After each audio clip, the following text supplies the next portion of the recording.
Granny's Family Classics presents Shakespeare's Christmas and Other Stories by Arthur Quiller-Couch. Read by Granny.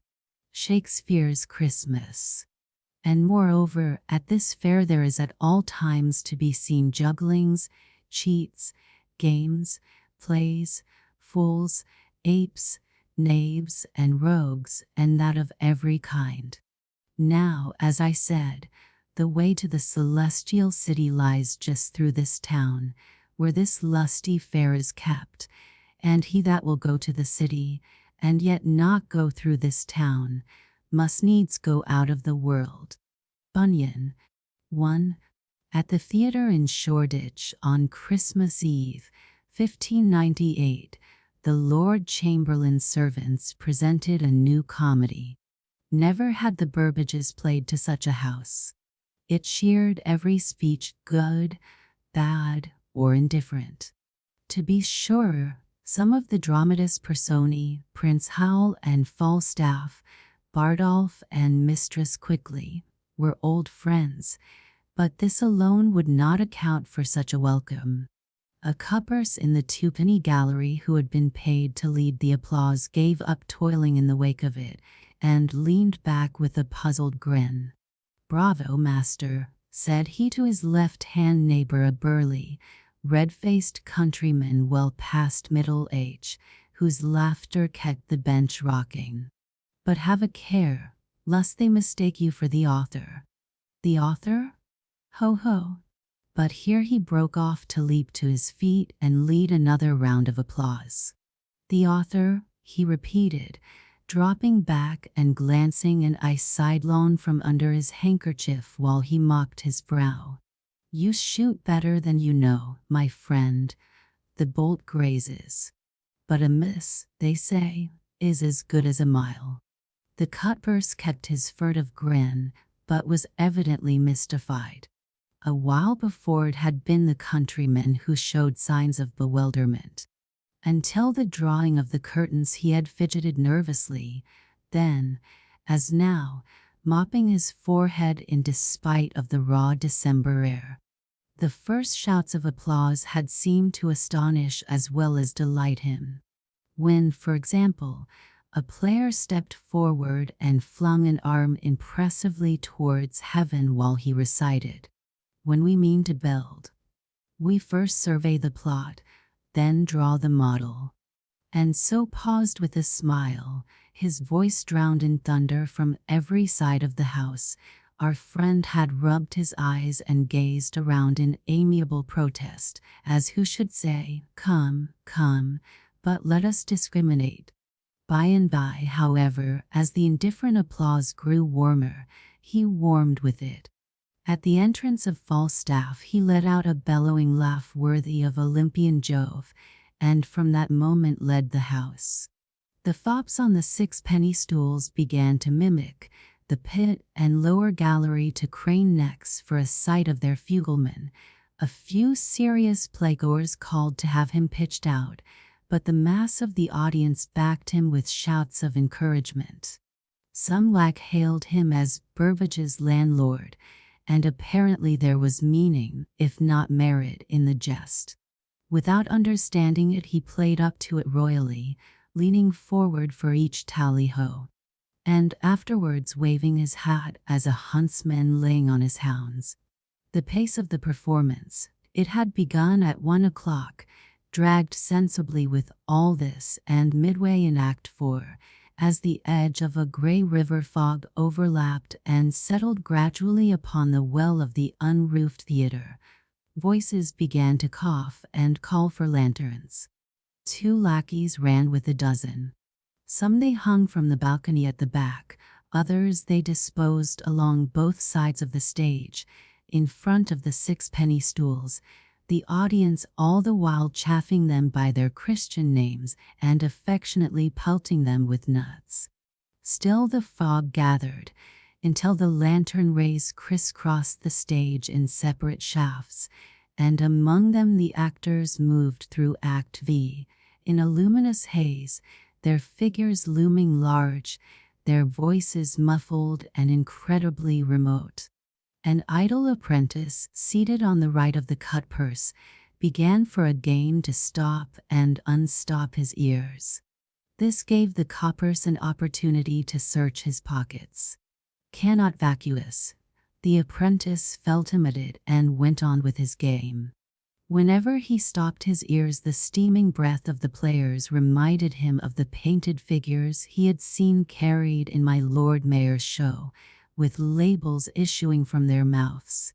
He had stopped his ears during this scene of King Henry's reconciliation with Chief Justice Gascoigne, and unstopped them eagerly again when his old friends reappeared, Falstaff and Bardolph and Pistol, all agog and hurrying, hotfoot, boot and saddle, to salute the rising sun of favor. Welcome these pleasant days. He stamped and clapped, following his neighbor's lead, and also because his feet and hands were cold. What was the matter? Surely the fog had taken hold of the rogues. What was happening to Mistress Quickly and Daltearsheet? Poor souls, they were but children. They had meant no harm. For certain this plaguey fog was infecting the play, and yet, for all the fog, the play was a play no longer, but of a sudden had become savagely real. Why was this man turning on his puppets and rending them? The worst was, they bled, not sawdust, but real blood. The apprentice cracked a nut and peeled it meditatively, with a glance along the bench. The countryman still fugled, the cutpurse cackled, with lips drawn back like a wolf's, showing his yellow teeth. "Hist, thou silly knave," said the apprentice. "Canst not see 'tis a tragedy?" The rascal peered at him for a moment, burst out laughing, and nudged the countryman. "Hi, master! Breeds your common at home any such goose as this, that cannot tell tickling from roasting?" The apprentice cracked another nut. "Give it time," he answered. "I said a tragedy. Yours, if you will, my friend. His too, may be," with a long and curious stare at the countryman. "Two. My tongue is weary. When my legs are too, I will bid you good night, and so kneel down before you, but indeed to pray for the Queen." Play, epilogue, dance, all were over, the curtains drawn, the lanterns hidden behind them. The cutpurse had slipped away, and the countryman and apprentice found themselves side by side waiting while the gallery dissolved its crowd into the fog. "A brisk fellow," remarked the one, nodding at the vacant seat as he stowed away his handkerchief. "But why should he guess me a rustic?" "The fellow has no discernment," the apprentice answered dryly. "He even took the play for a merry one." The countryman peered forward into the young old face silhouetted against the glow which, cast upward and over the curtain rod across the stage, but faintly reached the gallery. "I love wit, sir, wherever I meet it. For a pint of sake shall prove me this play a sad one, and choose your tavern." "I thank you, but had liefer begin and discuss the epilogue, and the epilogue is who's to pay? A gentleman of Warwickshire, master. What do ye lack? Will that content you?" "A gentleman of Warwickshire, with a coat of arms, or the college's promise, which, I take it, amounts to the same thing." The countryman puffed his cheeks. "So. The apprentice chuckled. "When we mean to build, we first survey the plot, then search our pockets. How goes it?" "Either so or to that effect." "The devil!" The countryman, who had been fumbling in his breek pockets, drew forth two hands blankly, spreading empty fingers. "That was your neighbor, sir, a brisk fellow, as you were clever enough to detect, albeit unserviceably late. I wish we had made acquaintance sooner. 'Twould have given me liberty to warn you. It had been a Christian's merest duty." La, master. In London the sneaking of a purse is no such rarity that a poor apprentice pays twopence to gape at it. I paid to see the play, sir, and fought hard for my seat. Before my master gave over beating me, in fear of my inches and his wife, who has a liking for me, he taught me to husband my time. For your purse, the back of my head had eyes enough to tell me what befalls when a lean dog finds himself alongside a bone. He seated himself on the bench, unstrapped his shoe, slipped 2 fingers beneath his stocking, and drew forth a silver piece. If a gentleman of Warwickshire will be beholden to a poor apprentice of Cheapside, put it up, boy, put it up. I need not your money, good lad, but I like the spirit of that offer, and to meet it will enlarge my promise. A pint of sack, did I say? You shall sup with me tonight, and of the best, or I am a Dutchman. We will go see the town together, the roaring, gallant town. I will make you free of great company. You shall hear the talk of gods. Lord, how man rusts in the country, for, I will confess it to you, lad, the rogue hit the mark. The country is my home. I cannot think how he guessed it. Nor I. And yet he was wrong, too, for that cannot be called home where a man is never at his ease. I had passed your years, lad, before ever I saw London, and ever since, when my boots have been deepest in Midland clay, I have heard her bells summon me, clear as ever they called to Whittington, London, thou art of towns of per se nay. Almost on that first pilgrimage I came to her as a son. Urbum quam dicunt Romum, I was no such clodpate as that rustic of Virgil's. I came expecting all things, and of none did she disappoint me. Give me the capital before all. 'Tis only there a man measures himself with men. And cutverses, the apprentice interjected. Good and bad, rough and smooth, the countryman assented, with a large and catholic smile. 'Tis no question of degrees, my friend, but of kind. I begin to think that, dwelling in London, you have not made her acquaintance. But you shall. As a father, lad, for I like you, I will open your eyes and teach your inheritance. What's A to the Bankside, for example? The Bankside hen, and as a father, scoffed the youth, but his eyes glistened. He was wise beyond his opportunities, and knew all about the Bankside, albeit he had never walked through that quarter, but in daylight, wondering at the histories behind its house fronts. As a father, I said, and evil be to him who evil thinks. I can tell you of one who will think evil, and that is my master. I can tell you of another, and that will be this sheriff, when I am haled before him. You said just now, or my hearing played a trick, that your mistress had a liking for you. And you said, evil be to him that evil thinks. She hath a double chin, and owns to 55. What, chins? Years, years, master. Like a grandmother she dotes on me and looks after my morals. Nathless when you talk of Bankside, the apprentice hesitated. In the dusk his shrewd young eyes glistened. Say that I risk it? He hesitated again. Lads were not so cautious in my young days. I pay the shot, I tell you, a gentleman of Warwickshire and known to the College of Arms. It standeth on Paul's Wharf and handy for the ferry to Bankside, but the college closes early on Christmas Eve, and the heralds be all at holiday.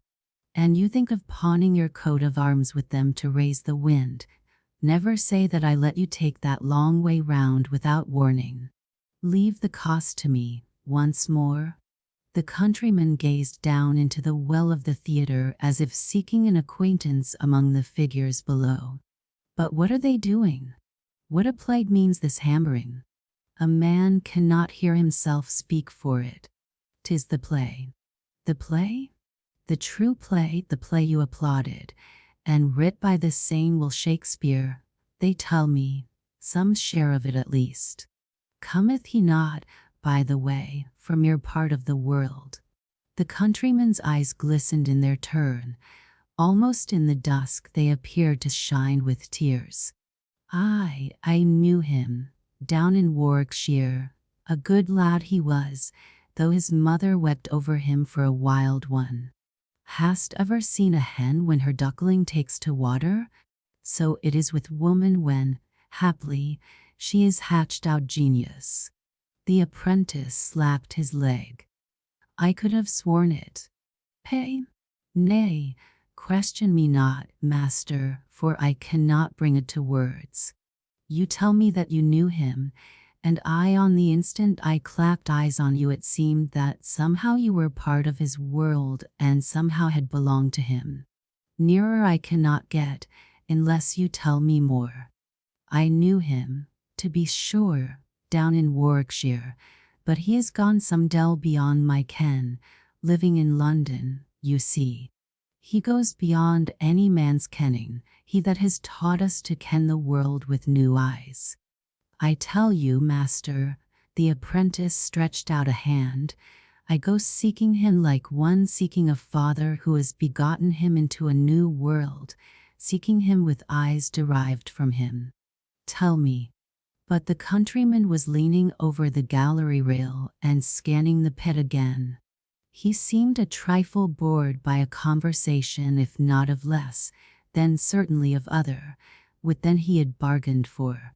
Somebody had drawn the curtains back from the stage, where the two lackeys who had decked the balcony with lanterns were busy now with crowbars, levering its wooden supports from their sockets. Sure, said he, musing, they don't lift and pack away the stage every night, do they? Or is this some new law to harass players?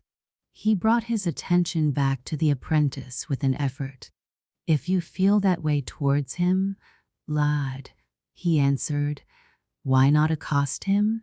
He walks London streets, and he has, if I remember, a courteous, easy manner. If the man and his secret were one. But they're not, and there lies the fear that by finding one I shall miss the other and recover it never. I cannot dare either risk, I want them both. You saw, this afternoon, how, when the secret came within grasp, the man slipped away, how, having taught us to know Falstaff as a foot its old shoe, he left us wondering on a sudden why we laughed. And yet 'twas not sudden, but bred in the play from the beginning. No, nor cruel, but merely right, only he had persuaded us to forget it.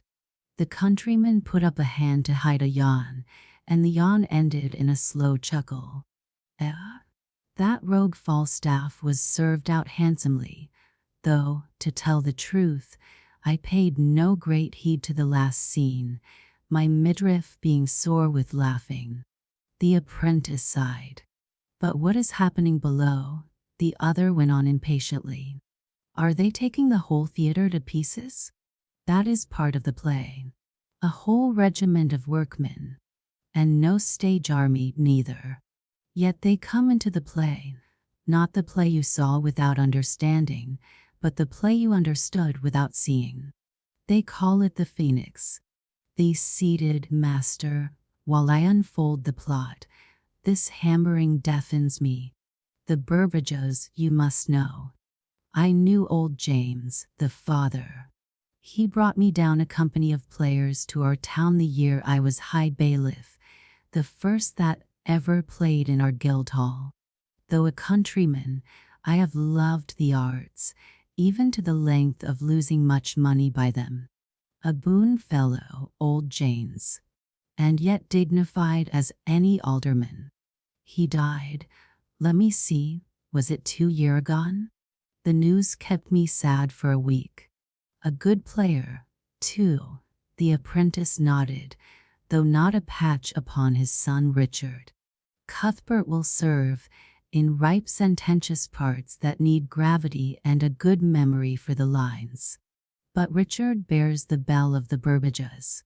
Well, sir, old James being dead, and suddenly, and, as you say, these 2 years come February, his sons must go suing to the ground landlord, the theatre being leased upon their dad's life. You follow me? The countryman nodded in his turn. Very well. The landlord, being a skinflint, was willing to renew the lease, but must raise the rent. If they refused to pay it, the playhouse fell to him.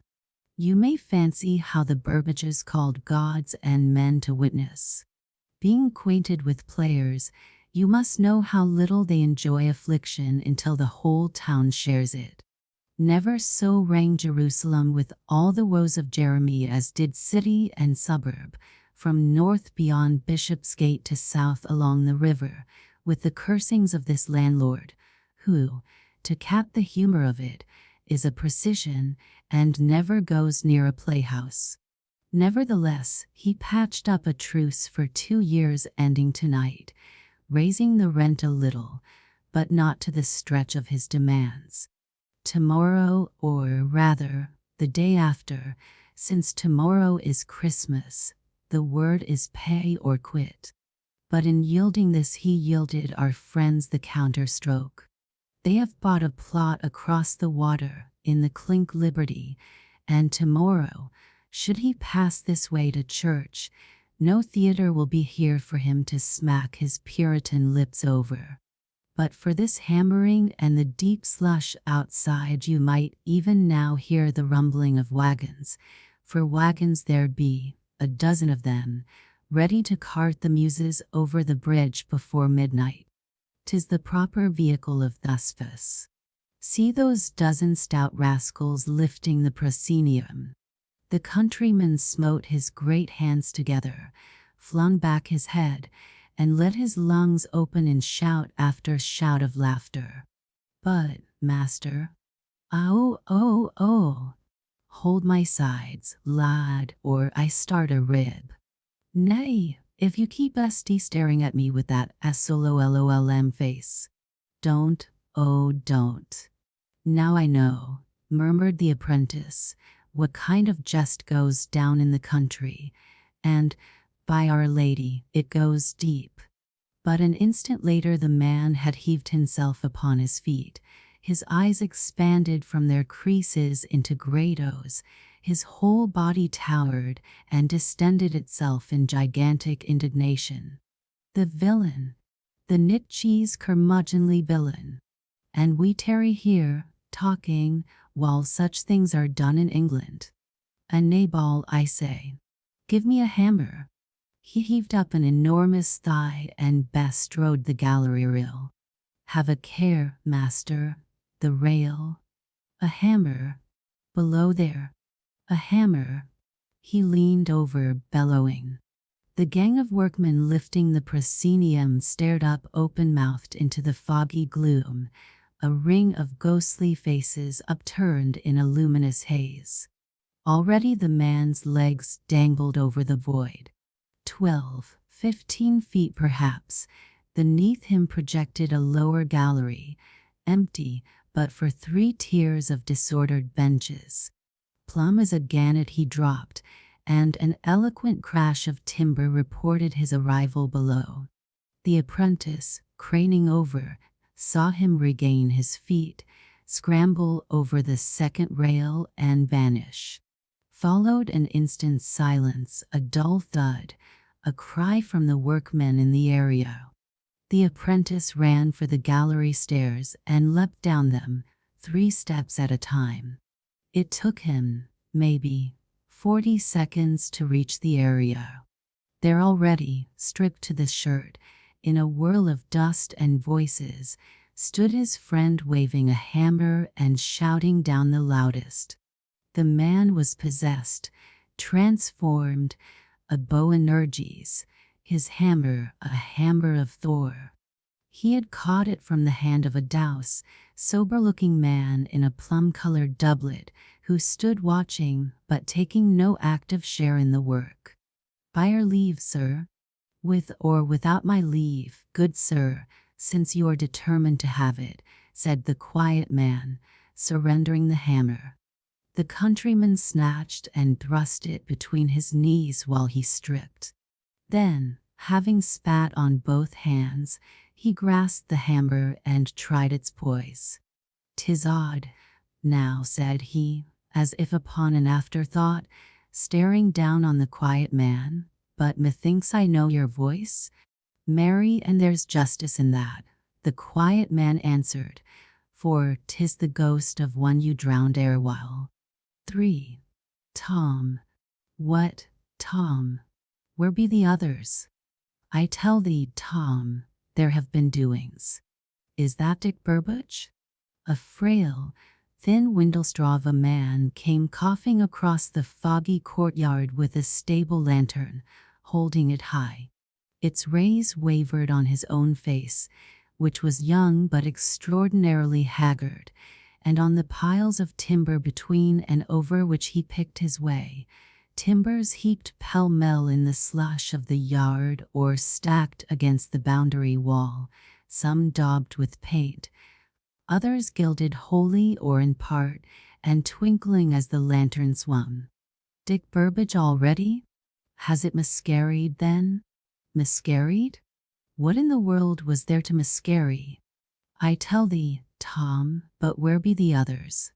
The frail man jerked a thumb at the darkness behind his shoulder. "Hark to them, back yonder, stacking the beams. Where should they be? And what doing but at work like galley slaves, by the pace you have kept us going? Look around. I tell you from the first 'twas busy all to get the yard cleared between the wagons coming, and at the 5th load we gave it up. My shirt clings like a dish-clout. A chill on this will be the death o' me. What a plague! How many scoundrels did you hire, that they take a house to pieces and cart it across Thames faster than we can unload it? That's the kernel of the story, lad. I hard the 20 rogues agreed on, neither more nor less, but one descended out of heaven and raised the number to 12 10 extra, as I am a sinner, and yet but one man, for I counted him. His name, he told me, was Legion." "Dick," said the other sadly, "when a sober man gives way to drinking, I don't blame you, and your pocket will be the loser more than all the rest if you've boggled tonight's work, but poor Cuthbert will take it to heart. There was a man, I tell you." "Tut, tut, pull yourself together and run back across bridge. Or let me go. Take my arm now, before the others see you. You shall tell me on the way what's wrong at Shoreditch."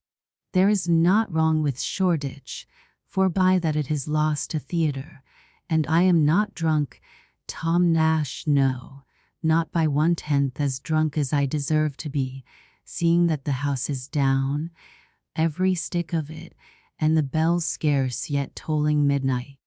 'Twas all this man, I tell you." "Down? The theatre down? Oh, go back, Dick Burbage.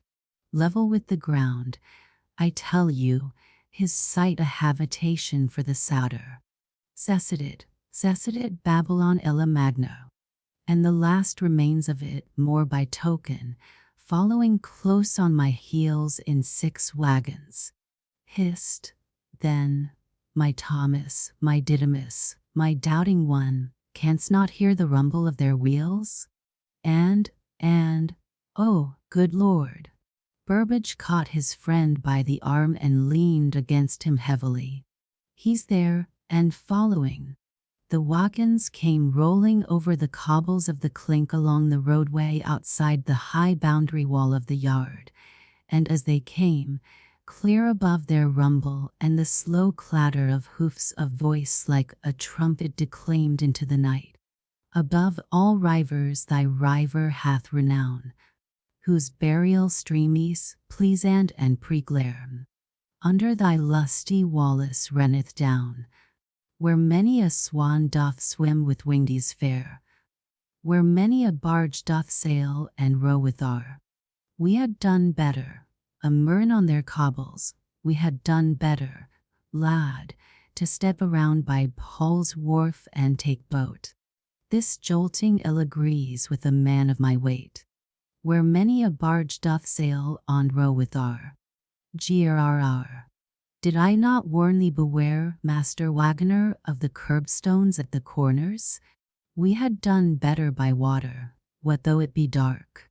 Lights of Bankside on the water, no such sight in Europe, they tell me. My Lord of Surrey took boat one night from Westminster and fired into their windows with a stone bow, breaking much glass, drove all the longshore queens screaming into the streets in their night rails. He went to the Fleet for it, a privy council matter. I forgive the lad, for my part, for only think of it, all those windows of flame on the river, and no such river in Europe, where many a barge doth sail and row with our, where many a ship doth rest with top royal. O town of towns, patroni and not compare, London, thou art the flower of cities all. Whoop, in the name of, stammered Nash as he listened, Burbage all the while clutching his arm. He dropped from the top gallery, I tell you, clean into the pit from the top gallery, and he weighs 18 stone if an ounce.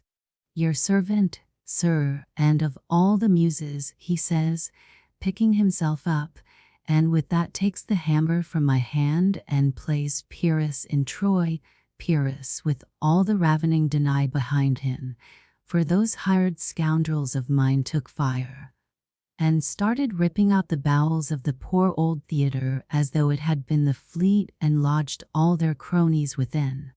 It went down before my eyes like a sand-castle before the tide. Within 3 hours they had wiped the earth of it. The Lord be praised that Philip Gosson had ne'er such an arm, nor could command such. Oh, but he's a portent. Troy's horse and Banks's bay gelding together are a fool to him. He would harness them as Samson did the little foxes, and fire brushwood under their tails. Of a certainty you're drunk, Dick. Drunk? Aye. Burbage gripped the other's thin arm hysterically. If you want to see a man drunk, come to the gate. Nay, then, stay where you are, for there's no escaping him. Nor was there. Between them and the wagoner's lanterns at the gate a huge shadow thrust itself, the owner of it rolling like a ship in a seaway, while he yet recited, Strong be thy Wallace that about thee standeth, meaning the clink, my son. Wise be the people that within thee dwelleth, which you may take for the inhabitants thereof. Fresh is thy river with his lusty strandis. Blithe be thy churches, while soning be thy bellis. While sounding is my belly, master, anyway, put in a high, thin voice, and it calls on a gentleman of Warwickshire to redeem his promise. He shall, lad, in the fullness of time, but before dining ring at the bell, says the proverb.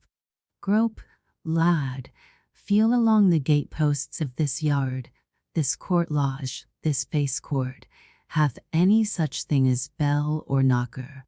And when they came to Mary Carlisle, all in the morning tide, they found the gates shut them until about on every side. Then Adam Bell bet on the gates, with strokes great and strong. Step warily, lad. Plague of this forest, have we brought timber to Sherwood? With strokes great and strong. The porter marvailed who was thereat, and to the gates he thronged. They called the porter to council, and range his neck in two, and cast him in a depe dungeon, and took his keys hym froe. Within, you rascal, there, with the lantern. But these be two gentlemen, it appears. I cry mercy, sirs, for calling us rascals. Nash stepped forward. "'T hath been done to me before now, in print, upon as good evidence, and to my friend here by Act of Parliament. But seeing you with a common stable lantern, yet Diogenes was a gentleman. Put it that, like him, I am searching for an honest man. Then we are well met." "Aye, faith, we are very well met," responded the countryman, recognizing Burbage's grave face and plum-colored doublet. "Or, as one might better say, well overtaken," said Burbage. "Merry and with a suit. I have some acquaintance, sir, with members of your honorable calling, as in detail and at large I could prove to you.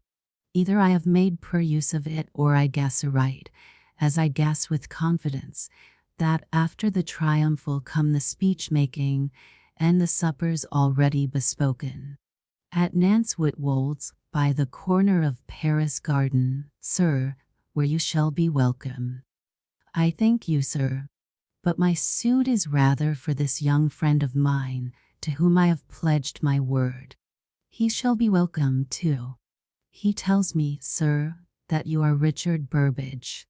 I knew your father well, sir, an honest Warwickshire man. He condescended to my roof and tasted my poor hospitality many a time, and belike you, too, sir, being then a child, may have done the same, for I talk of prosperous days long since past, nay, so long since that 'twould be a wonder indeed had you remembered me. The more pleasure it gives me, sir, to find James Burbage's sappy virtues flourishing in the young wood, and by the branch be reminded of the noble stock. The happier am I, sir, to have given you welcome or ever I heard your claim." "Faith," said the apprentice to himself, "compliments begin to fly when gentlefolks meet." But he had not bargained to sup in this high company, and the prospect thrilled him with delicious terror. He glanced nervously across the yard, where someone was approaching with another lantern. "My claim," the countryman answered Burbage. "You have heard but a part of it as yet. Nay, you have heard none of it, since I use not past hospitalities with old friends to claim a return from their children. My claim, sir, is a livelier one." "Tom Nash." "Tom Nash," called a voice, clear and strong and masculine, from the darkness behind the advancing lantern. "Anon, anon, sir," quoted Nash, swinging his own lantern about and mimicking. "Don't tell me there be yet more wagons arrived?" asked the voice. "6, lad, 6, as I hope for mercy, and outside the gate at this moment. There they must tarry, then, till our fellows take breath to unload em." "But 6? How is it managed, think you? Has Dick Burbage called out the train vans to help him?" "Why, hullo, Dick! What means?" The newcomer's eyes, round with wonder as they rested a moment on Burbage, grew rounder yet as they travelled past him to the countryman. "Father," he stammered, incredulous. "Good evening, Will." "Give 'ee good evening, my son. Set down that lantern and embrace me, like a good boy, albeit a man of fame. Didst not see me, then, in the theatre this afternoon? Yet was I to the fore there, methinks, and proud to be called John Shakespeare. Nay, I was not there, having other fish to fry. Shouldst have heard the applause, lad. It warmed your old father's heart. Yet 'twas no more than the play deserved. A very neat, pretty drollery. Upon my faith, no man's son could have written a neater. But what hath fetched you to London?" "Business, business. A touch, too, maybe, of the old homesickness, but business first. Dick Quiney, but pass me the lantern, my son, that I may take a look at thee." Ay, thou hast sobered, thou hast solidified, thy beard hath ta'en the right citizen's cut. 'Twould ha' been a cordial to thy poor mother to see thee wear so state a beard. Rest her soul. There's nothing like property for filling out a man's frame, firming his eye, his frame, bearing, footstep. Talking of property, I have been none so idle a steward for thee. New place I have made habitable, the house at least, patched up the roof, taken down and rebuilt the west chimney that was overleaning the road, repaired the launders, enlarged the parlor window, run out the kitchen passage to a new back entrance. The garden I cropped with peas this summer, and have set lettuce and winter kale between the young apple trees, whereof the whole are doing well, and the mulberry likewise I look for to thrive. Well, as I was saying, Dick Quiney is in trouble again, you need not tell. None so bad, but it could be mended by the £30 whereof I wrote. Midden will be security with him, now that Bushel draws back. He offers better than those few acres at Shottery you dealt upon in January.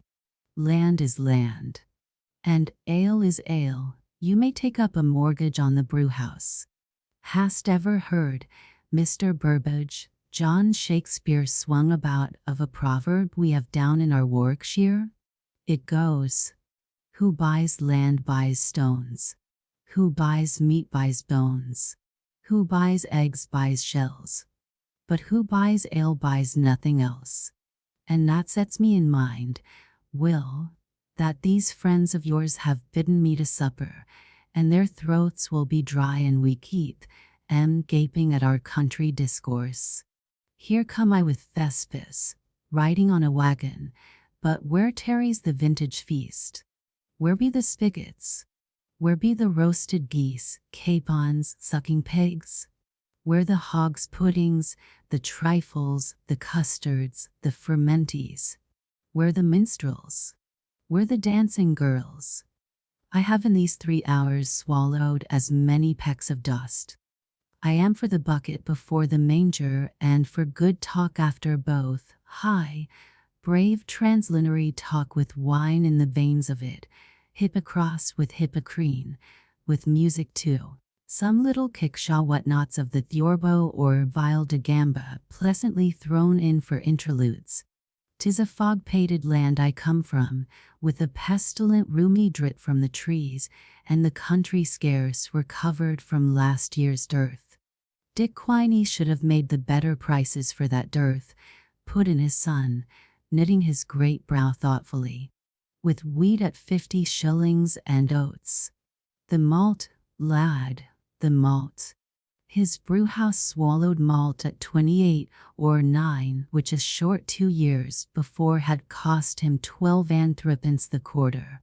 A year of dearth, I say. It took poor Dick at unawares. But give him time, he will pull round. Sure, we be slow in the country, but you have some in this town that will beat us. How many years, lad, have I been battering the doors of Harold's College for that grant of arms, promised ere my beard was grey and yours fully grown? Malt at 28, you say? Last year, lad, a year of dearth. Call it a good 20 in these battering times, and wheat anything under 45 shillings. Well, we will talk it over. His son seemed to come out of a brown study. We will talk it over, he repeated briskly, and added, how? The chimney overleaning the road?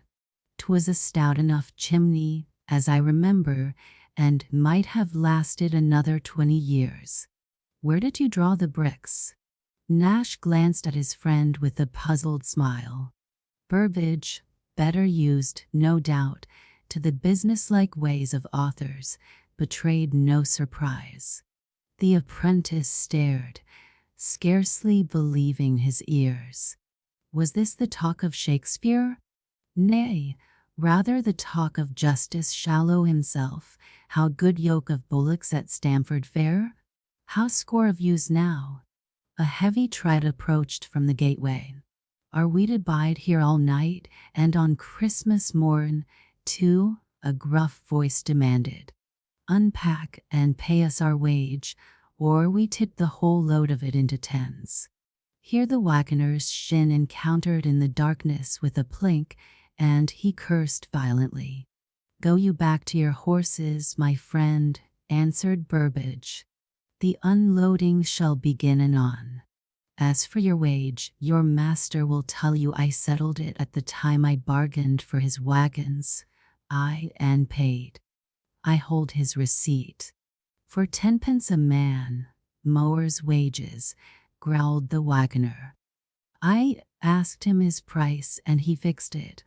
'Tis the current rate, I understand, and a trifle over. Depends on the job. I've been talking with my mates, and we don't like it. We're decent laboring men, and shifting a lot of play actors' baggage don't come in our day's work. I'd as lief wash dirty linen for my part. Therefore," the fellow wound up lucidly, "you'll make it 12 pence a head, master. We don't take a groat less." "I see," said Burbage blandly. "Tuppence for salving your conscience, hey? And so, being a decent man, you don't stomach players?" "No, nor the Bankside at this hour o' night. I live clean, I tell you. 'Tis a godless neighborhood and a violent." Burbage drew a silver whistle from his doublet and eyed it. "Listen a moment, Master Wagoner, and tell me what you hear." "I hear music o' sorts. No Christmas carols, I warrant. Aught else?" "Aye, a sound like a noise of dogs baying over yonder." "Right again. It comes from the kennels by the bear pit. Have you a wish, my friend, to make nearer acquaintance with these dogs?" "No? With the bears, then? Say the word, and inside of a minute I can whistle up your 2 pennyworth." The wagoner with the dropping jaw stared from one to another of the ring of faces in the lantern light. They were quiet, determined. Only the apprentice stood with ears pricked, as it were, and shivered at the distant baying. "No offense, sir. I meant no offense, you'll understand," the wagoner stammered. "Nay, call your mates, man," spoke up William Shakespeare, sudden and sharp, and with a scornful ring in his voice which caused our apprentice to jump. "Call them in and let us hear you expound Master Burbage's proposal. I am curious to see how they treat you, having an opinion of my own on crowds and their leaders." But the wagoner had swung about surlily on his heel. "I'll not risk disputing it," he growled. "'Tis your own dunghill, and I must e'en take your word that 'tis worse than e'er a man thought. But one thing I'll not take back. You're a muck of play actors, and a man that touches you should charge for his washing. Gr. He spat. "Ye're worse than Patty Ward's sow, and she was no lavender." 4. The Bankside was demure. But for the distant bang of dogs which kept him shivering, our apprentice had been disappointed in the wickedness of it. He had looked to meet with roysters, to pass amid a riot of taverns, to happen, belike, upon a street scuffle, to see swords drawn, or perchance to come upon a body stretched across the roadway, and hear the murderer's footsteps in the darkness, running. These were the pictures his imagination had drawn and shuddered at, for he was a youth of small courage. But the Bankside was demure as cheap. The waterside lanes leading to Mistress Whitwald's at the corner of Paris Gardens differed only from cheap in this, that though the hour was past midnight, every other door stood open or at least ajar, showing a light through the fog. Through some of these doorways came the buzz and murmur of voices, the tinkling of stringed instrument. Others seemed to await their guests. But the lanes themselves were deserted. From the overhanging upper stories lights showed here and there through the chinks of shutters or curtains. Once or twice in the shadows beneath, our apprentice saw, or thought he saw, darker shadows draw back and disappear, and gradually a feeling grew upon him that all these shadows, all these lidded upper windows, were watching, following him with curious eyes. Again, though the open doorways were bright as for a fete, a something seemed to subdue the voices within, a constraint, perhaps an expectancy, as though the inmates whispered together in the pauses of their talk and between the soft thrumming of strings. He remarked, too, that his companions had fallen silent. Mother Whitwold's door, when they reached it, stood open like the rest. Her house overhung a corner where from the main street a short alley ran down to Paris Garden stairs. Nash, who had been leading along the narrow pavement, halted outside the threshold to extinguish his lantern, and at the same moment jerked his face upward. Aloft, in one of the houses across the way, a lattice had flown open with a crash of glass. "Jesu! Help!" The cry ended in a strangling sob. The hands that had thrust the lattice open projected over the sill. By the faint foggy light of Mother Whitwold's doorway our apprentice saw them outstretched for a moment, saw them disappear, the wrists still rigid, as someone drew them back into the room. But what sent the horror crawling through the roots of his hair was the shape of these hands. "You there?" called Nash, snatching the second lantern from Burbage's hand and holding it aloft towards the dim house front. "What's wrong within?" A woman's hand came around the curtain and felt for the lattice stealthily to close it. There was no other answer. "What's wrong there?" demanded Nash again. "Go your ways." The voice was a woman's, hoarse and angry, yet frightened withal. The curtain still hid her. "Haven't I trouble enough with these tetchy dwarfs, but you must add to it by waking the streets? Dwarfs." Nash swung the lantern so that its rays fell on the house door below, a closed door and stout, studded with iron nails. "Dwarfs?" he repeated. "Let her be," said Burbage, taking his arm. "I know the woman. She keeps a brace of misbegotten monsters she picked up at whopping off a ship's captain. He brought home from the Isle of Serendib or Cathay, or some such outlandish coast, or so she swears his word was." "Swears, doth she?" "Didst hear the poor thing cry out?" "Aye, like any Christian, as, for aught I know, it may be.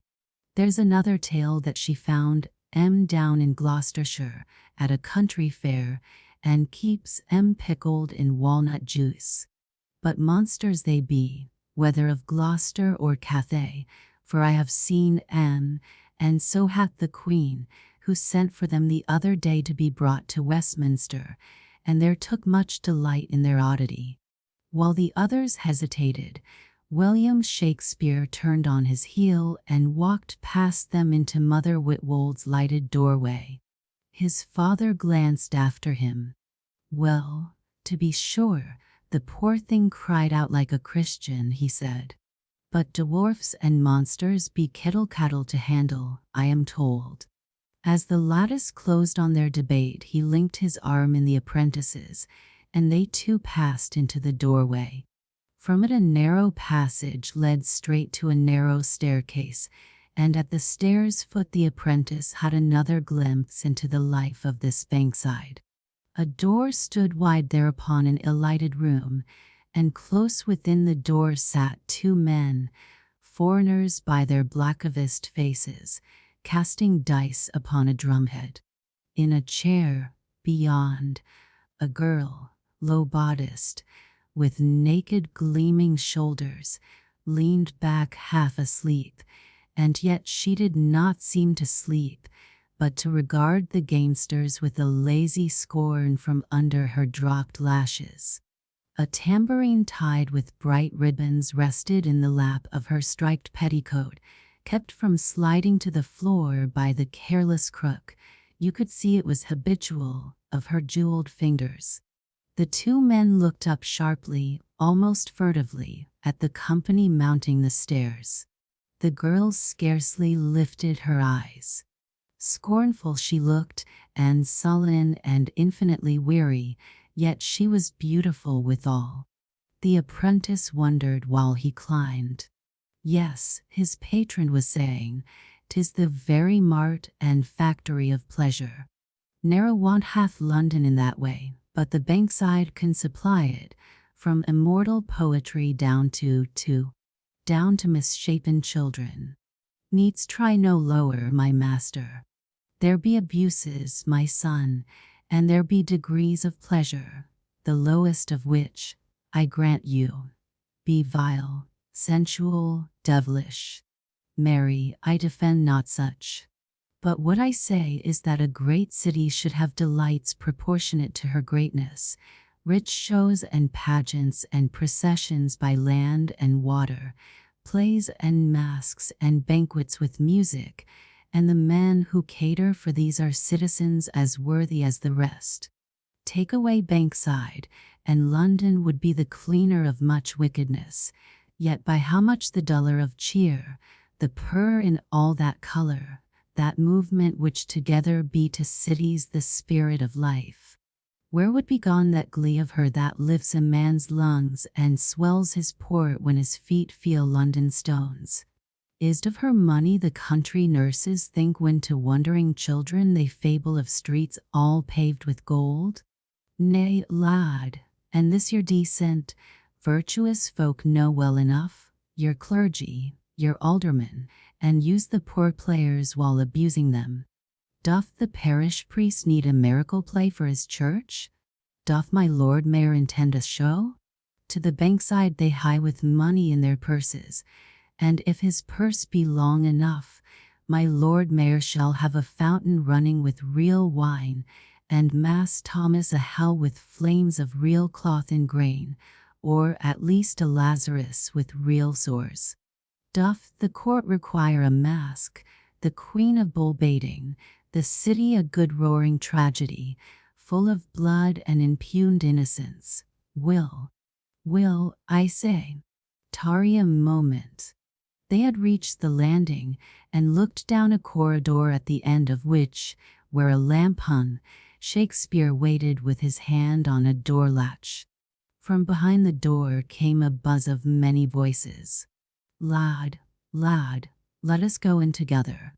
Though the world's applause weary thee, 'tis sweet to thine old father. As he pressed down the latch, the great man turned for an instant with a quick smile, marvelously tender. He can smile, then, thought the apprentice to himself. And I was doubting that he kept it for his writing. Within the room, as it were with one shout, a great company leapt to its feet, cheering and lifting glasses. Shakespeare, pausing on the threshold, smiled again, but more reservedly, bowing to the homage as might a king. 3 hours the feast had lasted, and the apprentice had listened to many songs, many speeches, but scarcely to the promised talk of gods. The poets, maybe, reserved such talk for the mermaid. Here they were outnumbered by the players and by such ladies as the Bankside, which provided everything, furnished to grace the entertainment, and doubtless they subdued their discourse to the company.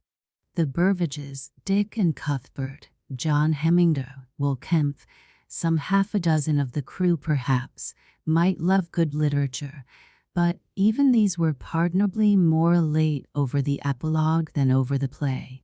For months they, the Lord Chamberlain's servants, had felt the eyes of London upon them. Tonight they had triumphed, and tomorrow London would ring with appreciative laughter.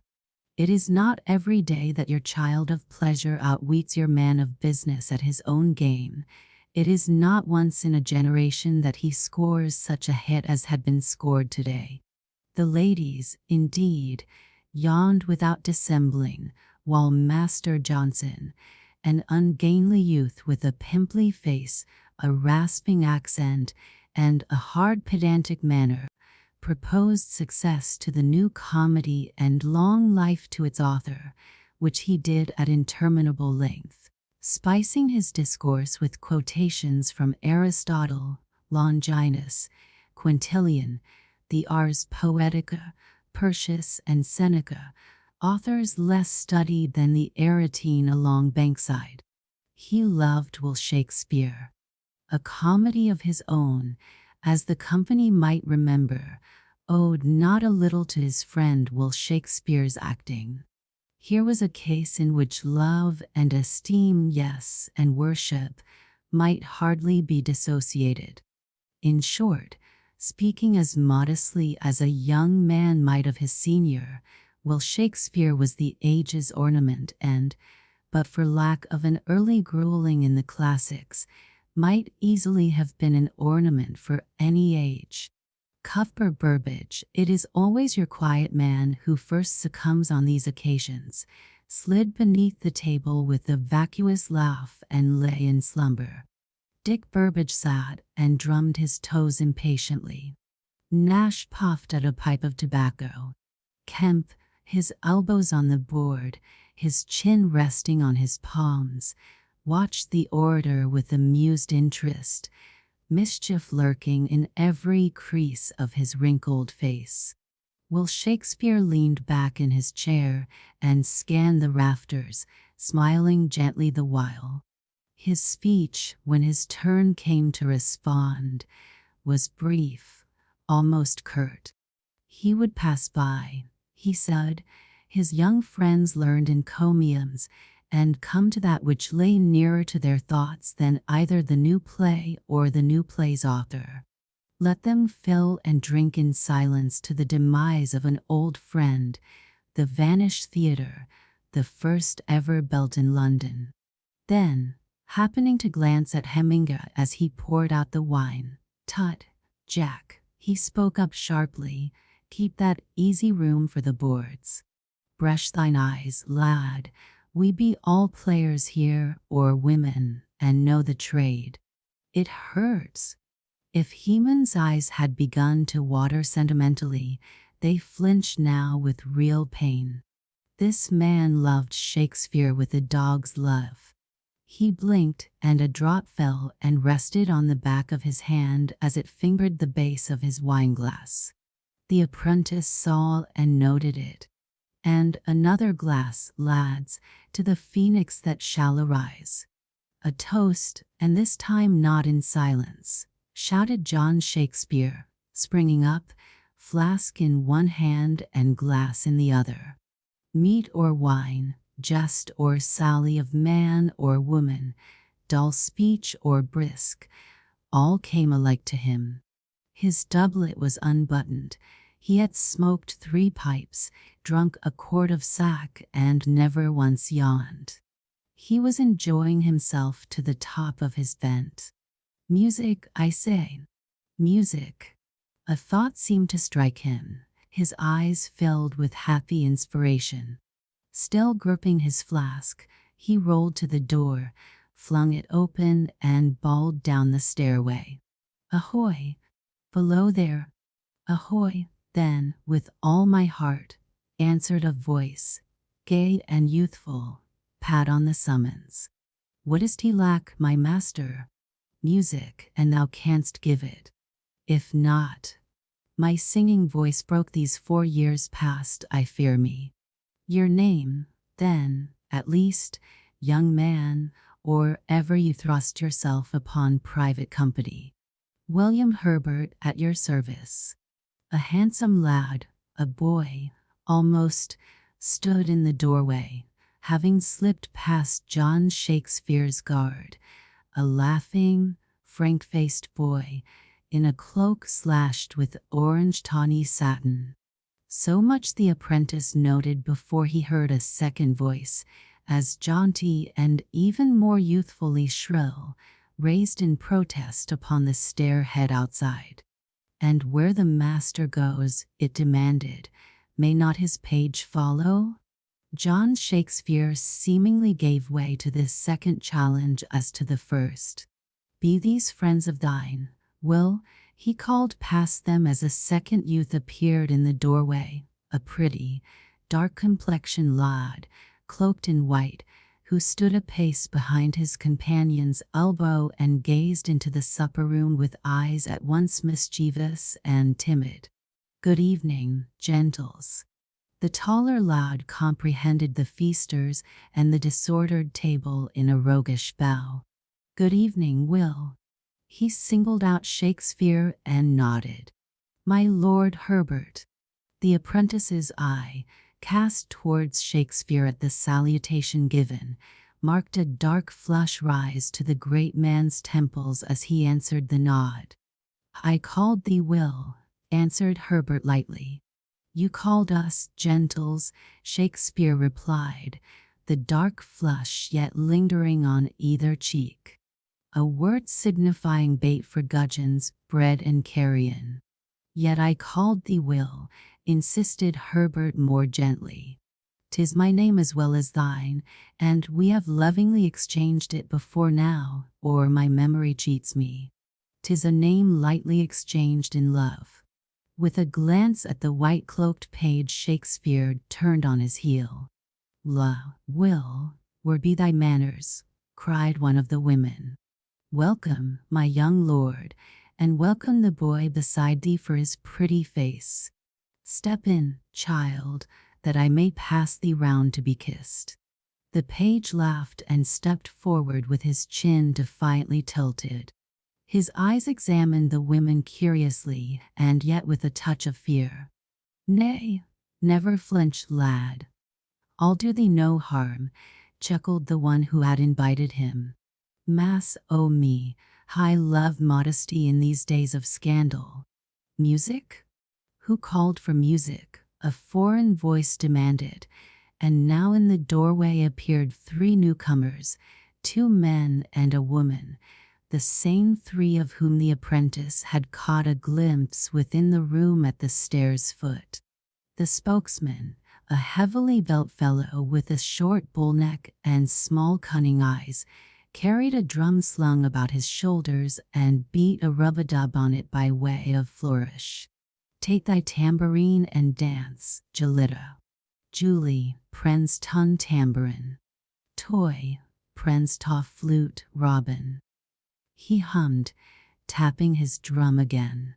So, what foreign gabble is this?" demanded John Shakespeare, following and laying a hand on his shoulder. "A pretty little carol for Christmas, signore, that we picked up on our way through Burgundy, where they sing it to a jargon I cannot emulate. But the tune is as it likes you. O son cs instruments. Turluraloo, pata-pata-pan. New styrens Noel Gaimet. Goes it not trippingly, signore? You will say so when you see my Gelida dance to it." "Dance to a carol," a woman protested. "'Tis inviting the earth to open and swallow us." "Why, where's the harm on't?" John Shakespeare demanded. "A pretty little concomitant, and anciently proper to all religions, nor among the heathen only, but in England and all parts of Christendom. In manger wrapped it was. So poorly happed my chance, between an ox and a silly poor ass, to call my true love to the dance. Sing, oh, my love, my love, my love. There's precedent for ye, ma'am, good English precedent. Zooks, I'm a devout man, I hope, but I bear a liberal mind and condemn no form of mirth, so it be honest. The earth swallow us? Aye, soon or late it will, not being squeamish. Meantime, dance, I say. Clear back the tables there, and let the girl show her paces." Young Herbert glanced at Burbage with lifted eyebrow, as if to demand, "Who is this madman?" Burbage laughed, throwing out both hands. "But he is gigantic," lisped the page, as with a wave of his two great arms John Shakespeare seemed to catch up the company and fling them to work pell-mell, thrusting back tables, piling chairs, clearing the floor of its rushes. "He is a whirlwind of a man. Dance," whirled down the length of the room. "Come, Gelida," called the man with the drum. "Francisco, take thy pipe, man. O son to see us instruments. Turaluraloo, pata-pata-pan."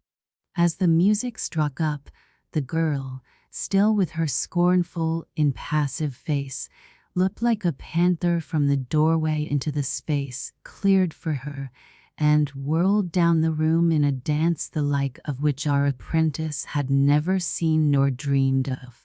And yet his gaze at first was not for her, but for the younger foreigner, the one with the pipe. For if ever horror took visible form, it stood and stared from the windows of that man's eyes. They were handsome eyes, too, large and dark and passionate, but just now they stared blindly as though a hot iron had seared them. Twice they had turned to the girl, who answered by not so much as a glance, and twice with a shudder upon the man with the drum, who caught the look and blinked wickedly. Worst of all was it when the music began, to see that horror fixed and staring over a pair of cheeks ludicrously puffing at a flageolet. A face for a gargoyle. The apprentice shivered and glanced from one to other of the company, but they, one and all, were watching the dancer. It was a marvelous dance, truly. The girl, her tambourine lifted high and clashing softly to the beat of the music, whirled down the length of the room, while above the pipe's falsetto and rumble of the drum the burly man lifted his voice and trolled.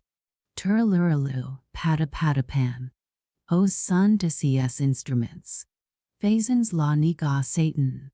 By the barricade of chairs and tables, under which lay Cuthbert Burbage in peaceful stupor, she checked her onward rush, whirling yet, but so lazily that she seemed for the moment to stand poised, her scarf outspread like the wings of a butterfly, and so, slowly, very slowly, she came floating back. Twice she repeated this, each time narrowing her circuit, until she reached the middle of the floor, and there began to spin on her toes as a top spins when, as children say, it goes to sleep. The tambourine no longer clashed. Balanced high on the point of her uplifted forefinger, it too began to spin, and span until its outline became a blur. Still, as the music rose shriller and wilder, she revolved more and more rapidly, yet apparently with less and less of effort. Her scarf had become a mere filmy disk rotating around a whirl of gleaming flesh and glancing jewels. A roar of delight from John Shakespeare broke the spell.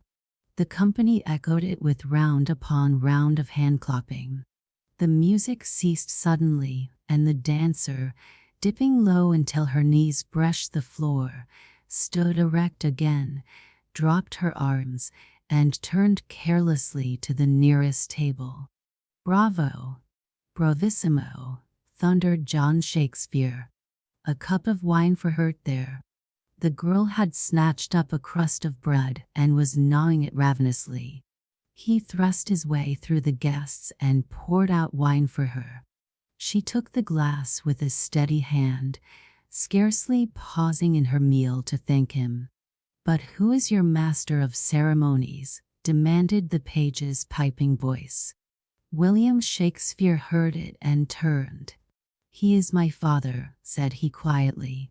But John Shakespeare had heard also. Wheeling about, wine flask in hand, he faced the lad with a large and mock elaborate bow. "That, young sir, must be my chief title to your notice. For the rest, I am a plain gentleman of Warwickshire, of impaired, but, I thank God, battering fortune, My name John Shakespeare, my coat, or a bend sable, charged with a lance proper. One of these fine days I may bring it to court for you to recognize, but alas, says Skelton, age is a page, for the court full unmeet, for age cannot rage, nor buss her sweet. I shall bide at home and kiss the queen's hand, through my son, more like. Indeed, said the page, I hear reports that her majesty hath already a mind to send for him. Is that so, Will? His father beamed, delighted. In some sort it is, answered Herbert, and in some sort I am her messenger's forerunner. She will have a play of thee, Will. The Queen? Shakespeare turned on him sharply. This is a fool's tricky play on me, my lord. Yet his face flushed in spite of himself. I tell thee, straight brow and true man, I heard the words fall from her very lips. He shall write us a play, she said, and this Falstaff shall be the hero on't, with no foolish royalties to overlay and clog his mirth. And, you see, put in the page maliciously, we have come express to the Boar's Head to seek him out. That, Herbert added, is our suit tonight. Will, lad, thy fortune's made. John Shakespeare clapped a hand on his son's shoulder. I shall see thee, Sir William, yet afore I die. If amid the general laughter 2 lines of vexation wrote themselves for a moment on Shakespeare's brow, they died out swiftly. He stood back a pace, eyed his father a while with grave and tender humor, and answered the pair of courtiers with a bow. Her Majesty's gracious notion of a play, said he, must needs be her poor subject's pattern. If then I come to court in motley, you, sirs, at least will be indulgent, knowing how much a suit may disguise. The page, meeting his eye, laughed uneasily. 'Tis but a frolic, he began. Aye, there's the pity o't, interrupted a deep voice Kemp's. The page laughed again, yet more nervously. I should have said the Queen, God bless her, desires but a frolic. And I had thought, here he lifted his chin saucily and looked Kemp in the face, that on Bankside they took a frolic less seriously. Why, no, answered Kemp, they have to take it seriously, and the cost too, that being their business. 'Tis but a frolic, at any rate, that Her Majesty proposes, with a trifling pageant or dance to conclude, in which certain of the court may join. A harsh laugh capped this explanation. It came from the dancing girl, who, seated at the disordered table, had been eating like a hungry beast. She laid down her knife, rested her chin on her clasped hands, and, munching slowly, stared at the page from under her sullen, scornful brows. Wouldst learn to dance, child?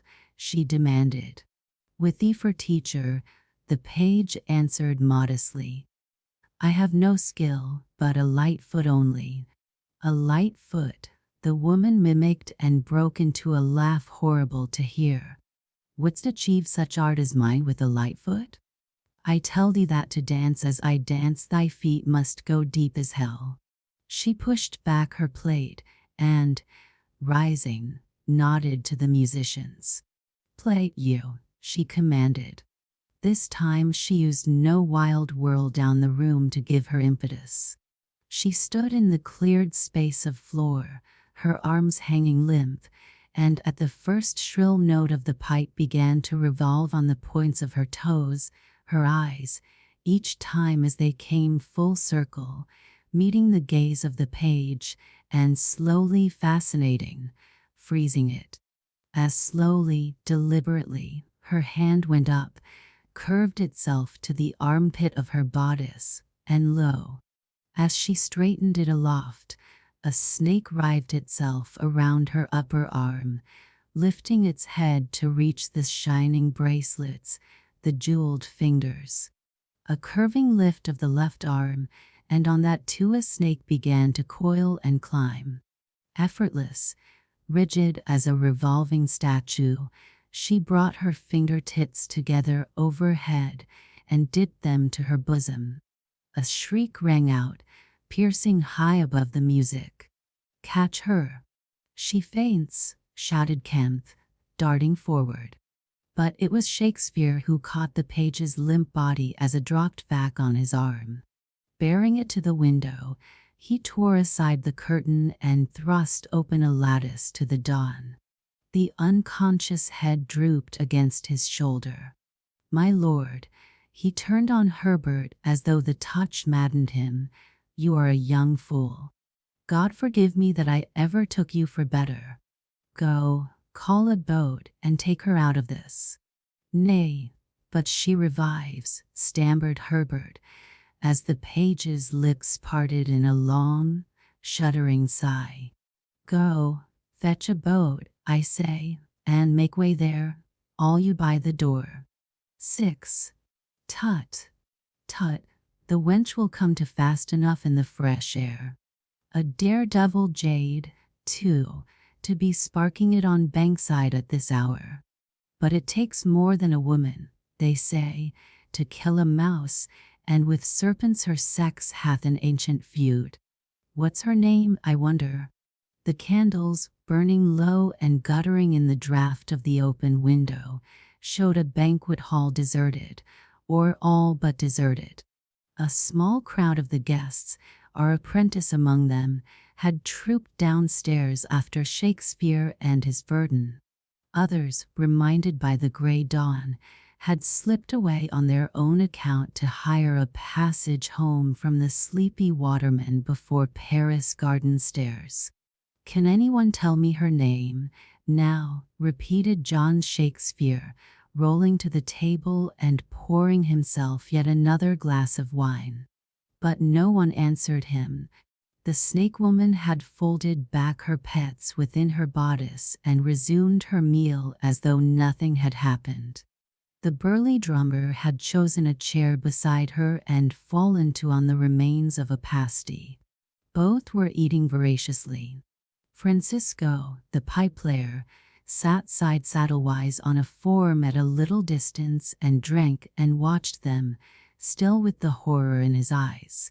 One or two women lingered and searched the tables, pocketing crusts, searched with faces such as on battlefields at dawn, go peering among the dead and wounded.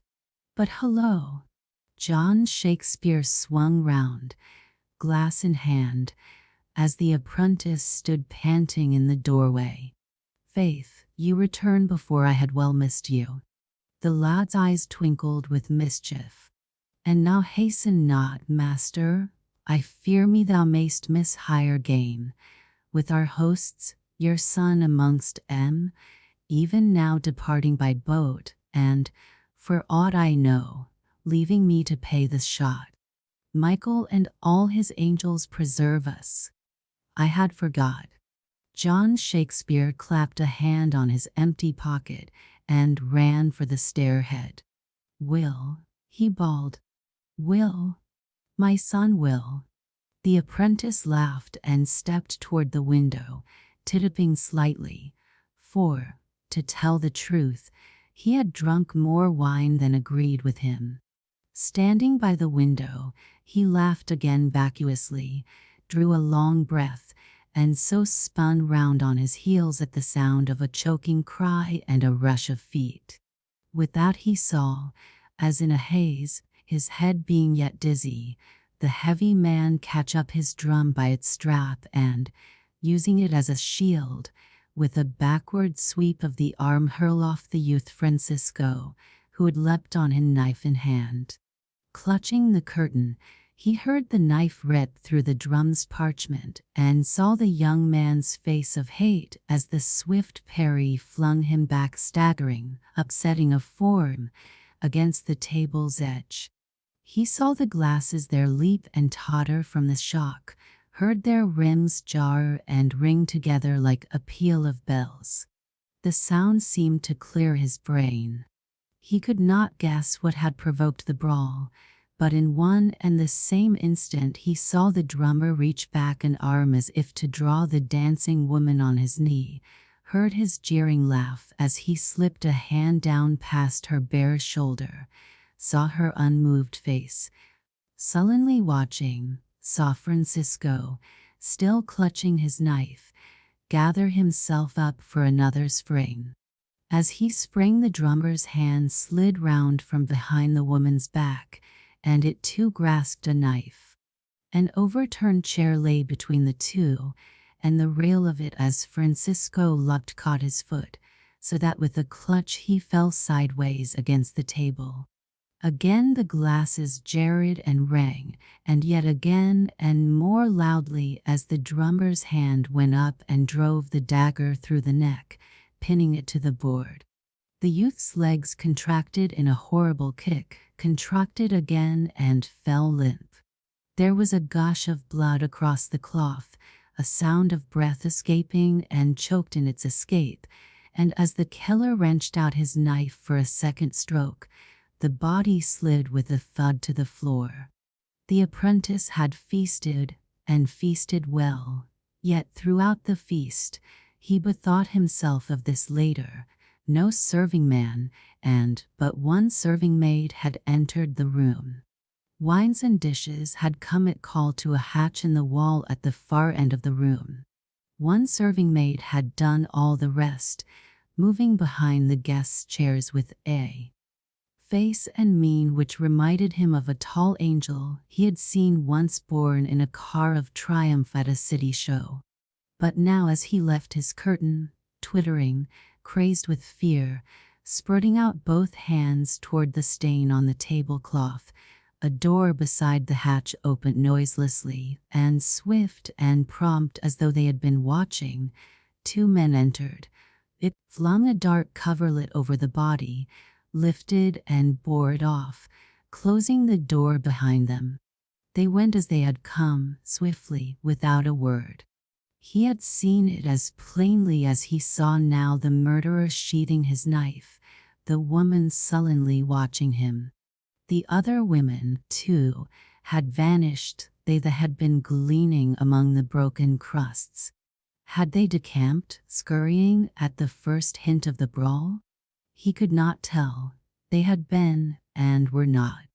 He stretched out both hands towards the man.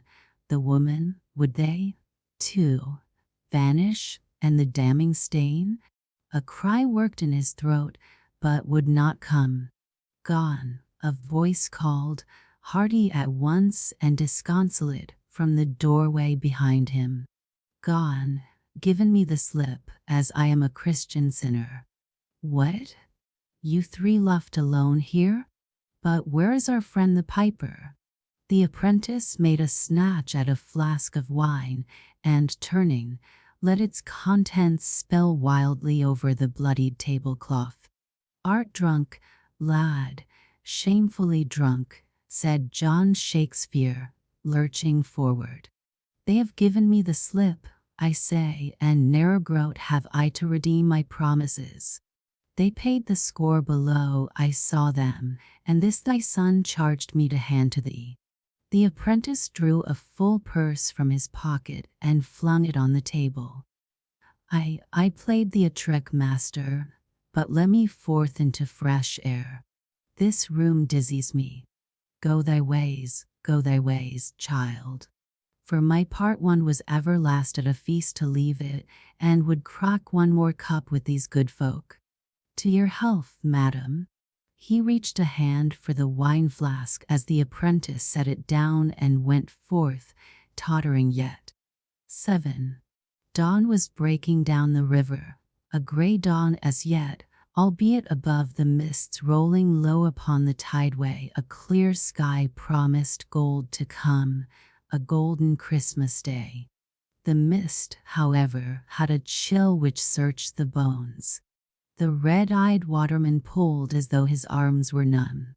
Tom Nash coughed and huddled his cloak about him, as he turned for a last backward glance on Bankside, where a few lights yet gleamed, and the notes of a belated guitar tinkled on, dulled by the vapors, calling like a thin ghost above the deeper baying of the hounds. "Take care of thyself, lad," said Shakespeare kindly, stretching out a hand to help his friend draw the cloak closer.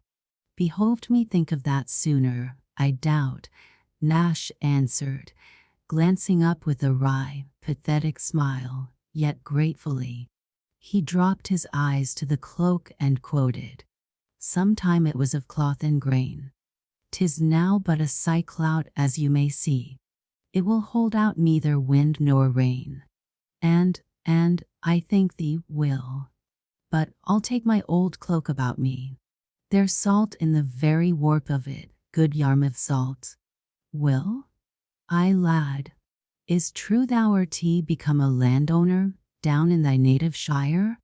"In a small way, Tom." "A man of estate? With coat of arms and all?" "Even that too, with your leave." I know.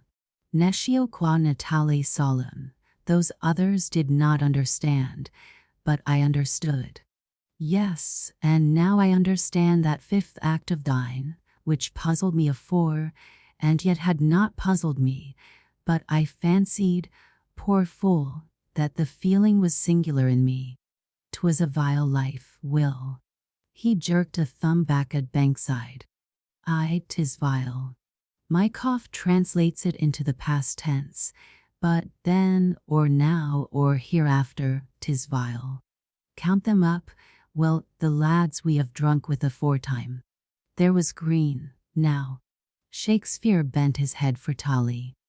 "I can see his poor corse staring up at the rafters, there on the shoemaker's bed, with a chaplet of laurel askew on the brow. The woman meant it kindly, poor thing. She forgot to close his eyes, though. With my own fingers I closed 'em, and borrowed 2 penny pieces of her for weights. 'Twas the first dead flesh I had touched, and I feel it now. But George Peele was worse, 10 times worse. I forget if you saw him." Again Shakespeare bent his head. "And poor Kit?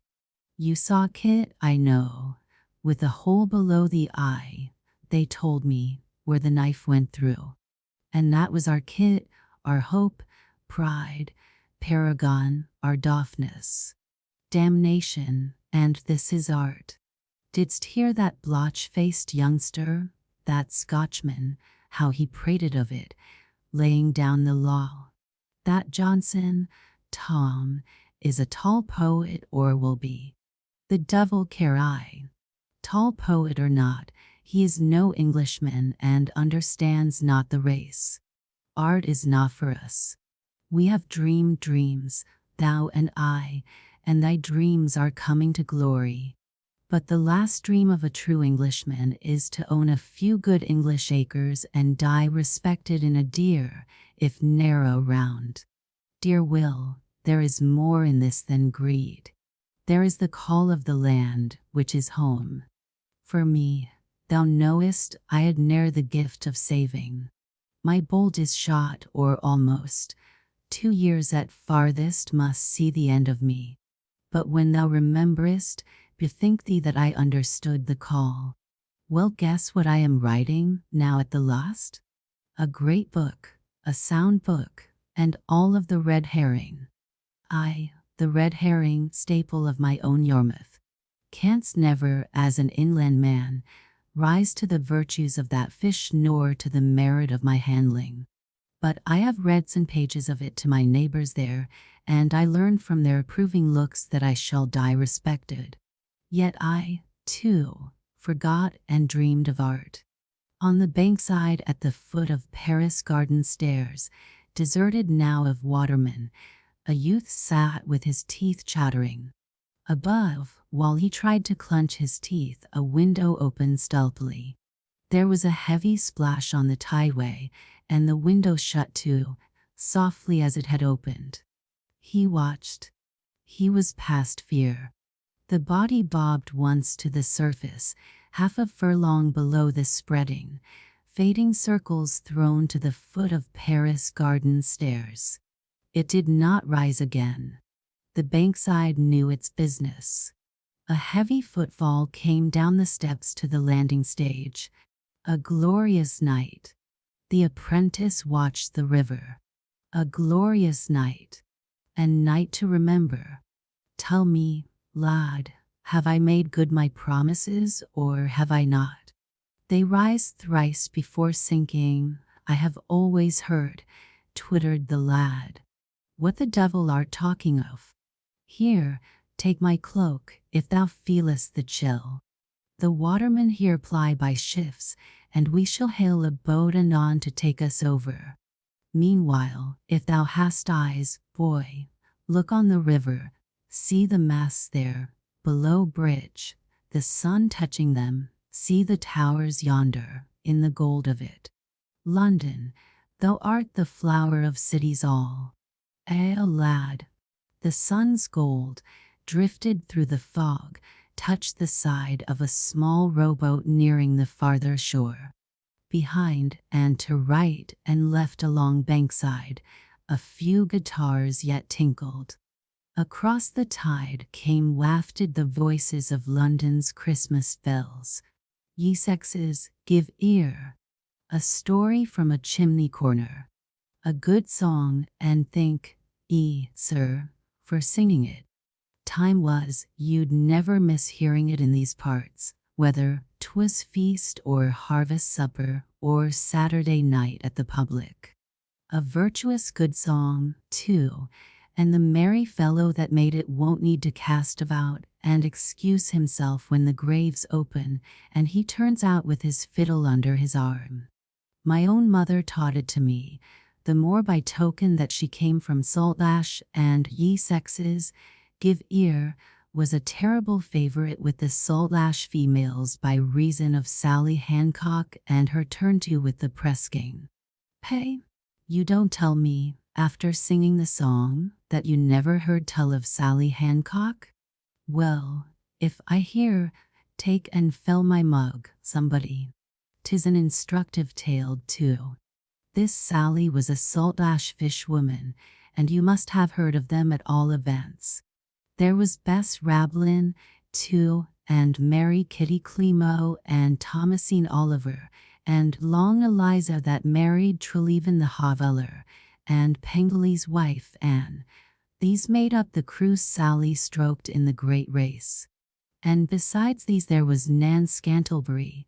She took Bess Rablin's or the second year, Bess being a bit too fond of lifting her elbow, which affected her health, and Feemy Sullivan, an Irishwoman, and Long Eliza's half-sister Charlotte Prowse, and Rebecca Tucker, and Susan Tribelkick, that everybody called a Pern, and a dozen more maybe, powerful women every one and proud of it. The town called them Sally Hancock's gang, she being their leader, though they worked separate, shrimping, cockling, digging for log and long lining, bawling fish through Plymouth streets, even a hoveling job at times. Nothing came amiss to them, and no weather.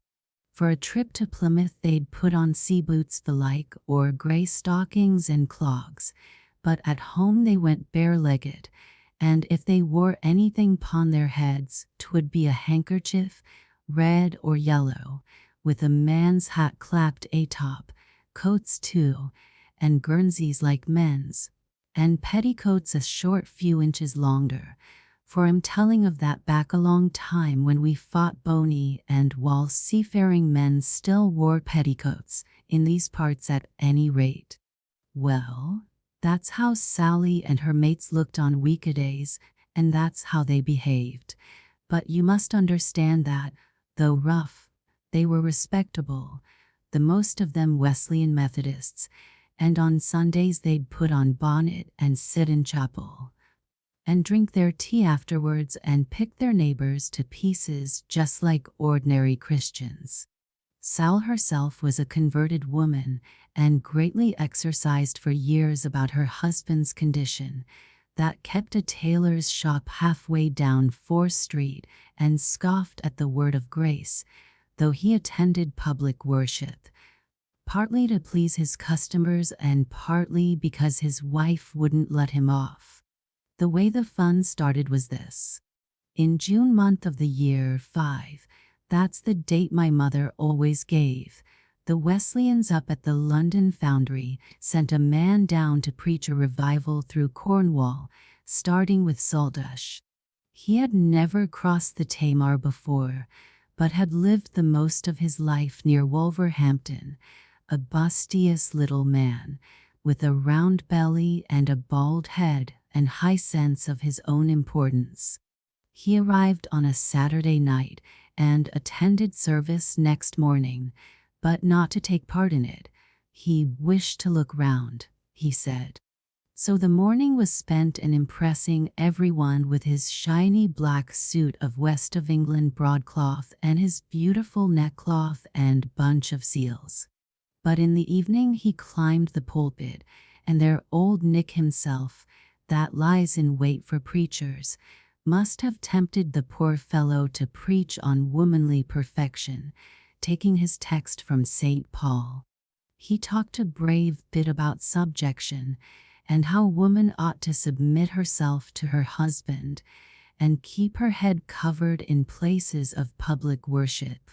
And from that he passed on to say that 'twas to this beautiful submissiveness women owed their amazing power for good, and he, for his part, was going through Cornwall to tackle the womenfolk and teach them this beautiful lesson, and he'd warrant he'd leave the whole county a sight nearer righteousness than he found it. With that he broke out into extempore prayer for our dear sisters, as he called them, dusted his knees, and gave out the hymn, all as pleased as Punch. Sal walked home from service alongside of her husband, very thoughtful. Deep down in the bottom of his heart he was afraid of her, and she knew it, though she made it a role to treat him kindly. But knowing him for a monkey-spirited little man, and spiteful as well as funny, you could never be sure when he wouldn't break out. Tonight he no sooner gets inside his own door than says he with a dry sort of a chuckle, "Powerful fine sermon, this evening. A man like that makes you think." "Cherished," says Sally, tossing her bonnet onto the easy chair and groping about for the tinder box. "Sort of doctrine that's badly needed in Saltash," says he. "But I'd thought that 'twould be wasted on you." Well, if you can understand logic, fit and fetch supper, that's a good soul." "Cherished," said Sally again, paying no particular attention, but wondering what the dickens had become of the tinder box. She couldn't find it on the chimney piece, so went off to fetch the kitchen one.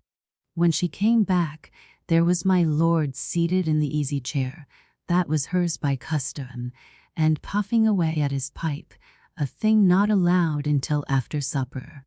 You see, he had collared the tinder box when he first came in and had hidden it from her. Sal lit the lamp, quiet like. "I suppose you know you're sittin' 'pon my best bonnet," said she. This took him aback. He jumped up, found the bonnet underneath him sure enough, and tossed it onto the table. "You guys," said he, settling himself down again and puffing. "You guys and frippery. That may'll do good in this country. He's badly wanted." Sal patted the straw of her bonnet into something like shape and smoothed out the ribbons. "If it'll make you feel like a breadwinner," said she, "there's a loaf in the bread pan. The cold meat and pickles are under lock and key, and we'll talk o' them later." She fitted the bonnet on and began to tie the strings. "You don't tell me, Sarah, that you mean to go gaddying out at this time of the evening?" cries he, a bit chapfallen, for he knew she carried the keys in an underpocket beneath her skirt. "And you don't suppose," answers she, "that I can spare the time to watch you play actin in my best chair? No, no, my little man. Sit there and amuse yourself. What you do don't make a ha'porth of odds. But there's others to be considered, and I'm going to put an end to this nonsense afore it spreads." The time of the year, as I've told you, was near about midsummer, when a man can see to read print out of doors at 9 o'clock. Service over, the preacher had set out for a stroll across the hayfields towards Trumaton, to calm himself with a look at the scenery and the warships in the Hemos and the line of prison hulks below, where in those days they kept the French prisoners. He was strolling back, with his hands clasped behind him under his coat-tails, when on the nap of the hill, between him and the town, he caught sight of a bevy of women seated among the haypooks, staid middle-aged women, all in dark shawls and bonnets, chattering there in the dusk. As he came along they all rose up together and dropped him a curtsy. "Good evenin', preacher dear," says Sally, acting spokeswoman, "and a very fine night for the time of year." I reckon that for a moment the preacher took a scare. Monstrous fine women they were, to be sure, looming up over him in the dimity light, and 2 or 3 of them tall as grenadiers. But hearing himself forspoken so pleasantly, he came to a stand and peered at them through his gold-rimmed glasses. "Ah, good evening, ladies," says he. "You are, I presume, members of the society that I've just had the privilege of addressin'?" And thereupon they dropped him another curtsy altogether. "Like me, I dare say you find the scent of the new-mown hay refreshingly grateful. And what a scene! What a beautiful porch, so to speak, to the beauties of Cornwall, beauties of which I have often heard tell." "Yes, sir," answers Saul demurely. "Did you ever hear tell, too, why Old Nick never came into Cornwall? Ha, some proverbial saying, no doubt? But you will excuse me, I think we should avoid speaking lightly of the great enemy of mankind.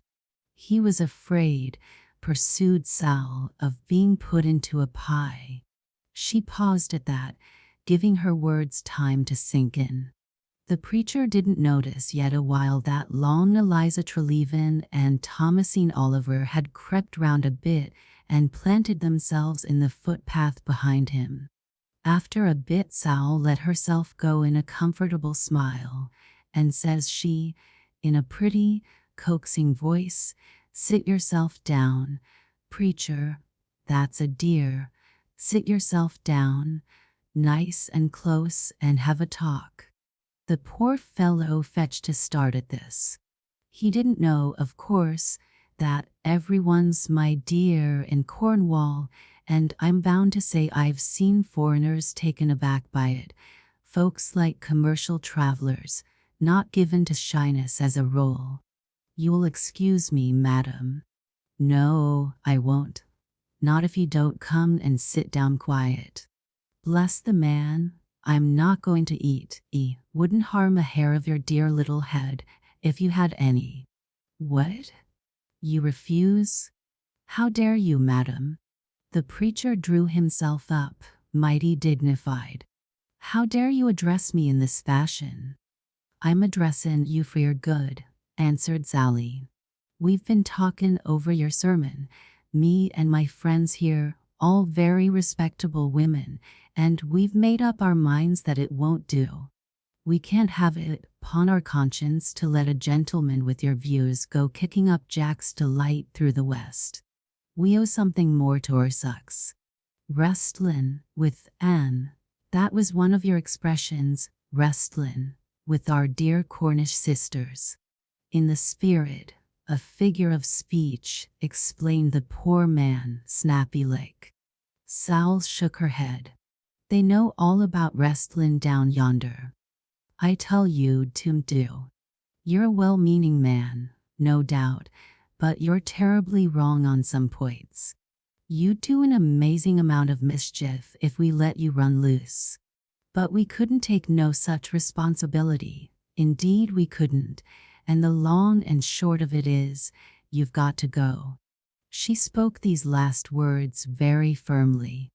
The preacher flung a glance round and saw he was in a trap. "Such shameless behavior," he began. "You've got to go back," repeated Sally, nodding her head at him. "Take my advice and go quiet." "I can only suppose you to be intoxicated," said he, and swung round upon the path where Thomasine Oliver stood guard. "Allow me to pass, madam, if you please." But here the mischief put it into Long Eliza to give his hat a flit by the brim. It dropped over his nose and rolled away in the grass. "Oh, what a dear little bald head," cried Long Eliza. "I declare I must kiss it or die." She caught up a handful of hay as he stooped, and, well, sir. Scandalous, as you say. Not a word beyond this would any of them tell, but I do believe the whole gang rolled the poor man in the hay and took a kiss off him, making sweet hay, as 'tis called. 'Twas only known that he paid the bill for his lodging a little after dawn next morning, took up his bag, and passed down Fore Street towards the quay. Maybe a boat was waiting for him there. At all events, he was never seen again, not on the side of Tamar. Sal went back, composed as you please, and let herself in by the front door. In the parlor she found her man still seated in the easy chair and smoking, but sulky-like, and with most of his monkey temper leaked out of him. "What have you been doing, pray?" asks he. Sal looked at him with a twinkle. "Kissin'," says she, untying her bonnet, and with that down she dropped on a chair and laughed till her sides ached. Her husband ate humble pie that night before ever he set fork in the cold meat, and for some days after, though she kept a close eye on him, he showed no further sign of wanting to be lord of creation. Nothing like promptness, thought Sally to herself. If I hadn't taken that nonsense in hand straight off, there's no telling where it wouldn't have spread. By the end of the week following, she had put all uneasiness out of her head. Next Saturday, as her custom was on Saturdays, she traded in Plymouth and didn't reach home until an hour or more past nightfall, having waited on the Barbican for the evening fish auction to see how prices were rolling.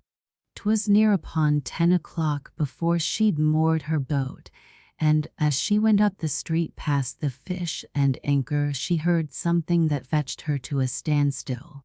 She stood for a minute listening, then walked in without more ado, set down her baskets in the passage, and pushed open the door of the barroom. There was a whole crowd of men gathered inside, and the place thick with tobacco smoke. And in the middle of this crew, with his back to the door, sat her husband piping out a song. "You sexes, give ear to my fancy. In the praise of good women I sing. It is not of Doll, Kate, or Nancy, the maid of a clown nor a king. With my falderol, tour lile. Old Adam, when he was created, was lord of the universe round.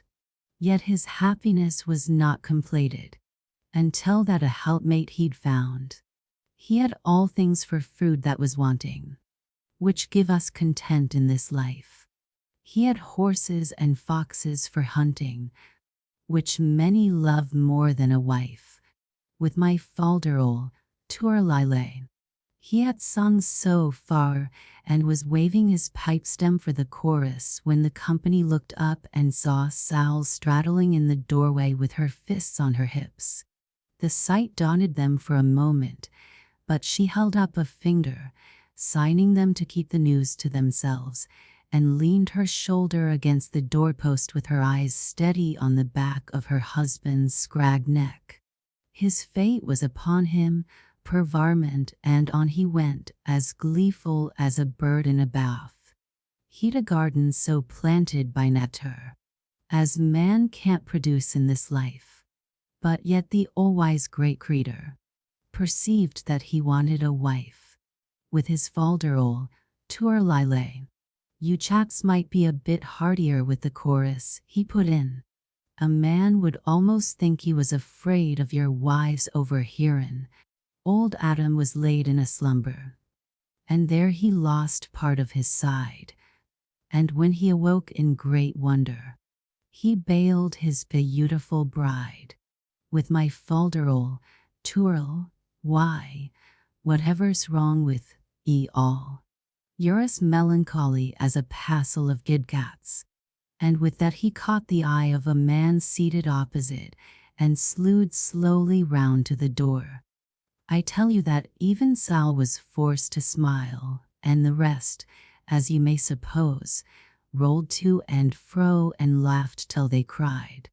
But when the landlord called for order, and they hushed themselves to hear more, the woman had put on a face that made her husband quake. "Go ahead, Hancock," cried one or two. With transport he gazed. "Sing away, man." "I will not," said the tailor, very sulky. "This here's no fit place for women, and a man has his feelin's. I'm astonished at you, Sarah, I really am. The wife of a respectable tradesman." But he couldn't look her straight in the face. "Why, what's wrong with the company?" she asks, looking around. Old, young, and middle-aged, I seem to know them all for salt-ash men. Faults, too, they have to my knowledge, but it passes me what I need to be afeard of. And only a minute since you was singing that your happiness wouldn't be completed until that a helpmate you'd found. Well, you found her, so sing ahead and be happy." "I will not," says he, still stubborn. "Oh, yes you will, my little man," says she in a queer voice, which made him look up and sink his eyes again. "Well," says he, making the best of it, "to please the missus, neighbors, we'll sing the whole randy-gal through. And after that, Sarah," here he pretended to look at her like one in command, "you'll walk home with me straight." "You may later that," Saul promised him, and so, but in no very firm voice, he pitched to the song again. With transport he gazed upon her. His happiness then was complete, and he blessed the marvelous forethought that on him bestowed such a mate. I reckon, friends, we'll leave out the chorus. They wouldn't hear of this, but retwirled away with a will, Sal watching them the while from the doorway with her eyebrows drawn down, like one lost in thought. She was not took out of his head. To reign or to triumph o'er man. She was not took out of his feet. By man to be tramped upon. But she was took out of his side. His equal and partner to be, though they be united in one. Still the man is the top of the tree. With my falderol, tour lile. Well, and what's wrong, why that? Hancock wound up, feeling for his courage again. "Get along with unite part of a man. Me took out of your side. Be that as it may, the fish and anchor is no place for discussing of it," the man answered, very dignified. "Enough said, my dear. We'll be getting along home." He stood up and knocked the ashes out of his pipe. But Sally was not to be budged. "I knew how 'twould be," she spoke up, facing the company. "I took that preacher fellow on the ground hop, as I thought, and stopped his nonsense. But something whispered to me that 'twas of false hope. Evil communications corrupt good manners, and now the mischief's done. There's no peace for Saltash till you men learn your place again, and I'm resolved to teach it to ye. You want to know how? Well, to start with, by means of a board and a piece o' chalk, same as they teach at school nowadays. She stepped a pace further into the room, shut home the door behind her, and cast her eye over the ill scores on the back of it. There were a dozen marks, maybe, set down against her own man's name, but for the moment she offered no remark on this. "Mr. Oak," says she, turning to the landlord, "I reckon you never go without a piece o' chalk in your pocket. Step this way, if you please, and draw a line for me round what these lords of creation owe ye for drink. Thank ye. And now be good enough to fetch a chair and stand 'pon it. I want you to reach so high as you can. Ready? Now take your chalk and write, beginning near the top o' the door. I, Sarah Hancock." Landlord. Landlord Oak gave a flourish with his chalk and wrote. Landlord Oak gave a flourish with his chalk and wrote, Sally dictating. "I, Sarah Hancock, do hereby challenge all the men in Saltash Borough, that me and 5 other females of the said borough will row any 6 of them any distance from 1 to 6 statute miles, and will beat their heads off, pulling either single oars or double paddles or in randan, the stakes to be £6 a side. And I do further promise, if beaten, to discharge all scores below. Now the date, please, and hand me the chalk." She reached up and signed her name bold and free, being a fair scholar. "And now, my little fellow," says she, turning to her husband, "put down that pipe and comest along home. The man's at the top of the tree, is he? You'll wish he were, if I catch you at any more tricks."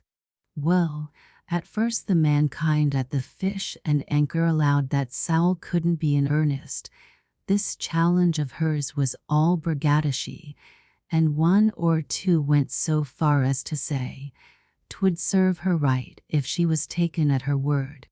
In fact, no one treated it seriously until 4 days later, at high water, when the folks that happened to be idling 'pon the quay heard a splash off Runnels' boat-building yard, and, behold, off Runnels' slip there floated a 6-oared gig, bright as a pin with fresh paint. 'Twas an old condemned gig that had lain in his shed ever since he bought it for a song off the indefatigable man o' war, though now she looked almost too smart to be the same boat. Sally had paid him to put in a couple of new strakes and plane out a brand new set of oars in place of the old ashen ones, and had painted a new name beneath the old one on the stern board, so that now she was the indefatigable woman for all the world to see. And that very evening Sally and 5 of her mates paddled her past the quay on a trial spin, under the eyes of the whole town. There was a deal of laughing up at the Fish and Anchor that night, the most of the customers still treating the affair as a joke. But Landlord Oak took a more serious view. "'Tis all very well for you fellows to grin," says he, "but I've been trying to make up in my mind the crew that's going to beat these females, and, by George, I don't find it so easy. There's the boat, too. French felt, and leaks like a 5-barred gate," said somebody. "The Admiralty condemned her 5 years ago. A leak can be patched, and the Admiralty's condemning goes for nothing in a case like this. I tell you that boat has handsome lines, handsome as you'd wish to see. You may lay to it that what Sal Hancock doesn't know about a boat isn't worth knowing. All the same, I'll warrant she never means to row a race in that condemned old tub. She dragged it out just for practice, and painted it up to make a show. When the time comes, if ever it do, she'll fit and borrow a new boat off one of the warships. We can do the same. Granted that you can, there's the question of the crew. Sal has her thwarts manned, or womaned, as you choose to put it, and maybe a dozen reserves to pick from in case of accident. She means business, I tell you. There's regatta not 5 weeks away, and pretty fools we shall look if she sends round the crier on regatta day, oh yesing, to all the world that Solash men can't raise a boat's crew to match a passel of females, and 2 of 'em. He meant Mary Kitty Climo and Pengli, mothers of long families. They discussed it long, and they discussed it close, and this way and that way, until at last landlord Oak had roughed out a crew. There was no trouble about a stroke. That thwart went nem. Con. To a fellow called Seth Ede, that worked the ferry and had won prizes in his day all up and down the coast. Indeed, the very Plymouth men had been afraid of him for 2 or 3 seasons before he gave up racing, which was only 4 years ago. Some doubted that old Roper Retallick, who farmed the ferry that year, would spare Seth on regatta day, but Oak undertook to arrange this. Thwart number 4 went with no more dispute to a whack-in, big waterman by the name of Tremendous Hoskin, very useful for his weight, though a trifle thick in the waist. As for strength, he could break a pint mug with one hand, creaming it between his fingers. Then there was Iago the preventive man, light but wiry, and a very tricky wrestler. A proper angle twitch of a man, said one of the company. Stink, one, pon both ends of N, he'll rise up in the middle and laugh at E. So they picked Iago for Bodor. For number 5, after a little dispute, they settled on Tippet Harry, a boat builder working in Runnels Yard, by reason that he'd often pulled behind Ede in the double sculling, and might be trusted to set good time to the bowside. Numbers 2 and 3 were not so easily settled, and they discussed and put aside half a score before offering one of the places to a long-legged youngster whose name I can't properly give you. He was always called Freckly-Faced Joe, and worked as a saddler's apprentice. In the end he rode too, but number 3 they left vacant for the time, while they looked around for likely candidates. 1. Stink equals tread. Landlord Oak made no mistake when he promised that Sally meant business. 2 days later she popped her head in at his bar parlor. 'Twas in the slack hours of the afternoon, and he happened to be sitting there all by himself, tipping a sheaf of churchwarden clays with sealing wax, and says she, "What's the matter with your menkind?" "Restin'," says Oak with a grin. "I don't own 'em, missus, but from what I can hear, they're restin' and recoverin' their strength." "I've brought you the stakes from our side," says Sally, and down she slaps a 5-pound note and a sovereign upon the table. "Take 'em up, missus, take 'em up. I don't feel equal to the responsibility. This here's a public challenge, hey? The publicer the better. Then we'll go to the mayor about it and ask his worship to hold the stakes." Oak was chuckling to himself all this while, the reason being that he'd managed to bespeak the loan of a 6-oared galley belonging to the water guard, and, boat for boat, he made no doubt she could show her heels to the indefatigable woman. He unlocked his strongbox, took out and pocketed a bag of money, and reached his hat off its peg. "I suppose 'tolden do to offer you my arm," says he. "Folks would talk, Mr. Oak, thinking you all the same." So out they went, and down the street side by side, and knocked at the mayor's door. The mayor was taking a nap in his back parlor with a handkerchief over his face. He had left business soon after burying his wife, who had kept him hard at work at the cheesemongering, and now he could sleep when he chose. But he woke up very politely to attend to his visitor's business. "Yes, for sure, I'll hold the stakes," said he, and I'll see it put in big print on the regatta bill. It ought to attract a lot of visitors. But lor, bless you, Mr. Oak, if you win, it'll do me no good. She, meaning his wife, has gone to a land where I'll never be able to crow over her. Your worship makes sure, I see, that we women are going to be beat, put in Sal. Tut tut, says the mayor. They've booked Sath Eid for stroke.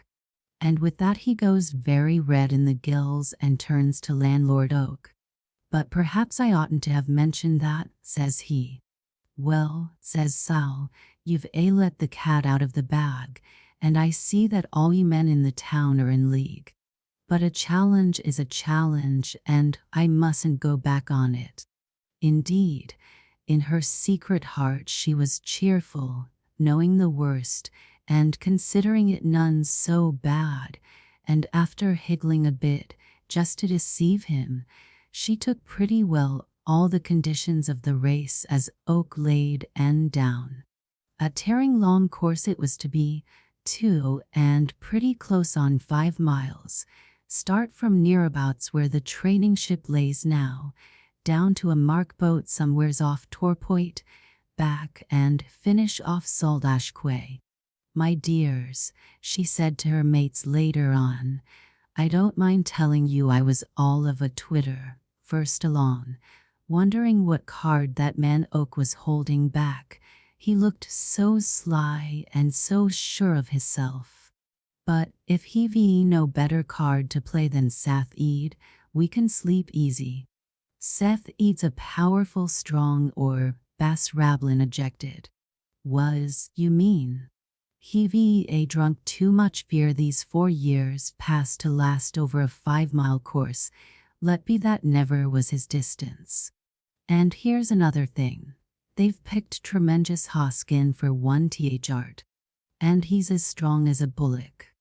I dessay, but Seth Eid pulls 38 or 39 to the minute all the time he's racing, never a stroke under.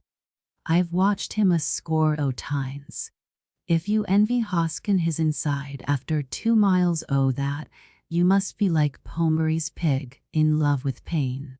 They've hired or borrowed the preventive boat, I'm told, and it's the best they could do. She's new, and she looks pretty. She'll drag aft if they put their light weights in the bows. Still, she's a good boat. I'm not afeard of her, though. From all I can hear, the woman was known for speed in her time, all through the fleet.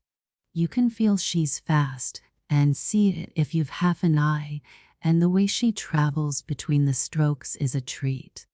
The Mounseers can build boats. But oh, my dears, you'll have to pull and stay the course, or in Saltash the women take second place forever. Shan't be worse off than other women, even if that happens, said Rebecca Tucker, that was but a year married and more than half in love with her man. Sally had been in 2 minds about promoting Rebecca to the Bower in place of Anne Pengilly, that had been clipping the stroke short in practice, but after that speech she never gave the woman another thought. Next evening the men brought out their opposition boat. She was called the Nonpareil, and tried a spin in her. They had found a man for number 3 or another of the water guard, by name Mick Guppy and by Nation Irish, which Saul swore to be unfair.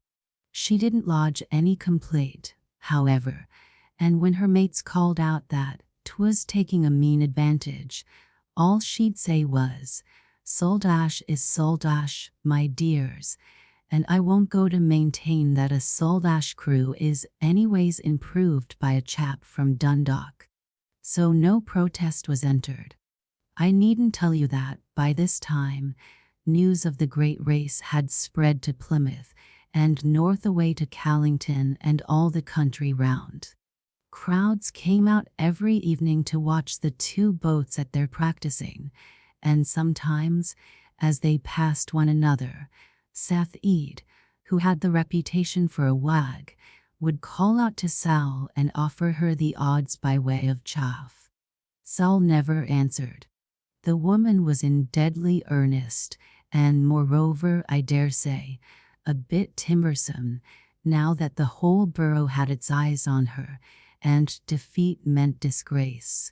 She never showed a sign of any doubt, though, and when the great day came, she surpassed herself by the way she dressed. I dare say you've noticed that when women take up a man's job, they're inclined to overdo it, and when Sal came down that day with a round tarpaulin hat stuck on the back of her head, and her hair plaited in a queue like a jack tar's, her spiteful little husband fairly danced. "'Tis unwomanly," said he. "Go upstairs and take it off." "Ch," said she, "if you're so much upset by a tarpaulin hat, you've had a narrow escape, for 'tis nothing to the costume I'd a mind to wear, and I'd a mind to make you measure the whole crew for it." And as it was, I'm told, half the sightseers that poured into Salt Ash that day in their hundreds couldn't tell the women's crew from the men's by their looks or their dress. And these be the names and weights, more or less. The Indefatigable Woman, Bow and Pengley, something under 11 stone. Number 2, Thomasine Oliver, ditto. Number 3, Mary Kitty Clemo, 11 and a half. Number 4, Long Eliza, 13 and over, a woman very heavy in the bone.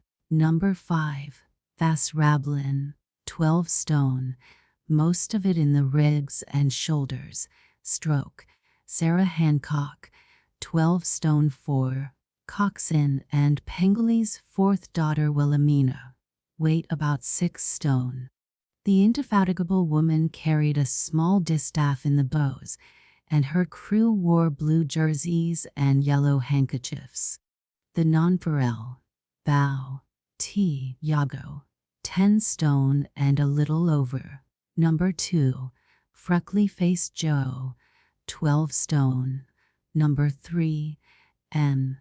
Guppy, 12 stone and a half. Number 4, Tremendous Hoskin, 18 stone 10. Number 5, Tippet Harry, 12 stone 8, stroke. Sath Eid, 11 6. And I don't know who the boy was that steered. The Nonpareil carried a red, white, and blue flag, and her crew wore striped jerseys, white and blue. They were started by Pistol, and Sath Eid, jumping off with a stroke of 40 to the minute, went ahead at once.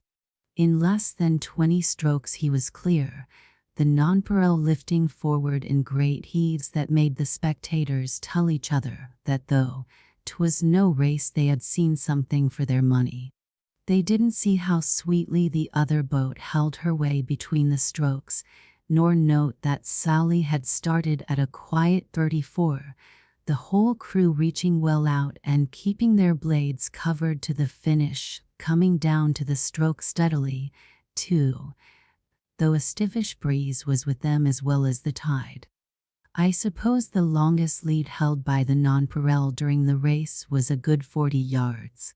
She must have won this within 4 minutes of starting, and for half a mile or so she kept it. Having so much in hand, Eid slowed down, for flesh and blood couldn't keep up such a rate of striking over the whole course, and at once he found out his mistake. The big man Hoskin, who had been pulling with his arms only, and pulling like a giant, didn't understand swinging out, tried it, and was late on stroke every time. This flurried Eid, who was always inclined to hurry the pace, and he dropped slower yet, dropped to 35, maybe, a rate at which he did himself no justice, bucketing forward fast, and waiting over the beginning till he'd missed it. In discontent with himself he quickened again, but now the oars behind him were like a peal of bells. By sheer strength they forced the boat along somehow, and with the tide under her she traveled. But the Indefatigable Woman by this time was creeping up. They say that Sally rode that race at 34 from the start to within 50 yards of the finish, rode it minute after minute without once quickening or once dropping a stroke. Folks along shore timed her with their watches. If that's the truth, 'twas a marvelous feat, and the woman accounted for it afterwards by declaring that all the way she scarcely thought for 1 second of the other boat, but set her stroke to a kind of tune in her head, saying the same verse over and over. But she was took out of his side, his equal and partner to be, though they be united in one. Still the man is the top of the tree. With my falderole, tour lile, we'll see about that. The indefatigable woman turned the mark not more than 4 lengths astern. They had wind and tide against them now, and with her crews swinging out slow and steady, pulling the stroke clean through with a hard finish, she went up hand over fist. The blades of the nonpareil were knocking up water like a moorhen. Tremendous Hoskin had fallen to groaning between the strokes, and I believe that from the Mark boat homeward he was no better than a passenger, an 18-stone passenger, mind you. The only man to keep it lively was little Iago at bow, and Seth Ede, to do him justice, pulled a grand race for pluck. He might have spared himself, though. Another 100 yards settled it. The indefatigable woman made her overlap and went by like a snake, and the Irishman pulled in his oar and said, "Well, heaven bless the leddies, anyway." Sethie turned round and swore at him vicious-like, and he fell to rowing again, but the whole thing had become a procession. Eyes in the boat, commanded Sal, pulling her crew together as they caught sight of their rivals for the first time and, for a stroke or two, let the time get ragged. She couldn't help a lift in her voice, though, any more than she could help winding up with a flourish as they drew level with Saltash Town, a good 100 yards ahead, and heard the band playing and the voices cheering. "Look out for the Quicken!" And up went a great roar as the women behind her picked the Quicken up and rattled past the quay, and the winning gun at 40 to the minute. They had just strength enough left to toss oars, and then they leaned forward with their heads between their arms, panting and gasping out, "Well rowed, Sal." Oh, well rowed all, and letting the delight run out of them in little sobs of laughter. The crowd ashore, too, was laughing and shouting itself hoarse. I'm sorry to say a few of them jeered at the nonpareil as she crawled home, but, on the whole, the men of Saltash took their beating handsome. This don't include Sal's husband, though. Landlord Oak was one of the first to shake her by the hand as she landed, and the mayor turned over the stakes to her there, and then with a neat little speech. But Taylor Hancock went back home with all kinds of ugliness and uncharitableness working in his little heart.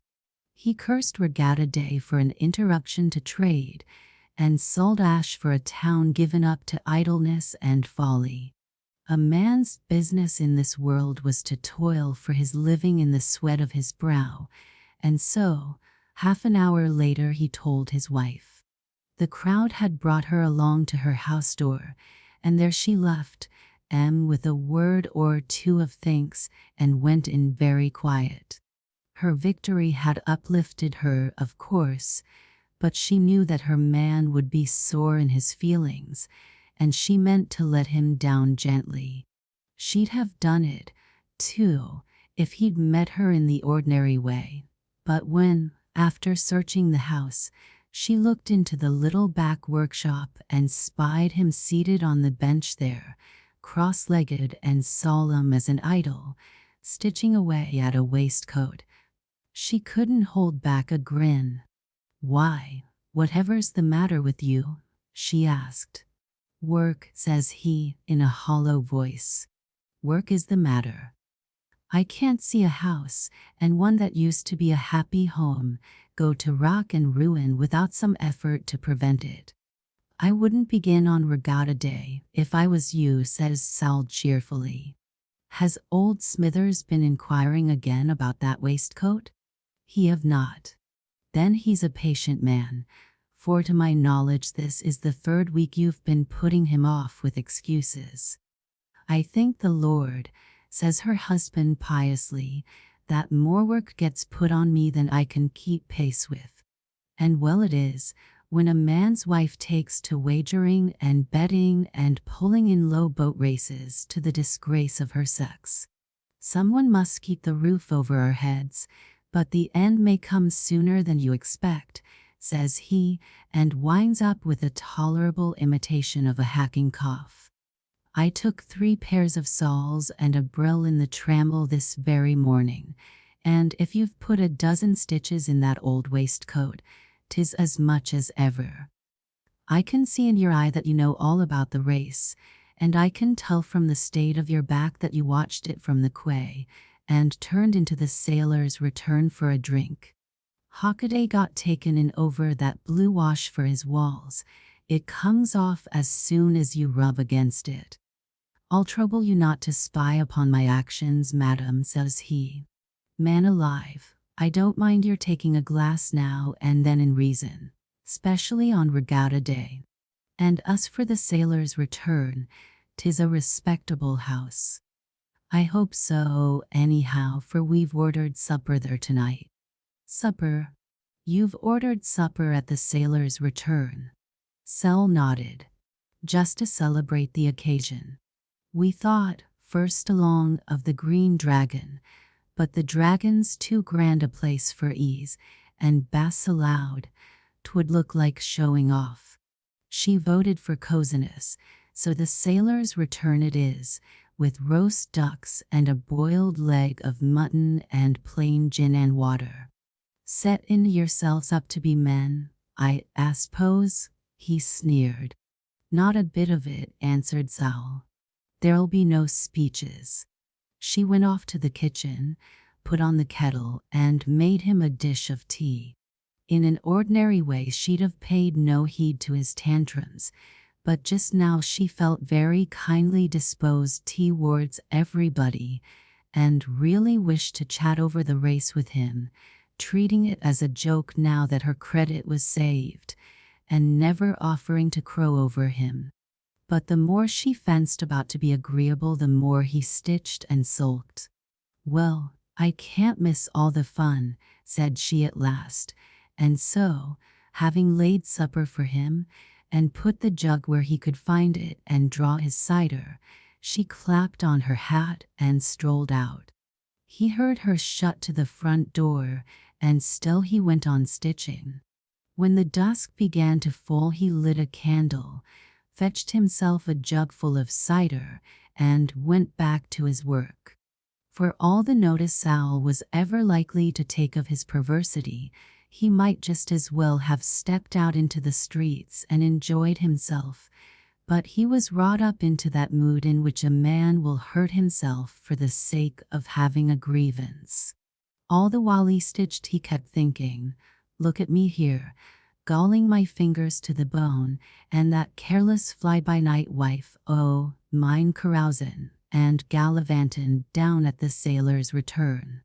Maybe she'll be sorry for it when I'm dead and gone, but at present if there's an injured, misunderstood poor mortal in Saldash town, on that man.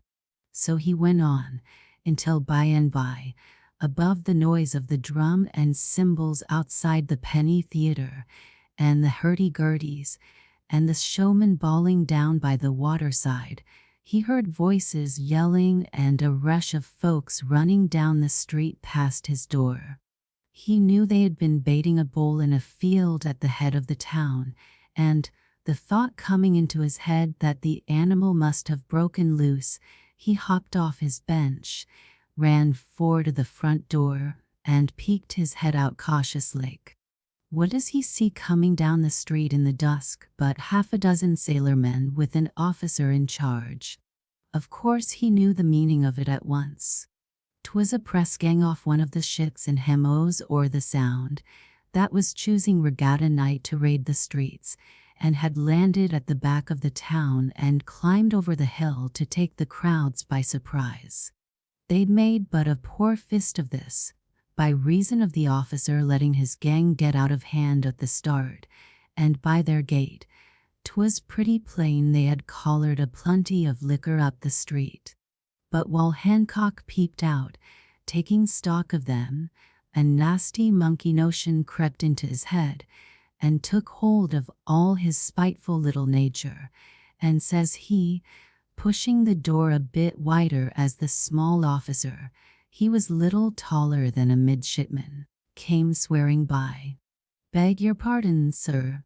You'd best take in your head and close the door upon it," snaps the little officer.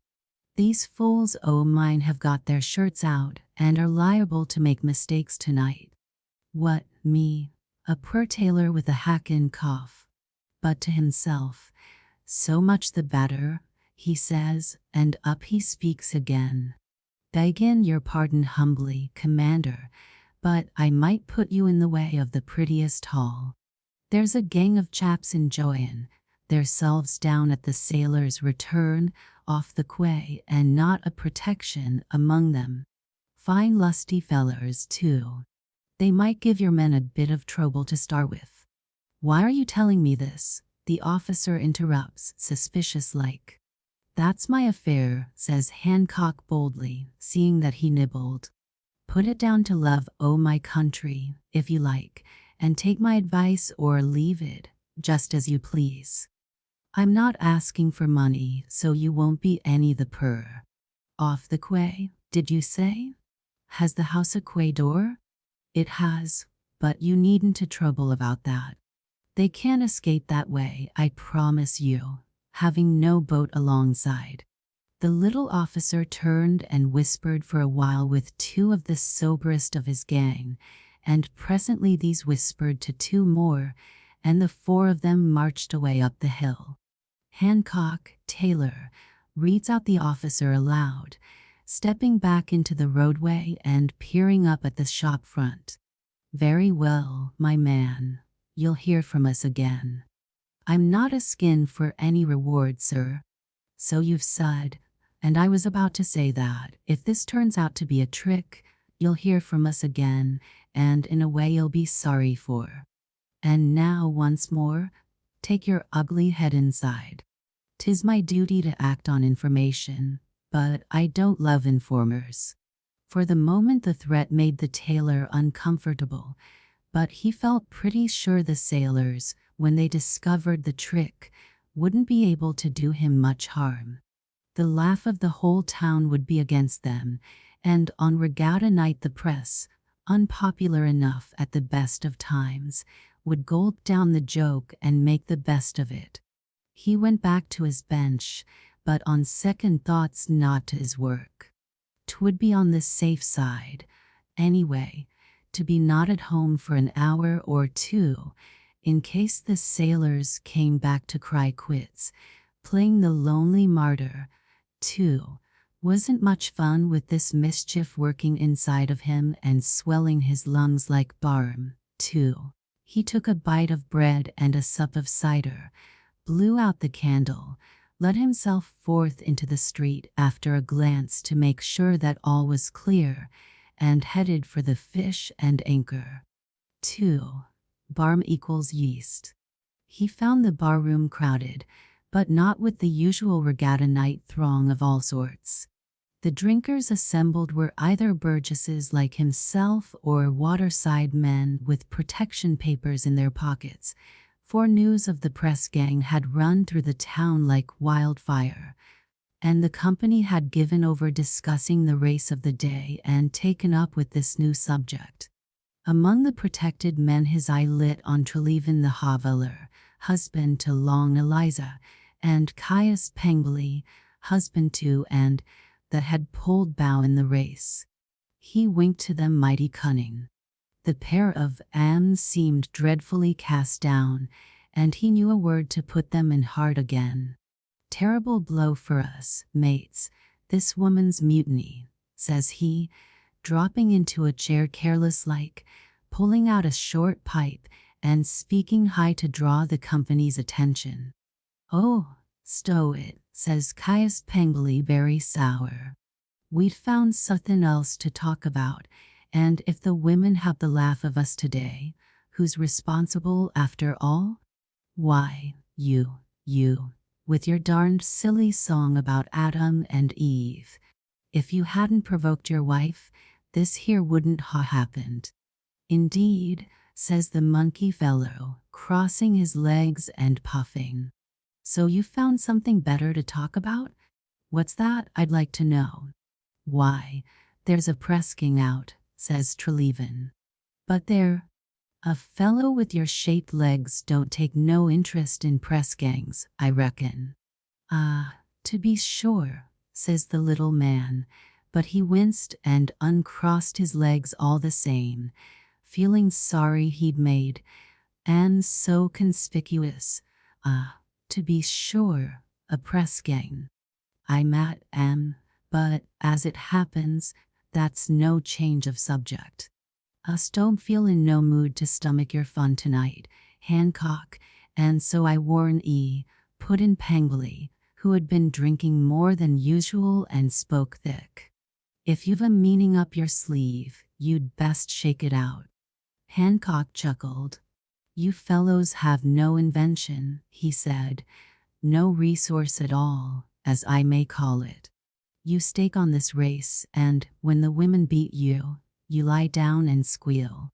Well, you may think me that I'm built different. I bide my time, but when the clock strikes I strike with it. I never did approve of women dressing man fashion, but what's the use of making a row in the house?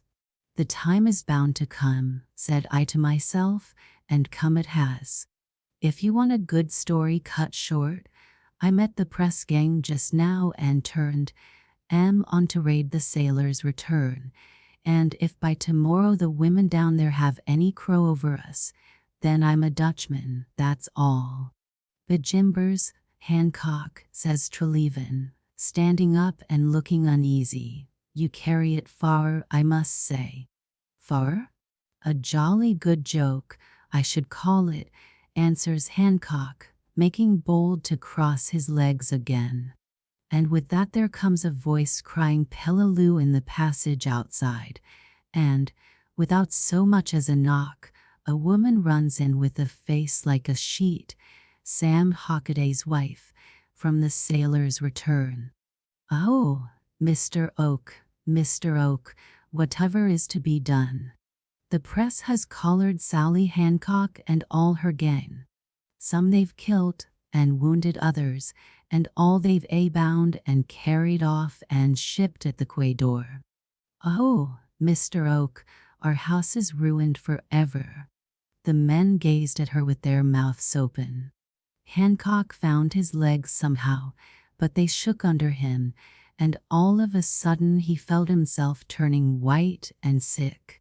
"You don't mean to tell me," he began. But Pengilly rounded on him and took him by the ear so that he squeaked. "Where's my wife, you miserable joker, you?" demanded Pengilly. "They can't be in earnest." "You'll find that I am," said Pengilly, feeling in his breeches pocket and drawing out a clasp knife almost a foot long. "What's the name of the ship?" I don't know. I never inquired." "Oh, please let me go, Mr. Pengilly. Haunt I got my feelings, same as yourself?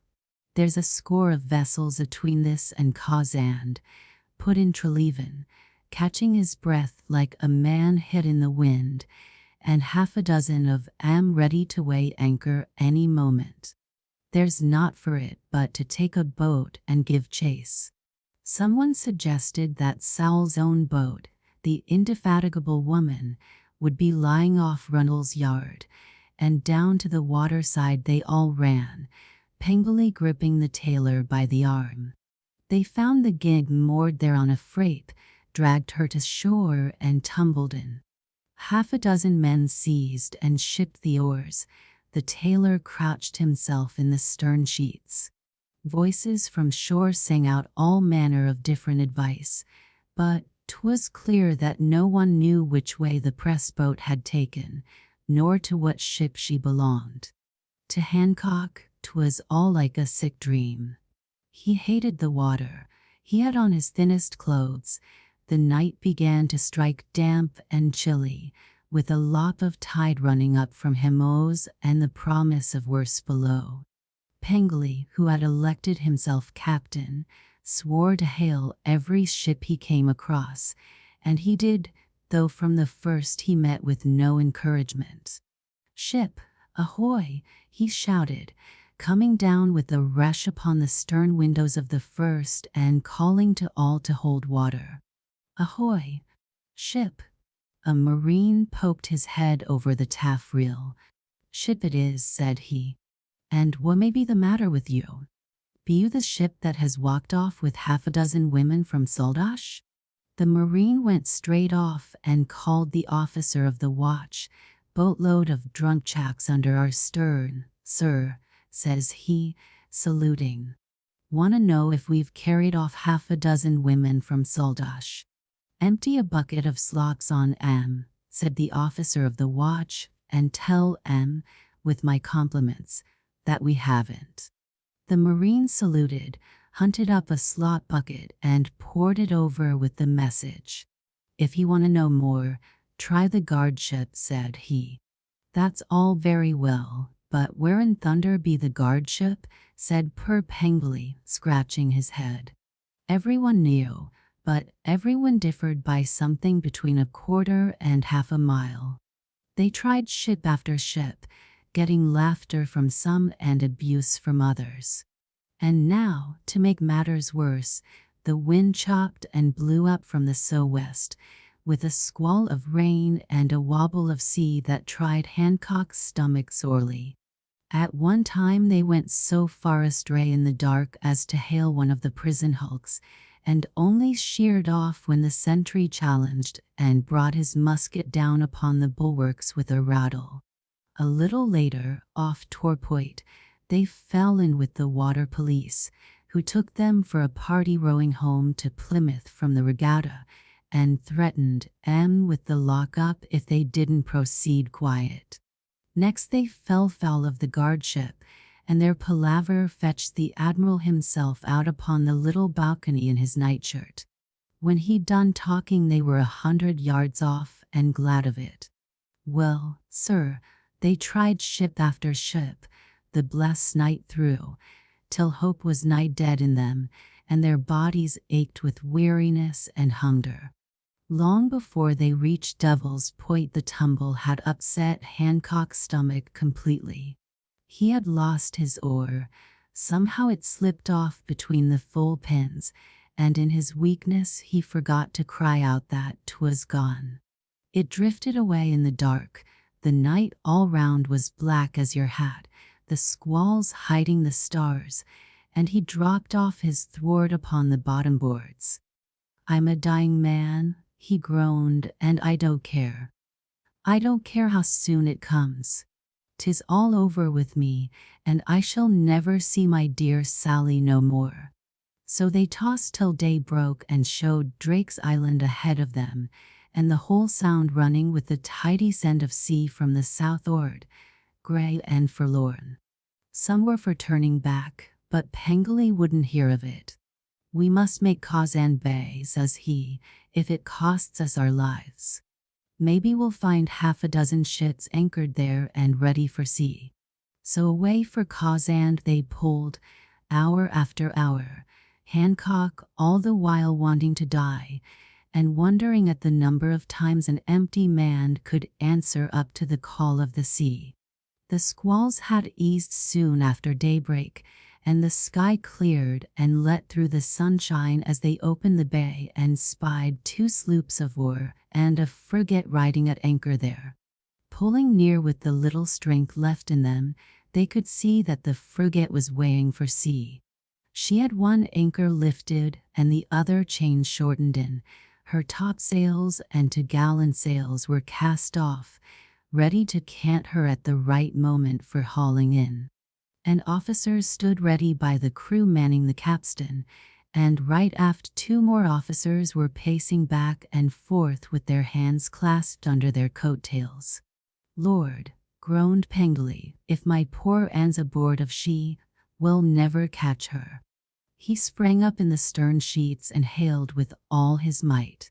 Small enough chance had his voice of reaching her, the wind being dead contrary, and yet for the moment it looked as if the 2 officers aft had heard, for they both stepped to the ship's side, and one put up a telescope and handed it to the other. And still the crew of the gig, staring over their shoulders while they pulled weakly, could see the men by the capstan standing motionless and waiting for orders. "Seems a'most as if they were expectin' somebody," says Pengli with a sudden hopefulness, and with that Trelevin, that was pulling stroke, casts his eyes over his right shoulder and gives a gasp. "Good Lord, look," says he. "The tender." And sure enough, out of the thick weather rolling up away over Bavazand, they spied now a service cutter bearing across close-hauled, leaning under her bed topsail and knocking up the water like ginger beer with the stress of it. When first sighted she couldn't have been much more than a mile distant, and, pull as they did with the remains of their strength, she crossed their bows a good half-mile ahead, taking in topsail as she fetched near the frigate. "Use your eyes, oh, use your eyes," called out Pengli, but no soul could they see on her besides 2 or 3 of the crew forward, and a little officer standing aft beside the helmsman. Pengli ran forward, leaping the thwarts, and fetched the tailor a rousing kick. "Sit up," he ordered, "and tell us if that's the officer you spoke to last night." The poor creature hoisted himself upon his thwart, looking as yellow as a bad egg. I think that's the man," said he, straining his eyes, and dropped his head overside. "Pull for your lives, boys," shouted Pengli. And they did pull, to the last man. They pulled so that they reached the frigate just as the tender, having run up in the wind and fallen alongside, began uncovering hatches. 2 officers were leaning overside and watching, and a couple of the tender's crew were reaching down their arms into the hold. They were lifting somebody through the hatchway, and the body they lifted clung for a moment to the hatchway combing, to steady itself. "Sally," screamed a voice from the gig. The little officer in the stern of the tender cast a glance back at the sound and knew the tailor at once. He must have owned sharp sight, that man.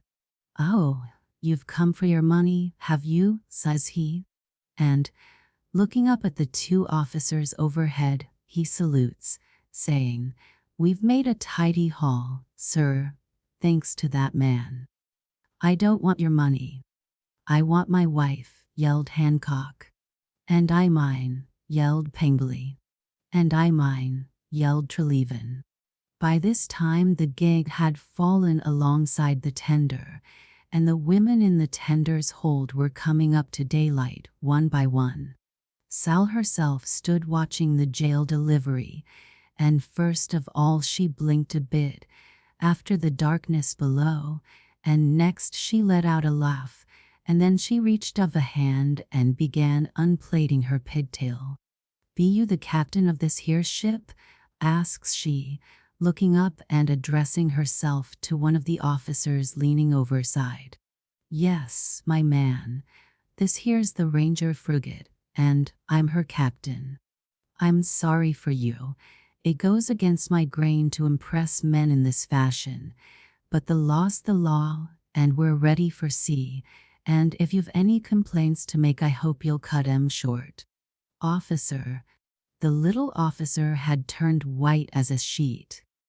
"I don't know," says Sal, "that I've any complaints to make, except that I was born a woman. That I went on to marry that pea-green tailor yonder is my own fault, and we'll say no more about it. By this time, all the women on the tender was following Sal's example and unshredding their back hair. By this time, too, every man aboard the frigate was gathered at the bulwarks, looking down in wonderment. There beneath them stood a joke too terrible to be grasped in one moment. "I beg your pardon, Mr. Rogers," says the captain in a voice cold as a knife, "but you appear to have made a mistake." The little officer had turned white as a sheet, but he managed to get in his say before the great laugh came. "I have, sir, to my sorrow," says he, turning viciously on Hancock, "a mistake to be cast up against me through my career. But I reckon," he adds, "I leave the punishment for it in good hands." He glanced at Sally. "You may lay to that, young man," says she heartily. "You may lay to that every night when you says your prayers." Captain Wyvern's Adventures. 1. A philosophical man will go far before he discover a pastime more grateful or better soothing to his mind than painting in watercolors. I have heard angling preached up for a better, and when I answered on behalf of watercolors that it does not matter how you do it, was replied to that the same holds with angling if cheerfully practiced. Well, then, at angling I make a cast and hitch my line over a bough, or it drops into some thicket, and thereat how can a man keep tranquil? No, no, I had liefer stain paper any day of the week. On Saturday afternoon, the 10th of August, 1644, a very fair hot day, while I sat in the pleasant shady church of Boconic, near by Lord Mohun's house in Cornwall, copying down the writings on the monuments and the scutcheons in the windows in their right colors, it came into my mind to consider much that had happened to me in 2 years, how that fate had made a soldier of me, a plain Essex squire, how that, not content, it had promoted me to command a troop in His Majesty's regiment of horse, how that I, who had often desired to visit Cornwall for the sake of its ancient monuments, but had never thought, being by habit lethargic, to make so far a journey, was not only arrived there, but had leisure to follow my studies amid the fret and drilling of a great army. Yet it was all very simple.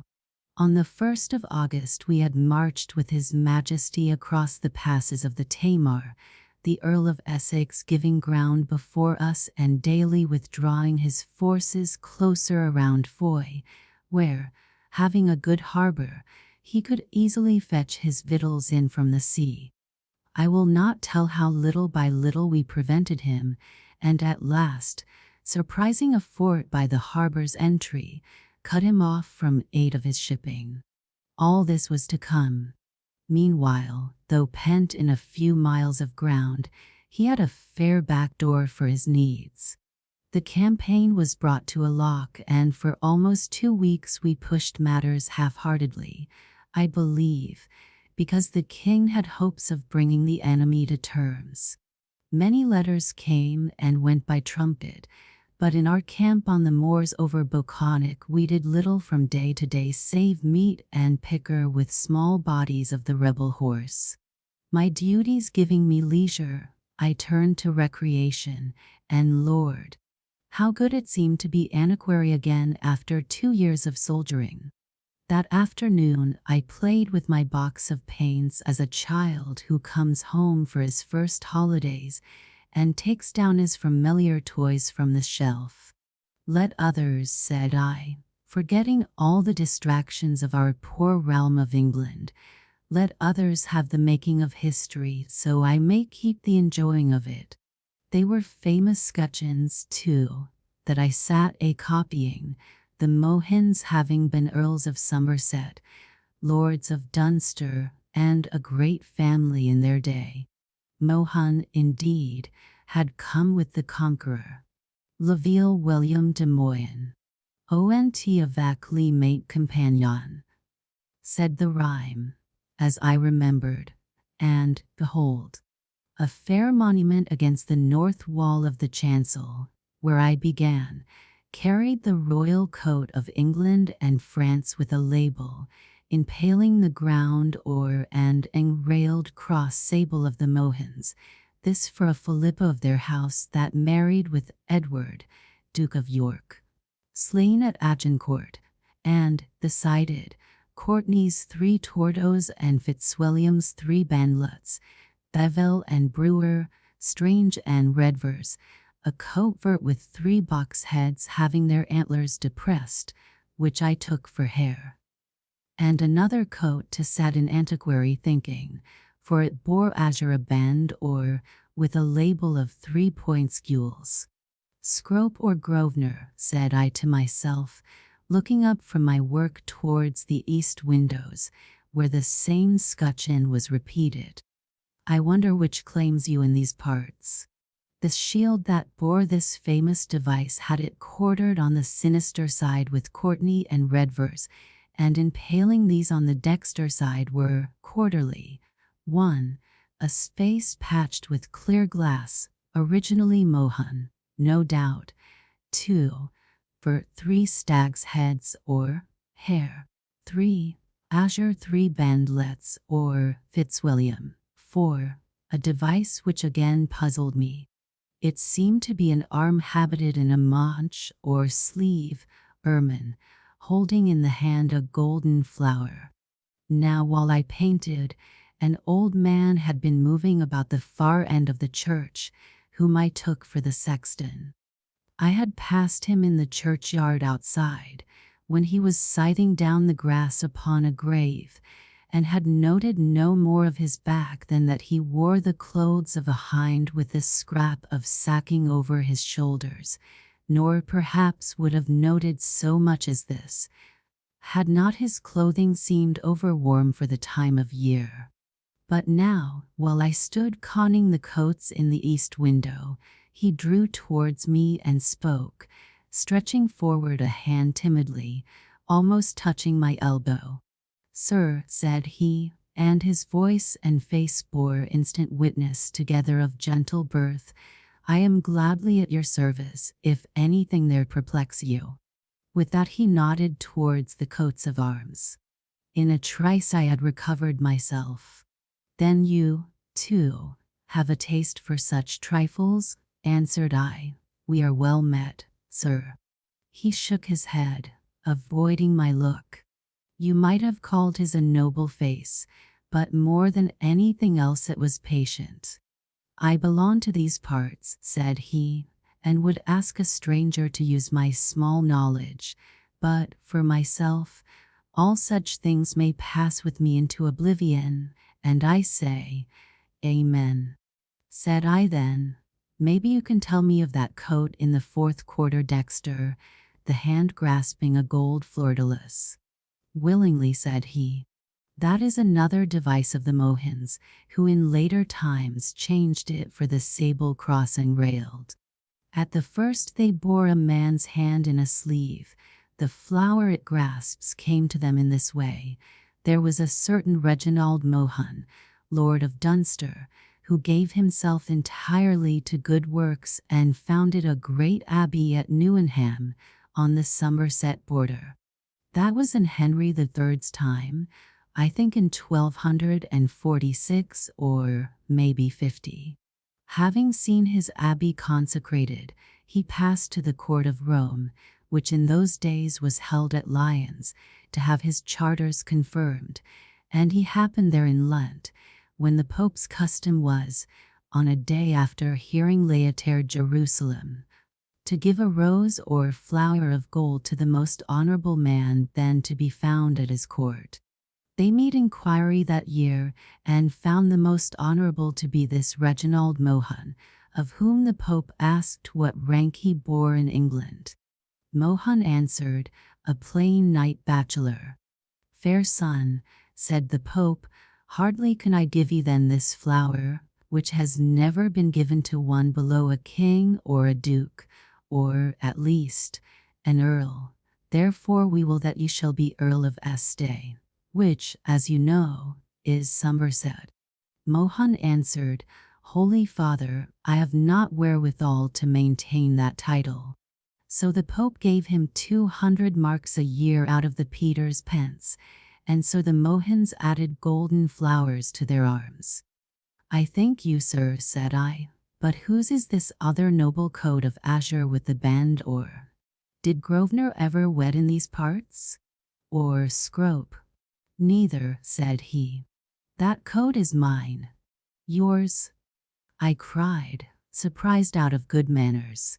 "But this, sir, is the very coat over which Scrope and Grosvenor contended." "Any are welcome to it now," he answered. "But it is Carmino, and I am Carmino." "I ought to have known of a third claimant," said I, musing. "I have indeed heard of Carmino, but I had thought the family to be long since perished." He drew back a little and scanned me. "Finus rerum," said he quietly. "It comes to all, but sometimes it lingers, and as with me, lingers overlong. I believe, sir, that you are a captain in His Majesty's troop, and will have seen your share of fighting and of life in camp. Your present occupation proves you to be a contemplative man. Will you answer if I put to you a question or two?"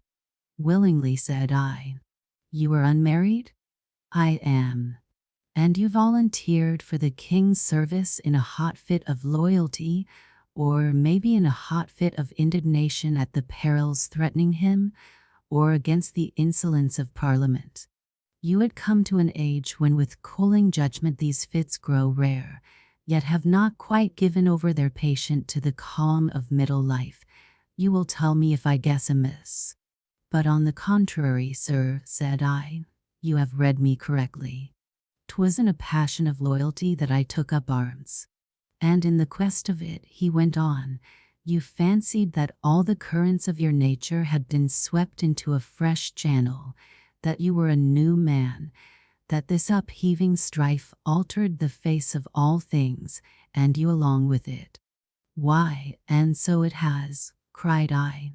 "Nay, but think a while. You have marched and countermarched for how long? 2 years. 2 years of that period of life when honest, thoughtful men turn to making account with themselves, try to learn why they were sent into the world and what to do, observe the hopes and ambitions of their fellows, prove their own limits, and so set up their rest against old age and death. You rode from home under a sudden persuasion that your business in the world, and the business of all these thousands of different men, was to defend His Majesty.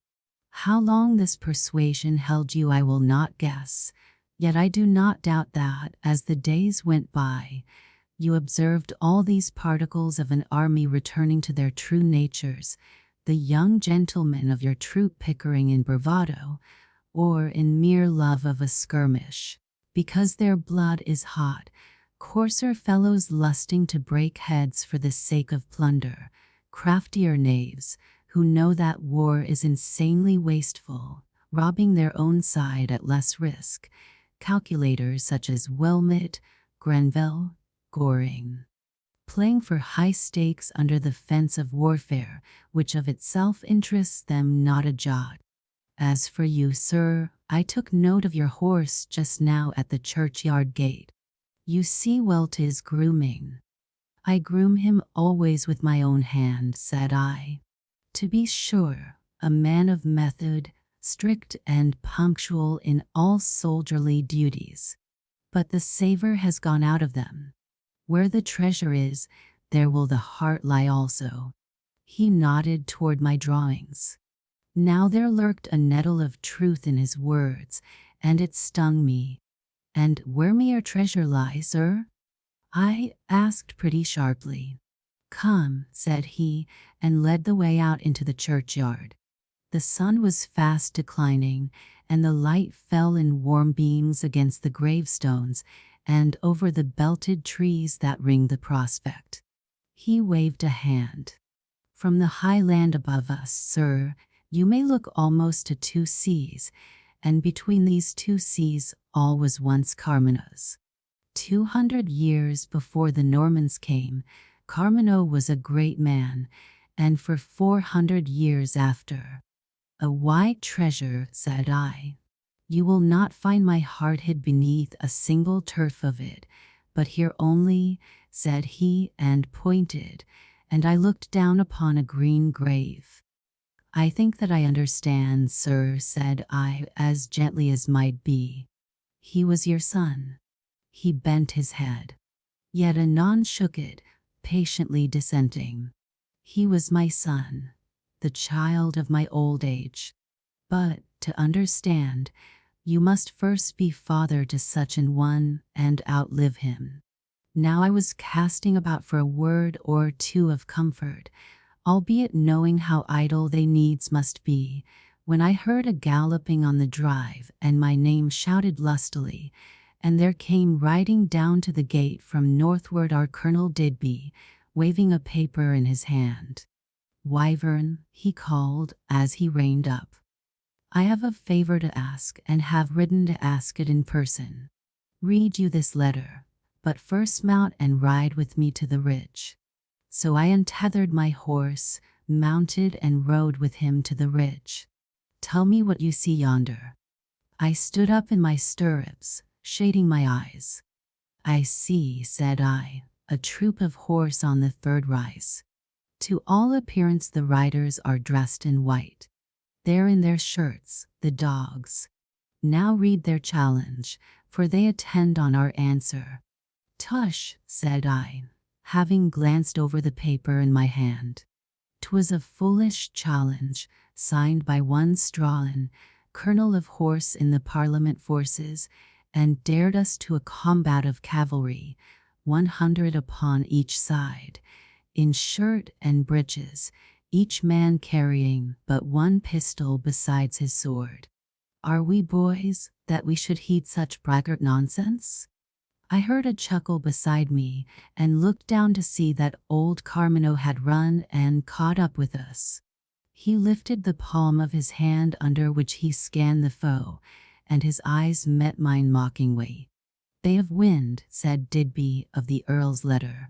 That morning a trumpet had returned with an answer to His Majesty's latest propositions, and it ran that Essex had no authority from Parliament to treat, nor could do so without breach of trust, and that wind has overblown their vanity.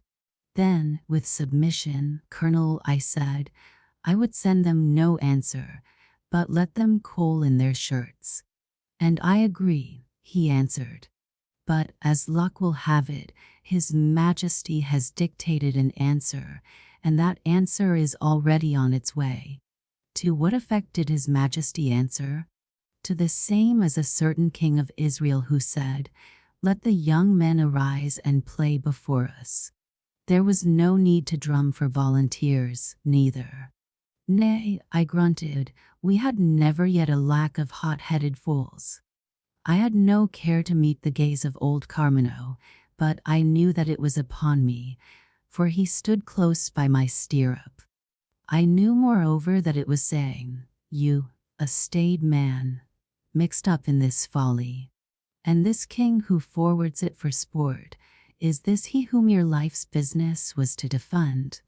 Now, as the army would understand it, our colonels seeking me in person, when so many would have striven for the chance to shine under His Majesty's eyes, was a high compliment, and the higher since certain of the hottest young bloods had, as I heard later, stipulated for my company. Yet for the moment I was angered, reading old Carmino's thought and knowing it to be true. I had no natural taste for this bravery of mere fighting, and that I had arrived to be a man sought out for fighting was but a proof how emptily the mass of men exalts it above civil pursuits. Seeing that my credit rested wholly on certain habits of steadiness and caution that in any other business I should have applied as cheerfully, I felt no desire at all to shine for His Majesty's light approbation, albeit, 2 years ago, I had enlisted in a fervor to die for his crown, and feeling my uneasiness under old Carmino's gaze, I cursed him silently for having read me better than hitherto I had read myself. But Digby would understand nothing of this. He was a good fighter and a good fellow, bred and trained in military vanities. So I answered him curtly that, if this folly were afoot and now inevitable, I would come. I spoke too sourly perhaps, and my words, as I could see, wounded him. "My dear Wyvern," said he, "I thought of you at once, and rode for you expressly. Other men are biting their mustachios at the bare chance of it. The king himself will be looking on." "You were always my friend," said I, as we spurred forward together. I wished to waste no words over that foolish combat. We were 100 aside, drawn up in our shirt sleeves on two opposing slopes, and we encountered in the hollow between. Digby, who led us, had given the word to hold our pistol fire for close quarters, and I on the left had wasted an harangue on my troopers to the same effect. But once the trumpets had sounded "charge," the whole affair became but a wild paper chase. At 40 yards distance, some young fools on the extreme right began popping off their pistols, and in half a dozen strides this infection had run like a wildfire along one line. With ordinary seasoned men of my own troop I had done far better, but these were the picked fools of an army, and the main of them under 20 years old. It is always short work between two bodies of horse meeting in full shock. One swerves and flies, or else goes under. The other presses on. There can be no other way. For me, I managed to unsaddle a man and break through the enemy's right with 3 troopers after me. Wheeling then, we saw the body of our friends in full flight, and a dozen of our foes, wheeling at the same instant, bore down on us nimbly. We spurred to meet them in second shock, but, as we encountered, one clever round pate, who had reserved his fire, sent a bullet through my charger's shoulder pin. I had at that instant a thrust to deliver under the arm of another fellow, and the poor brute's fall took me at unawares. I was flung heavily and stunned, and, the game being over, no doubt His Majesty rode moodily off to supper. Like other kings, he was trained to sport, but I doubt if he ever arrived at enjoying it. 2. The main body of the Parliament horse and 2 regiments at least of their foot were quartered at Lestithiel, in the valley under Boconic, a neat tidy town, but not commodious for so great a mob. It stands by an ancient bridge of 8 arches, where the tidal water running up from Foy spends the last of its strength, and there is a hall and exchequer where the Dukes of Cornwall had been used to receive their stanary accounts, with a small prison beside for debtors and offenders under the laws of stanary. This prison being crowded already with prisoners taken by the rebels, the provost marshal clapped me, with 9 others made captive in the above skirmish, in the parish church of St. Bartholomew, and there set a guard over us, using us more gently, I suppose, for that we had come to him in more ceremonious fashion than by the ordinary hazard of war. The rebel cavalry had turned the church into a stable, and defiled it past description. Also I heard a tale of their having led a horse to the font and christened him Charles, a double insult to God and to their king, but will say in fairness that they practiced no such blasphemy during my sojourn there, nor seemed the men to do it, but went about their grooming and feeding of their horses soberly enough, making no more of the church than if it had indeed been a stable. Over us they kept strict watch, but fed us as well as they themselves fared, and showed us no incivility. Nay, at my request one found pen, ink, and paper for me that I might pass the time away by copying the scutcheons in the windows, the glass of which they had spared. Among us 10 unfortunates were 2 young gentlemen of Cornwall, Humphrey Grills and John Trecarrel, but as Jack, saluted by everyone. They both had hurts, Grills a shot through the flesh of an arm, with 2 broken ribs to boot, Trecarrel a slight glancing wound across the left lower ribs. For myself, I had taken no harm beyond the bruise of my tumble, though my head swam for days after and I suffered from frequent fits of nausea. The other 7 were common troopers, decent fellows, and one carried in his breeches pocket a pack of cards, which kept us well amused until a roundhead sergeant, discovering our play, reported it to the provost marshal, who took the cards away. In this church of Lestithiel, then, I dwelt from the day of my capture, August 10th, until the last of the month, and on the whole very cheerfully, for we saw that the rebels intended us no injury. And from some of them we had news of Sir Jacob Astley's seizing the forts at the entry of Foyhaven, and so cutting off Essex from his supplies by sea. Wherefore we told ourselves that the Earl must either surrender or make a desperate push to cut a way through His Majesty's posts, and that, whichever he might choose, our liberty would not be long delayed. Also, and besides my copying of the scutcheons, I pleased myself with composing of a chronogramma which I here present to the reader. I thought it mighty ingenious of the time, and so it is, and I spent 4 days upon it. Vivat Rex comes Sexivs dissi pat br. Or, in English, long live the king, the Earl of Essex is put to the rout. You will see that, by taking out from the Latin all the letters that stand for Roman numerals, and no other, you get the Annus Domini 1644, in this way.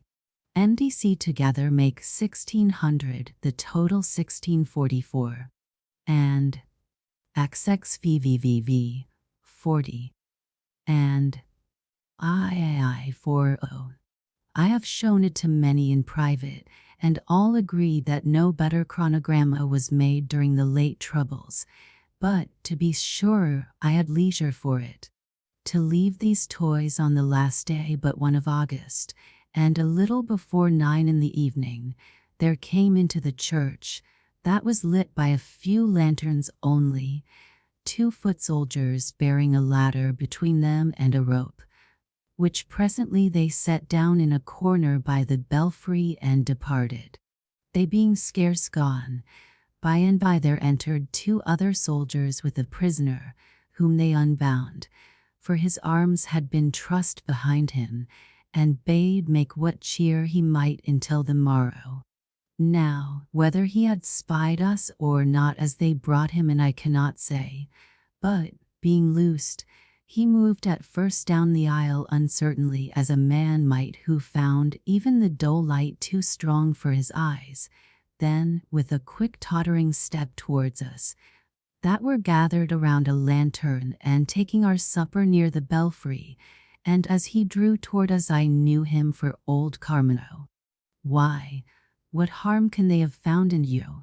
asked I, taking his hand, as fellows will in misfortune, and giving him a seat beside us.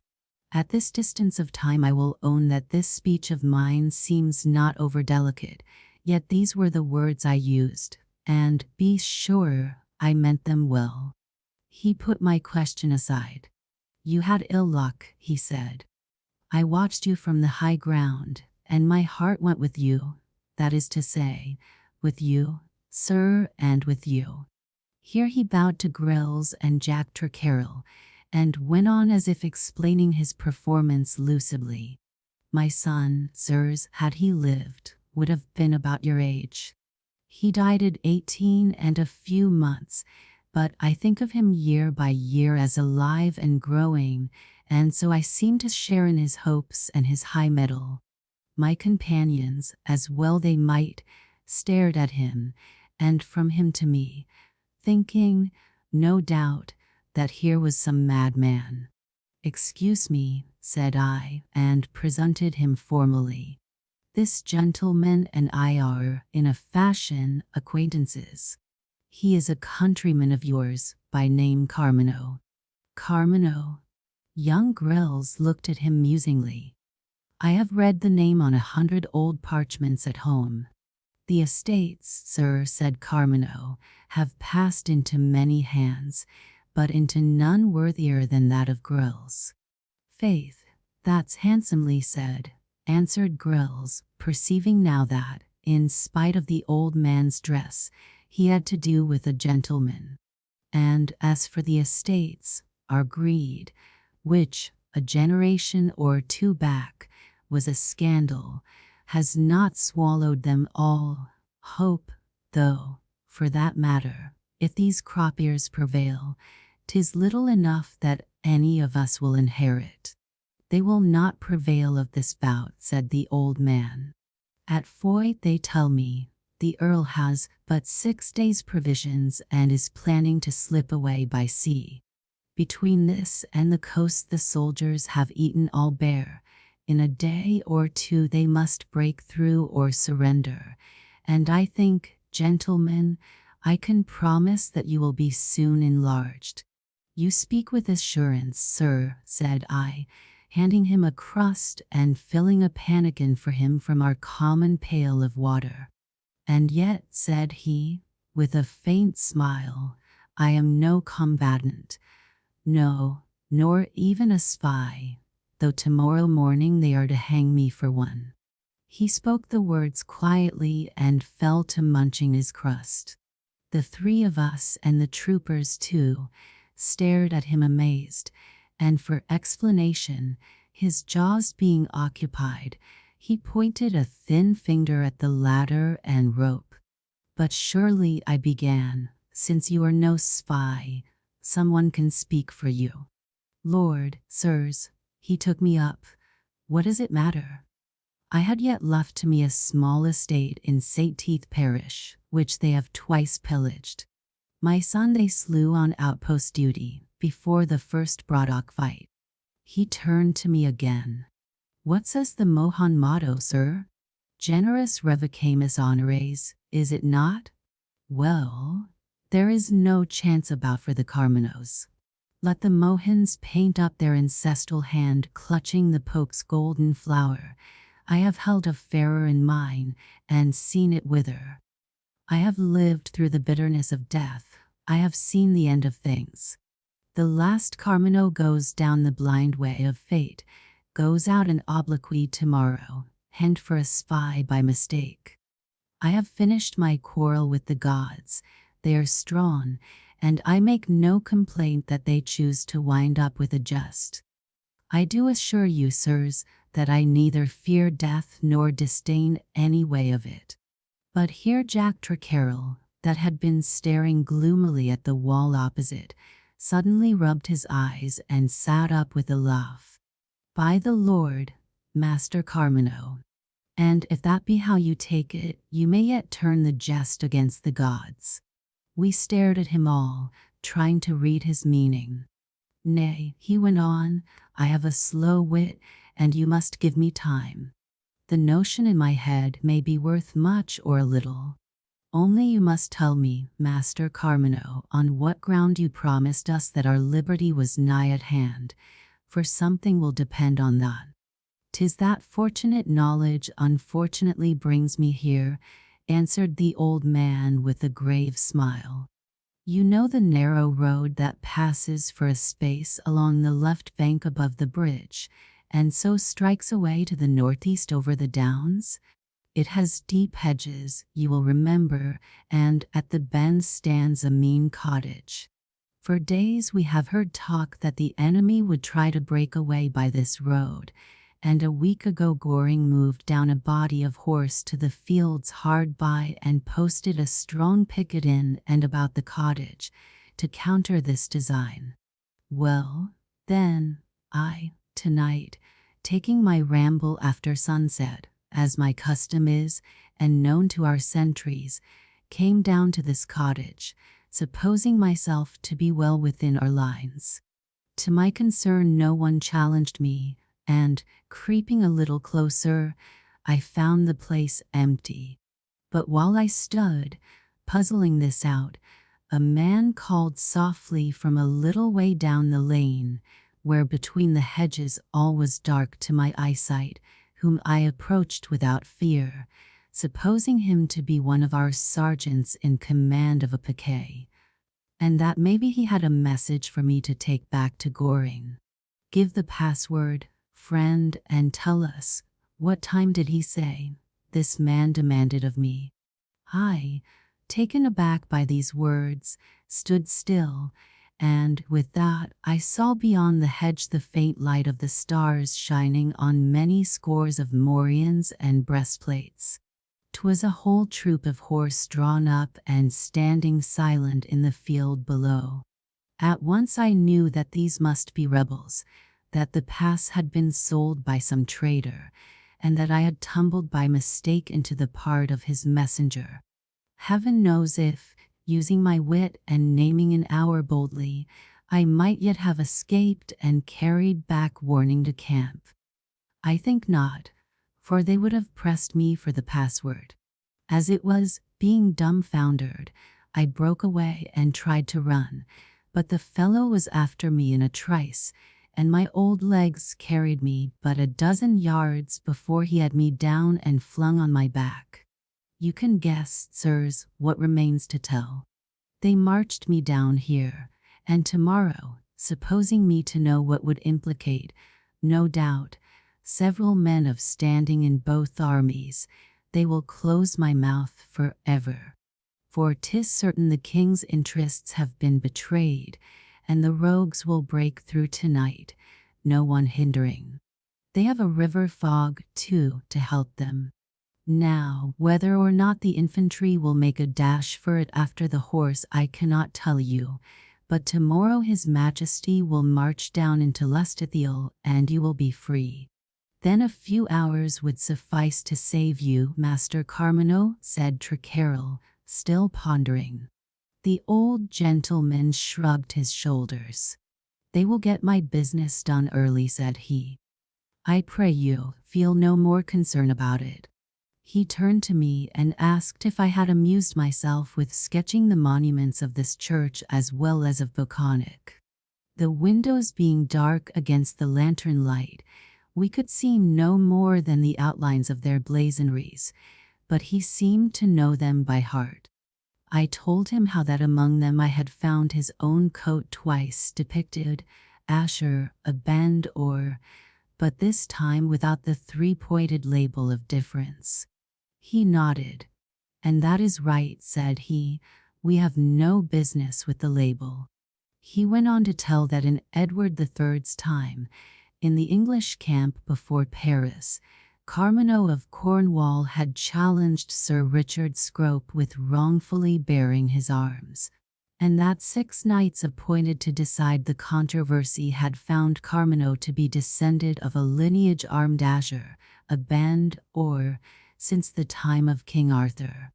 This led us into converse on the Scrope and Grosvenor dispute.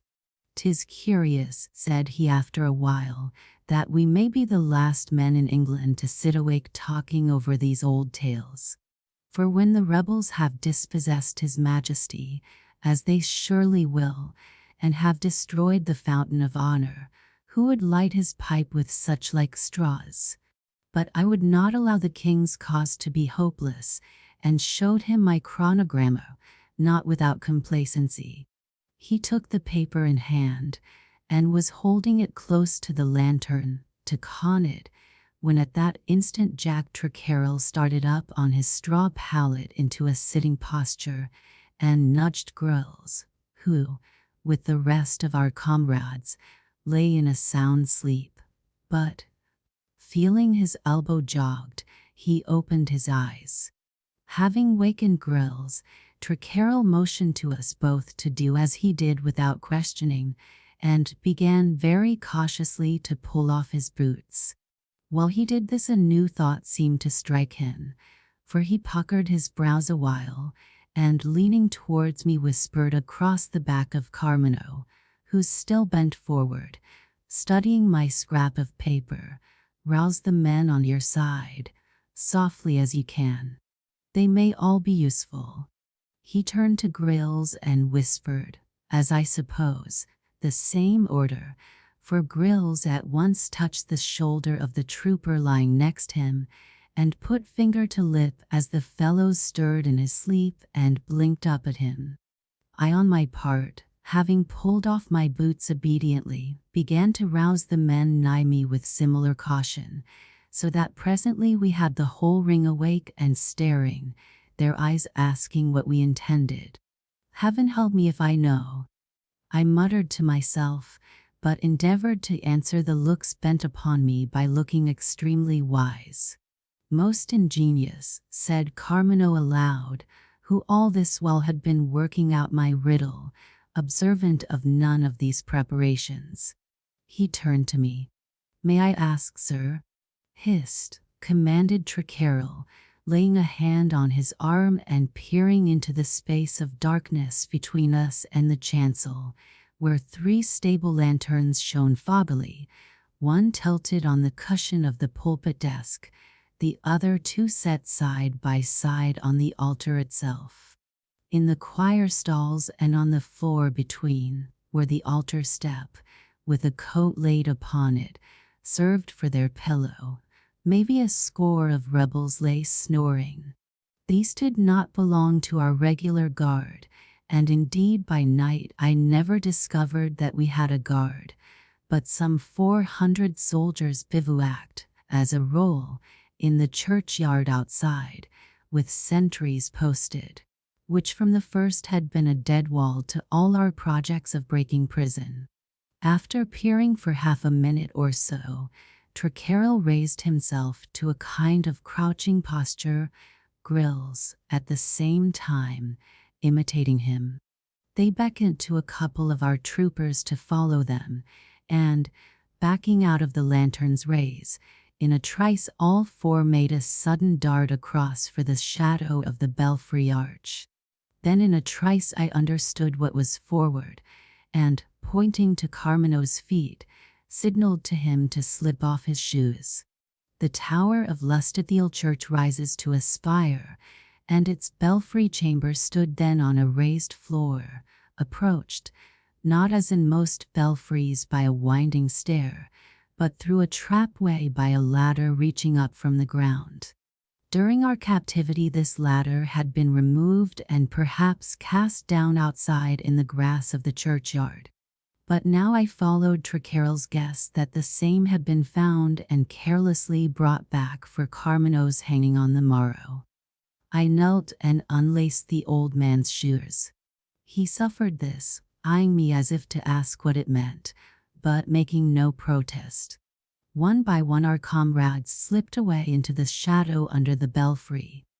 I heard the ladder raise softly and then a light scraping as its upper end touched the stonework aloft.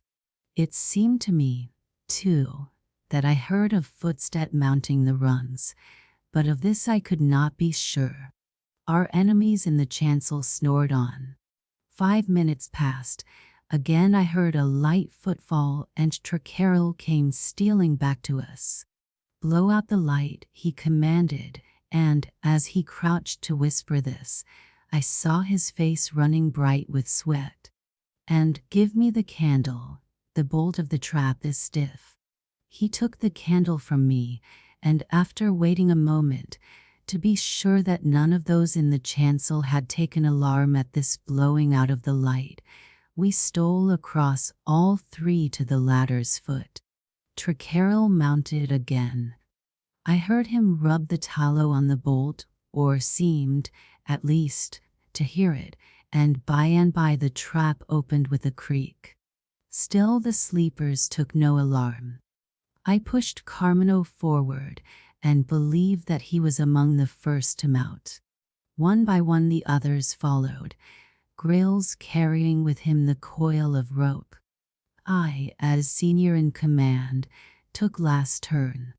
This adventure was not mine, nor could I see the end of it, but I supposed that in the uncommon military operation of retreating up a steeple the commanding officer's place must be the extreme rear.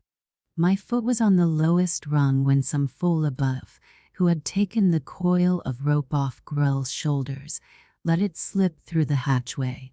It struck the ladder, and came glancing down with a rush fit to wake the dead, and almost on the instant 2 or 3 of the men in the chancel had sprung to their feet and were snatching down the lanterns there. Now I had leapt aside nimbly, and luckily too, or the blow of it had either brained or, at the least, stunned me. And as it thudded onto the pavement, I made a clutch at the rope and sprang for the ladder with a shout that woke the whole church and echoed back on me with a roar. "Hoist!" I yelled, clambering as high as I might, and anchoring myself with an arm crooked through a run. "Hoist, it is," sung down Carol's voice cheerfully. "Hold tight below, and you, lads, up with him. 1, 2, 3, heave, my hearties." 'Twas the only way, for already half a score of the rebel rogues were bearing down the nave towards me at a run. But, I thank heaven, they had started in too great a hurry to remember their muskets. They reached the belfry arch to find the foot of my stairway lifted a good 6 feet above their heads.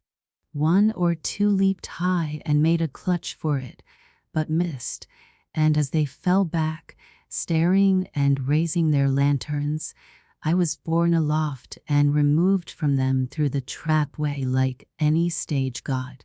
My comrades lifting me off the ladder, I found myself on a floor of stout oak, and in the midst of an octagonal chamber filled with a pale, foggy light, as I supposed, of the declining moon. Directly overhead, in a cavernous darkness, hung the great bells like monstrous black spiders, with their ropes like filaments let down and swaying, for a stiff and chilly breeze blew every way through the chamber, which had a high open window in each of its 8 sides. For these windows the most of us scrambled at once, foreseeing what must happen. Indeed, the baffled rogues below lost no time over their next move, but running for their muskets, began firing up at the hatch and at the floor under our feet, the boards of which, by the favor of heaven, were of oak and marvelous solid. Also the heavy beams took many of their shot, but none the less they made us skip. This volley, fired suddenly within, at once, as you may guess, alarmed all the bivouacs in the churchyard. Crowds poured into the church, and word passing that all the 11 prisoners were escaped into the belfry under the spire, other crowds ran back into the street and began firing briskly at the windows. But this helped them nothing, the angle being too steep, and the bullets, or so many of them as found entrance, striking upwards over our heads. By and by a few clever marksmen climbed to the upper rooms of certain houses around the church, and thence peppered us hotly, yet with no more effect than the others, for by this time I had discovered, by sounding with my heel, where the stout beams ran beneath us. Slipping down from our window sconces and choosing these beams to stand upon, we were entirely safe from the musketeers outside, and reasonably protected from those below. "Now the one thing to pray for," whispered Carol to me in a pause of the firing, "is that lest it the old town contains no second ladder so tall as ours, and I believe it cannot." "There's another thing to pray for," said I, "which is, that the dawn may come quickly." He stared at me. "My good sir, are you crazed?" he demanded. "Day has broke already. What light on earth do you suppose this to be all about us?"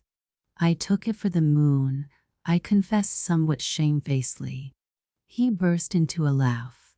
"You and your friend then must have sped the time rarely with your Scropes and your Grosvenors, your Fesses and Vens, your Counter Paleys and what not." I can tell you the night dragged by tediously enough for me, that had to lie and listen to your discoursing. But hello, said I. They seem to have ceased firing below. And whose voice is that calling? 'Twas the voice of the provost marshal summoning us to parley. He had been roused up in haste, and by the tone of his voice was in a towering passion of temper. At your service, sir, I called out in answer, approaching the trap. But if you want a parley, it must be an honorable one, and no shooting up or catching me at disadvantage.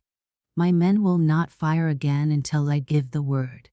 Very well, then. What do you require of us?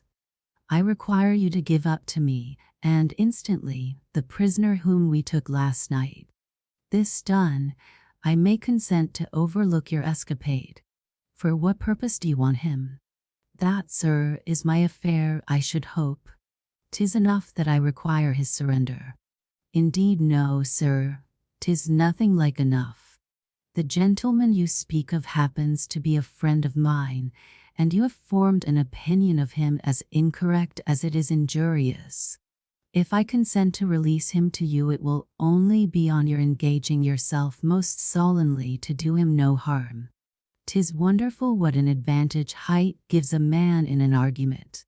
The provost marshal, dancing with rage on the floor far below and cricking back his neck to get sight of me, cut one of the absurdest figures in the world. I'll hang you all, he threatened, lifting and shaking his fist. I'll hang every mother's son of you. But here I felt a hand laid on my shoulder, and looked up to see Tranquil standing over me and smiling, and the belfry full of a sudden with rosy morning light. Wyvern, said he, don't be keeping all the fun to yourself. Let me have a turn with the man, and go you to the window, the northeast window yonder, and tell me an I speak not the truth to him. I gave over the parley to him and moved to the window as he directed. 'Tis too late, my master. Tranquil called cheerfully down the trap. You have 30 minutes at the most to reduce us, and 'twill take you all that time to pack up and clear. Already a body of the King's Foot are coming over the hill straight for the bridge, and your one ragged regiment there is making haste to quit. Do I not speak the truth, Captain Wyvern? He flung this question to me over his shoulder. Trap. 'Tis too late, my master. Tranquil called cheerfully down the trap. The Lord be praised, you do. I cried. And see, another and stronger body making down to cross the ford to the southward. By this time all the troopers around me were shouting and pointing, and some of them capering for joy, and sure the morning sun has rarely looked on blesseder sight than these gallant troops made as they descended glittering to the river. Softly, softly. Tranquil rebuked us. With so much noise I cannot hear what Master Provost Marshal is threatening. Indeed, sir, he called down, your game is up. Go your ways now, and may they lead you to the proper end of all rebels. I did not hear the Provost Marshal's answer, and for a minute or so, since the firing did not start afresh, but all remained quiet, I supposed that he had taken our advice and given up the game. But turning for a look down into the church to assure myself, I saw Tranquil rise to his feet with a face deadly white. The villains, he gasped out, pointing to the hatchway. They are bringing powder, they're right under us. And, while he pointed, the Provost Marshal's voice came up to us, cold and sneering. I'll give you this last chance, my gentlemen, he called. Will you hand over my prisoner, or must I blow you all into air? You have half a minute to decide. Let us go down, gentlemen, said Carmino, stepping forward. I thank you sincerely, but in truth, as I have told you, I do not value life. In an instant Tranquil had recovered his composure. With your leave, Captain, he said, addressing me. "'Twas I that set this game going, and I for one am willing to play it out."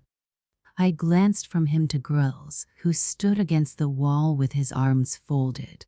He wasted no words, but answered me with a gloomy nod. Now I turned to the troopers, from whom, as men of mean station, I confess that I looked for no such folly of magnanimity as to lay down their lives for an old man, who, besides, was begging us to yield him up. Judge my amazement then when a red-bearded fellow called Wilkes spoke up with a big oath, growling that surrender was no word for his stomach. "Suppose we belong to your own troop, Captain, what would you look for us to answer?" In general, I told him, I should look for my troop to follow where I dared to lead. But this is a different matter. A man by Wilkes' side cut me short. "Wounds alive, sir. You don't command the only men in the army. Didn't His Majesty pick and choose us for special service? Very well, then, tell the old devil to fire and be damned to him."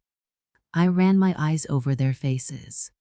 "I thank you all, friends," said I, "and because of your answer I, for one, shall die, if God wills it, in good hope for England." "Time is up," the Provost Marshal's voice announced from below. "Do you submit, sir?"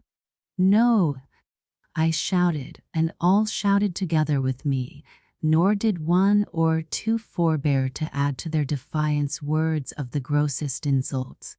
I motioned to them to copy me and lay themselves down at full length above the strongest beams, and, so lying, I commended my soul to God. This waiting upon the slow match was the worst of all. "Will it never come?" groaned one man, clenching his hands. But it came at last, with a jarring lift of the earth and a great wind that took us, flat-laid as we were, and tossed us like straws in a heap against the wall.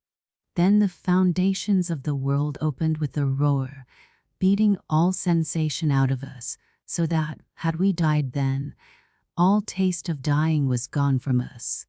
Answering the roar, as the walls rocked with it, the heavens seemed to split and open, letting through a downrush of slates and stones and mortar, and overhead a great bell clanged once.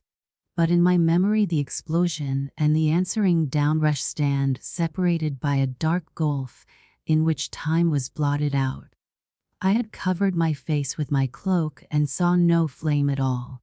Yet when my eyes opened they rested first upon a great rent in the belfry flooring, through which one of the heavy beams, broken midway, thrust up two jagged ends. I saw this through a cloud of smoke, dust, and lime. Beside me my comrades lay under a thick coating of lime wash and cobwebs. A couple of them had been flung across my legs, and one or two were groaning. On the far side of the chamber the man Wilkes had scrambled to his feet unhurt, and was leaning with his elbow against the wall.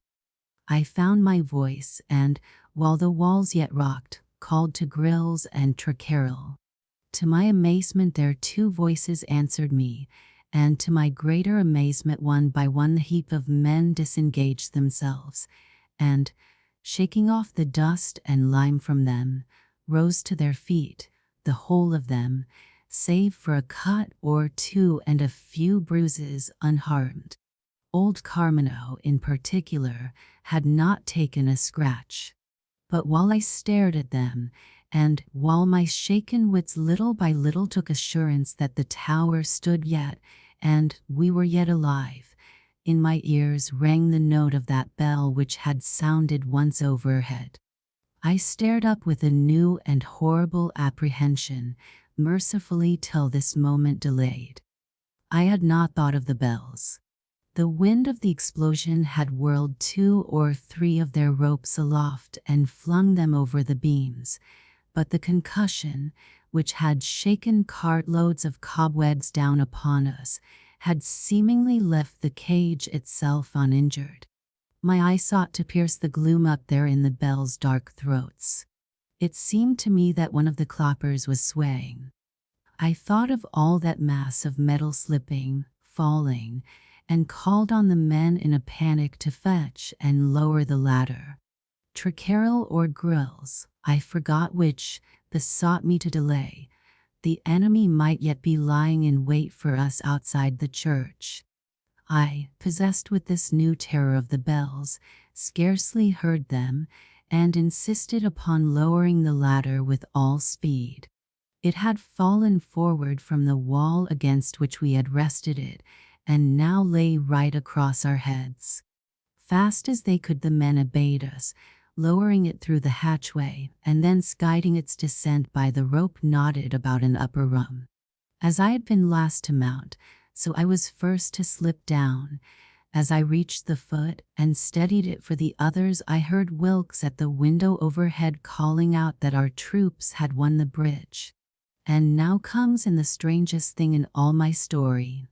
We, that had lived in comradeship for 3 weeks, and had come through this extreme peril together, parted at the ladder's foot and ran our several ways without a word said. I took one glance around the church. A good third of the roof had been blown away, and one of the tower piers was evidently tottering. 2 columns of the arcade along this south aisle lay prone. I need not say that scarce a pane remained in the windows, but I can remember marveling that so much of the glass had fallen inwards and lay strewn over the whole flooring, even in the nave. And I remembered all the better through having to pick my way to the door with shoeless feet. In the porch I overtook and ran past old Carmino. He did not halt to thank me, nor did I pause to receive his thanks. Yet I saw him once again. From the church I ran to meet our troops, now reforming at the bridge end to clear the town.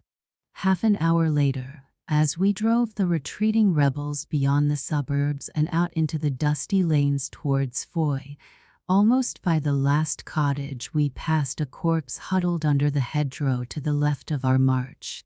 It was the body of Carmino, killed by a chance shot of the men from whom we had lately saved him. But with what purpose he had pursued them and invited it I cannot tell. Frenchman's Creek. A reported tale. Frenchman's Creek runs up between overhanging woods from the southern shore of Helford River, which flows down through an earthly paradise and meets the sea midway between Falmouth and the dreadful Manacles, a river of gradual golden sunsets such as Wilson painted, broad-bosomed, holding here and there a village as in an arm maternally crooked, but with a brooding face of solitude. Off the main flood lie creeks where the oaks dip their branches in the high tides, where the stars are glassed all night long without a ripple, and where you may spend whole days with no company but herons and sandpipers. Helford River, Helford River.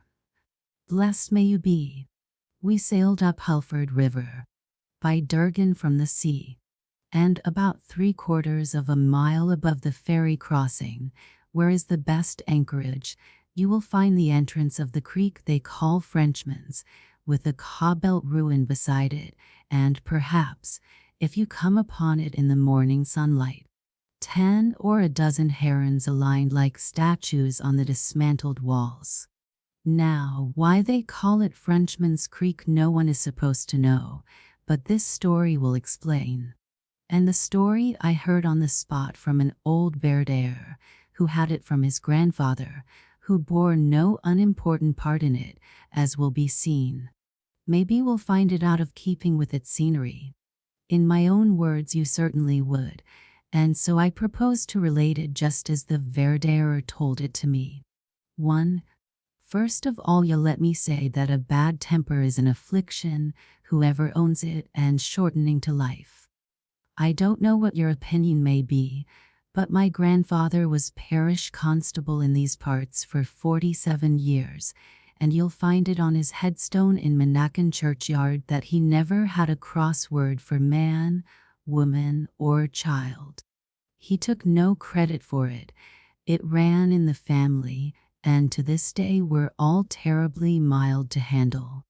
Well, if ever a man was born bad in his temper, 'twas Captain Bligh, that came from St. Tooty parish, and got himself known to all the world over that dismal business aboard the Bounty. Yes, sir, that's the man, Breadfruit Bligh, as they called him. They made an admiral of him in the end, but they never cured his cussedness, and my grandfather, that followed his history, and good reason for why, from the day he first set foot in this parish, used to rub his hands over every fresh item of news. Darn it, he'd say, here's that old Turk broke loose again. Lord, if he ain't a warrior. Seemed as if he took a delight in the man, and kept a sort of tenderness for him till the day of his death. Bless you, though folks have forgotten it, that little affair of the Bounty was only the beginning of Bligh. He was a lieutenant when it happened, and the king promoted him post-captain straight away. Later on, no doubt because of his experiences in mutinies, he was sent down to handle the big one at the Nowhere. Now, then, you dogs. That's how he began with the men's delegates. His Majesty will be graciously pleased to hear your grievances, and afterwards I'll be graciously pleased to hang the lot of you and rope-end every fifth man in the fleet. That's plain sailing, I hope, says he. The delegates made a rush at him, triced him up hand and foot, and in 2 twos would have heaved him to the fishes with an 18-pound shot for ballast if his boat's crew hadn't swarmed on board by the chains and carried him off. After this, he commanded a ship at Camperdown and another at Copenhagen, and being a good fighter as well as a man of science, was chosen for governor of New South Wales.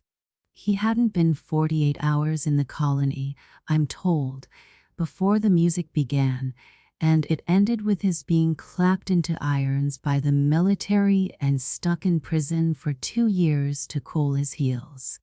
At last they took him out, put him on board a ship of war and played farewell to him on a brass band, and, by George, sir, if he didn't fight with the captain of the ship all the way home, making claim that as senior in the service he ought to command her. By this time, as you may guess, there was nothing to be done with the fellow but make him an admiral, and so they did, and as Admiral of the Blue he died in the year 17, only a couple of weeks ahead of my poor grandfather. That would have set it down to the finger of Providence if he'd only lived to hear the news. Well, now, the time that Bligh came down to Helford was a few months before he sailed for Australia, and that will be 100 years ago next summer, and I guess the reason of his coming was that the folks at the Admiralty couldn't stand him in London, the weather just then being sultry. So they pulled out a map and said, "This Helford looks a nice cool faraway place. Let the man go down and take soundings and chart the place," for Bligh, you must know, had been a pupil of Captain Cook's, and at work of this kind there was no man cleverer in the Navy.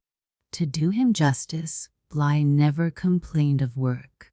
So off he packed and started from London by coach in the early days of June, and with him there travelled down a friend of his, a retired naval officer by the name of Charles, that was bound for Falmouth to take passage in the Lisbon packet. But whether on business or a pleasure trip is more than I can tell you.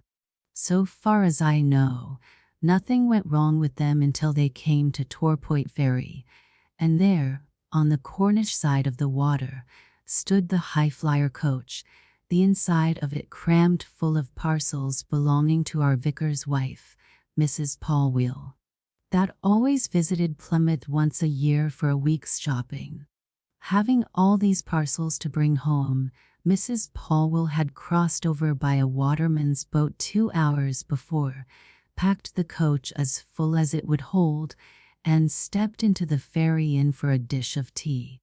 "And glad I am to be across the river in good time," she told the landlady, "for by the look of the sky there's a thunderstorm coming." Sure enough there was, and it broke over the Amos with a bang just as Captain Bligh and his friend put across in the ferry boat. The lightning whizzed and the rain came down like the floods of Deva, and in 5 minutes' time the streets and gutters of Torpoint were pouring onto the quay like so many chutes, and turning all the inshore water to the color of pea soup. Another 20 minutes and 'twas over.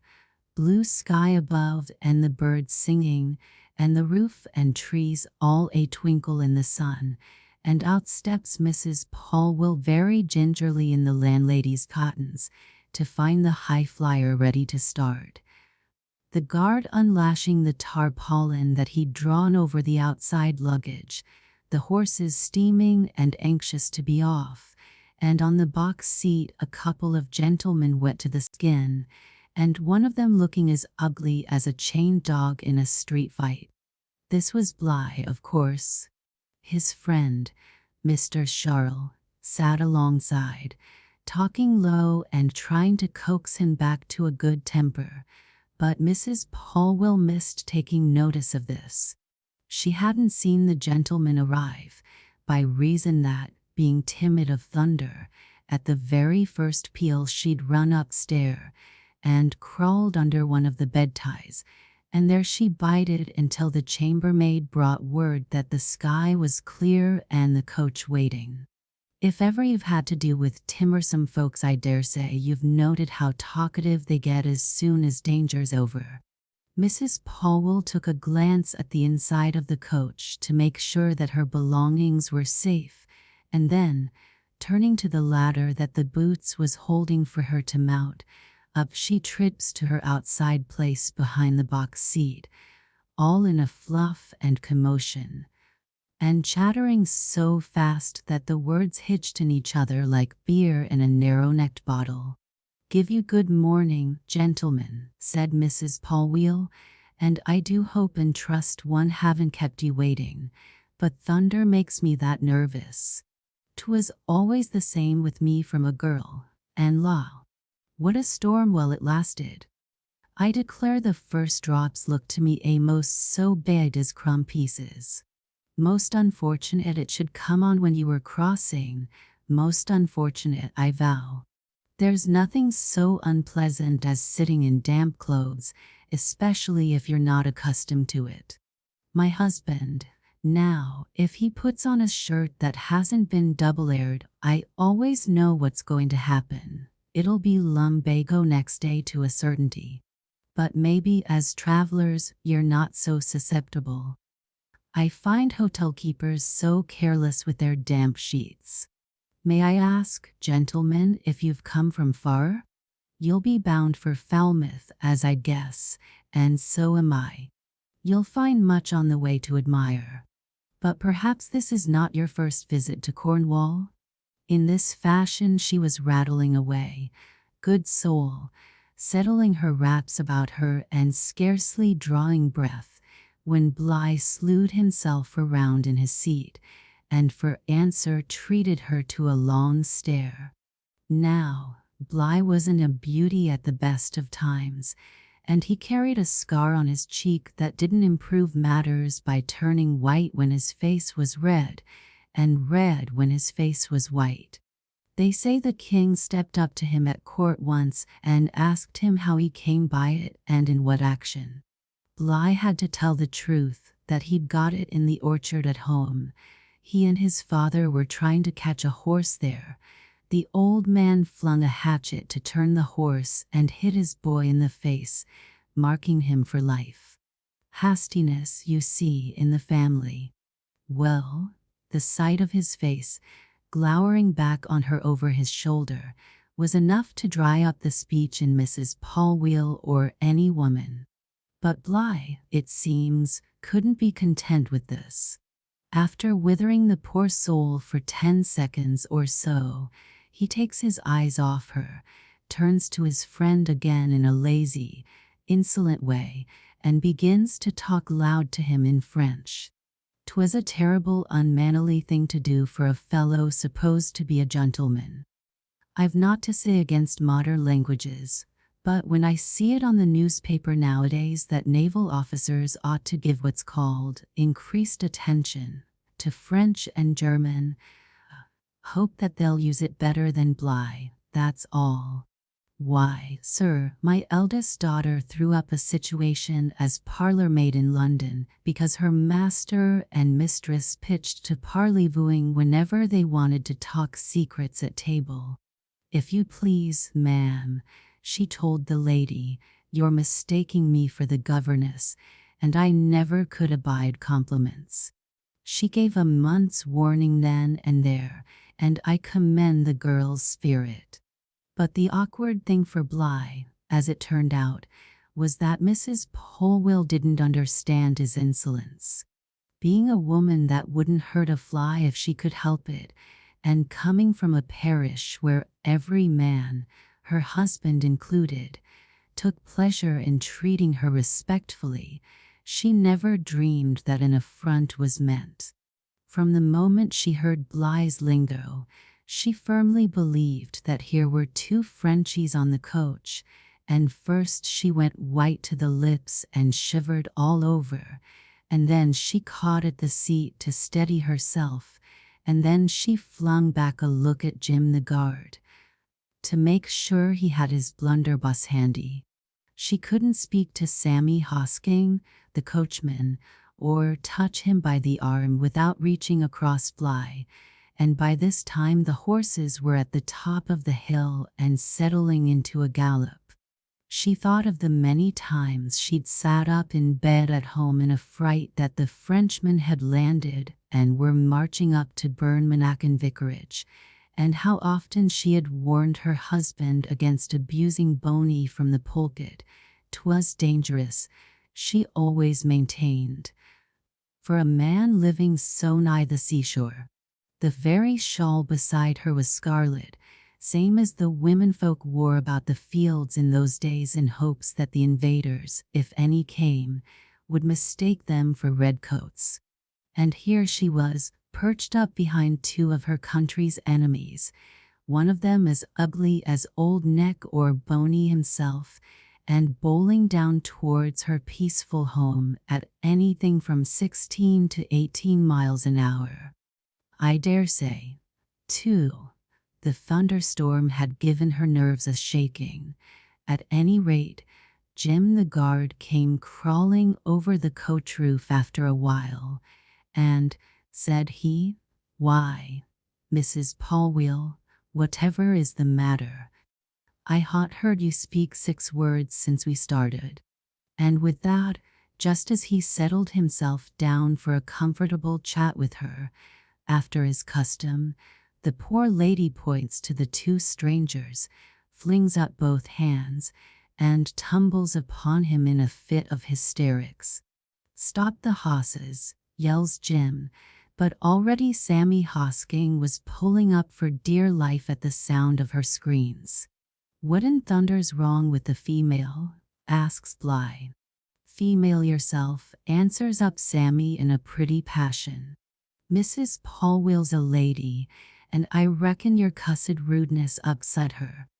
I say nothing of your face, for that you can't help." Bly started up in a fury, but Mr. Charles pulled him down on the seat, and then Jim the guard took a turn. "Pitch a lady's luggage into the road, would you? For this, you must know, was the reason of Bly's sulkiness at starting. He had come up soaking from Torpoint Ferry, walked straight to the coach, and pulled the door open to jump inside, when down on his head came rolling a couple of Dutch cheeses that Mrs. Polwell had crammed on the top of her belongings.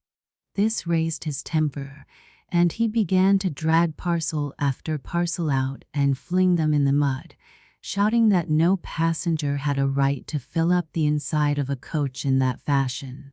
Thereupon Jim sent an ostler running to the landlady that owned the High Flyer, and she told Bly that he hadn't booked his seat yet, that the inside was reserved for Mrs. Polwell, and that he could either take an outside place and behave himself, or be left behind to learn manners. For while he showed fight, but Mr. Charles managed to talk sense into him, and the parcels were stowed again and the doors shut but a minute before Mrs. Polwell came downstairs and took her seat as innocent as a lamb. "Pitch a lady's luggage into the road, would you?" struck in Jim the guard, making himself heard above the pillaloo. "Carry on as if the coach belonged to ye, hey? Come down and take your coat off, like a man, and don't sit there making fool faces at me." "My friend is not making faces," began Mr. Charles, very gentle-like, trying to keep the peace. "Call yourself his friend." Jim snapped him up. "Get off, the pair of you. Friend indeed. Go and buy him a veil." But 'twas easily seen that Mrs. Polwell couldn't be carried further. So Sammy Hosking pulled up at a farmhouse a mile beyond St. Germans, and there she was unloaded, with her traps and put straight to bed, and a farm boy sent back to Torpoint to fetch a chaise for her as soon as she recovered. And the highflyer, that had been delayed 3/4 of an hour, rattled off at a gallop, with all on board in the worst of tempers. When they reached Falmouth, which was not till after 10 o'clock at night, and drew up at the Crown and Anchor, the first man to hail them was old Parson Polwell, standing there under the lamp in the entry and taking snuff to keep himself awake. "Well, my love," says he, stepping forward to help his wife down and give her a kiss, "and how have you enjoyed the journey?" But instead of his wife, 'twas a bullneck-looking man that swung himself off the coach roof, knocking the parson aside, and bounced into the inn without so much as a "beg your pardon." Parson Polwell was taken aback for the moment by reason that he'd pretty nigh kissed the fellow by accident, and before he could recover, Jim the guard leans out over the darkness, and, says he, speaking down, "Very sorry, parson, but your missus was taken ill t'other side of St. Germans, and we've been forced to leave her 'pon the road." Now, the parson doted on his wife, as well he might. He was a very learned man, you must know, and wrote a thundering great history of Cornwall, but outside of book learning his head rambled terribly, and Mrs. Polwell managed him in all the little business of life. "'Tis like looking after a museum," she used to declare. "I don't understand the contents, I'm thankful to say, but, please God, I can keep 'em dusted. A better suited couple you couldn't find, nor more affectionate, and whenever Mrs. Polwell tripped it to Plymouth, the parson would be at Falmouth to welcome her back, and they'd sleep the night at the Crown and Anchor and drive home to Mannakin next morning." "Taken ill?" cries the parson. "Oh, my poor Mary, my poor, dear Mary." "'Tisn't so bad as all that," says Jim, as soothing as he could, but he thought it best to tell nothing about the rumpus.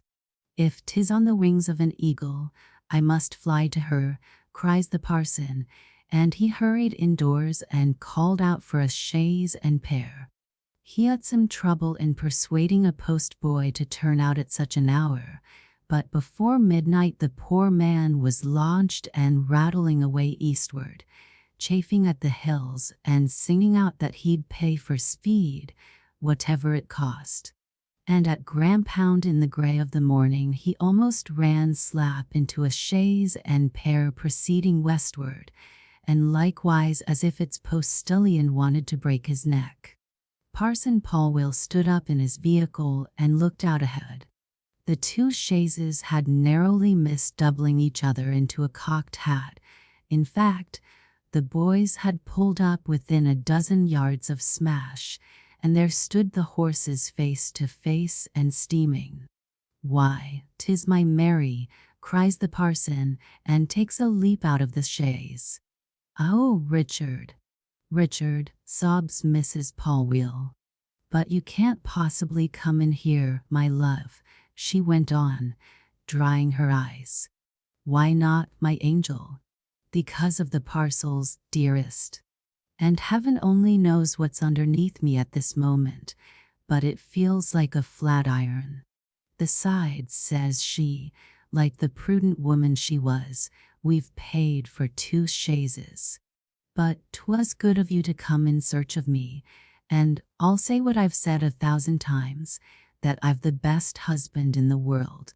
The parson grumbled a bit, but, indeed, the woman was piled about with packages up to the neck. So, very sad-like, he went back to his own chaise, that was now slewed about for Falmouth, and off the procession started at an easy trot, the good man bouncing up in his seat from time to time to blow back a kiss. But after a while he shouted to the postboy to pull up again. What's the matter, love? Sings out Mrs. Polwheel, overtaking him and coming to a stand likewise. Why, it occurs to me, my angel, that you might get into my chaise, if you're not too tightly wedged. There's no saying what will happen when I once begin to move, said Mrs. Polwheel, but I'll risk it. For I don't mind telling you that one of my legs went to sleep somewhere near St. Austell, and 'tis dreadfully uncomfortable. So out she was fetched and climbed in beside her husband. But what was it that upset you? He asked as they started again. Mrs. Polwheel laid her cheek to his shoulder and sobbed aloud, and so by degrees let out her story. But, my love, the thing's impossible, cried Parson Polwheel. There's no Frenchman in Cornwall at this moment, unless, maybe, 'tis the Guernsey merchant. 3. Or some poor wretch of a prisoner escaped from the hulks in the Hemos. 3. Euphemistic for smuggler's agent. Then, that's what these men were, you may be sure, said Mrs. Polwheel. Tut, tut, tut. You've just told me that they came across the ferry, like any ordinary passengers. Did I? Then I told more than I know, for I never saw them cross. A couple of escaped prisoners wouldn't travel by coach in broad daylight and talk French in everyone's hearing. We live in the midst of mysteries, said Mrs. Polwheel. There's my parcels. Now I packed 'em in the Highflyer most careful, and I'm sure Jim the guard would be equally careful in handing them out. You know the sort of man he is, and yet I find a good dozen of them plastered in mud, and my new Moldavia cap, that I gave 23 shillings for only last Tuesday, pounded to a jelly, quite as if someone had flung it on the road and danced on it.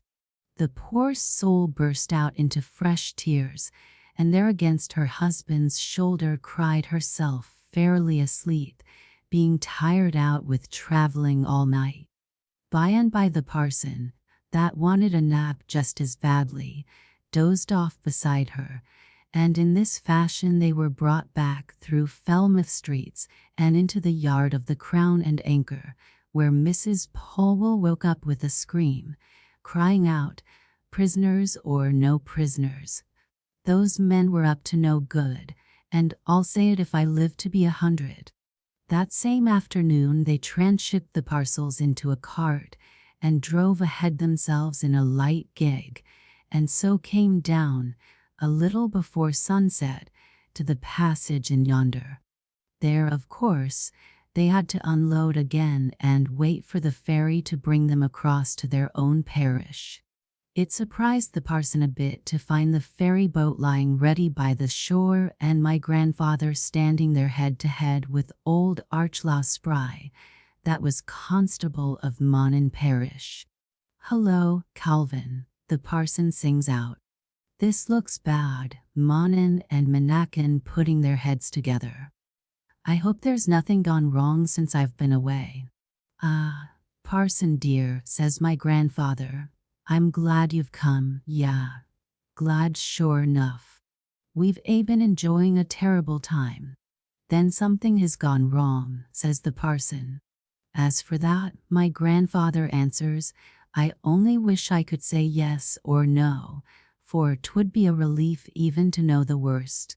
He beckoned very mysterious-like, and led the parson a couple of 100 yards up the foreshore, with Archelaus Spry following.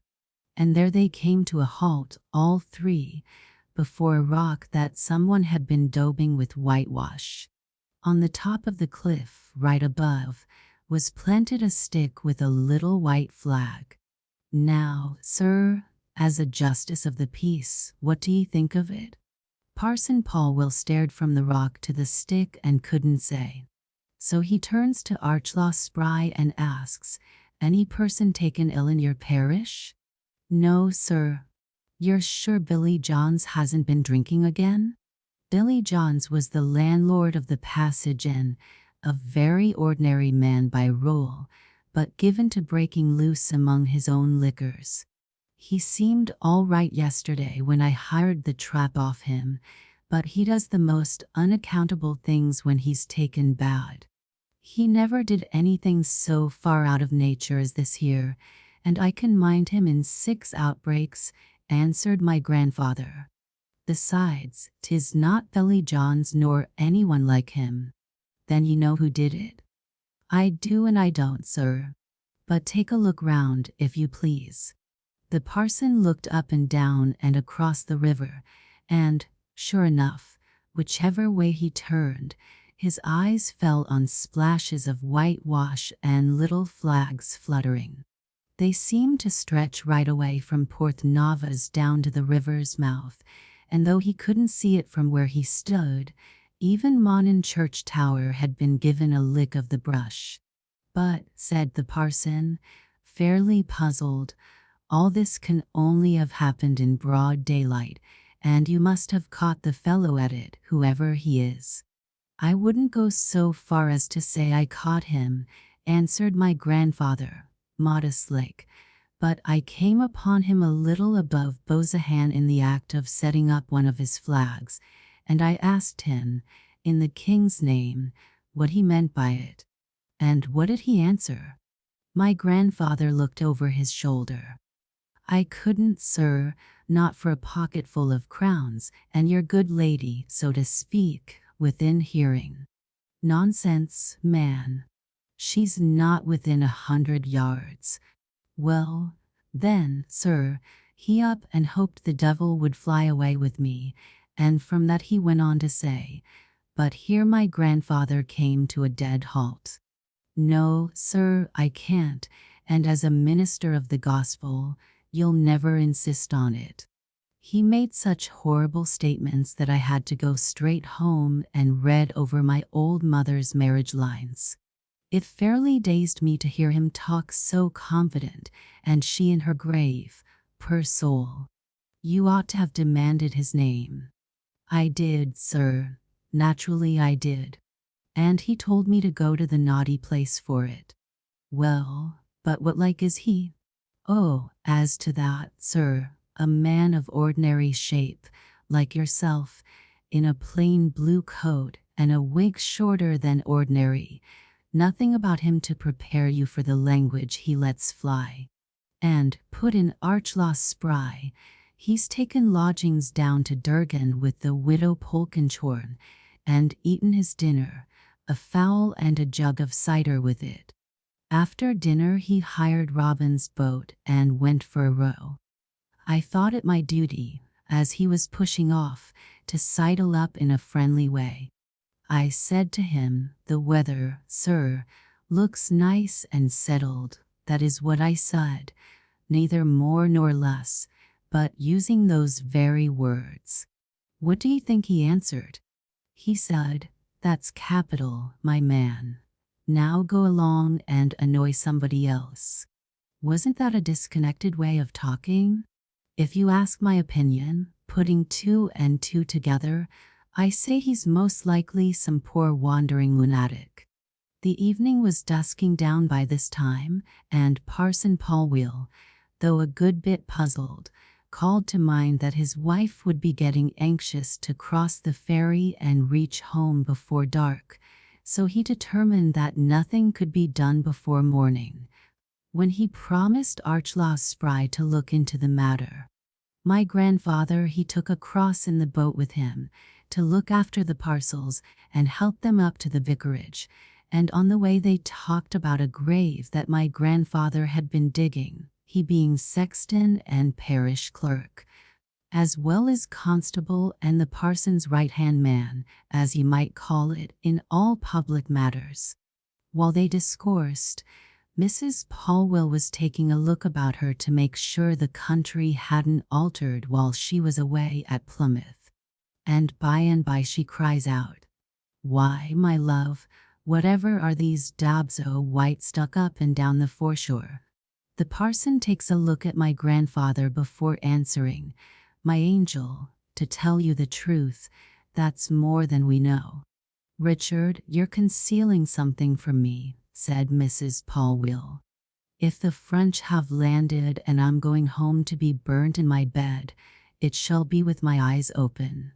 "My dear Mary," the parson argued, "you've got the French on your brain. If the French landed they wouldn't begin by sticking dabs of whitewash all over the parish. Now, would they? How in the world should I know what a lot of papists would do or not do?" she answered. "'Tis no more foolish to my mind than eating frogs or kissing a man's toe." Well, say what the parson would, the notion had fixed itself in the poor lady's head.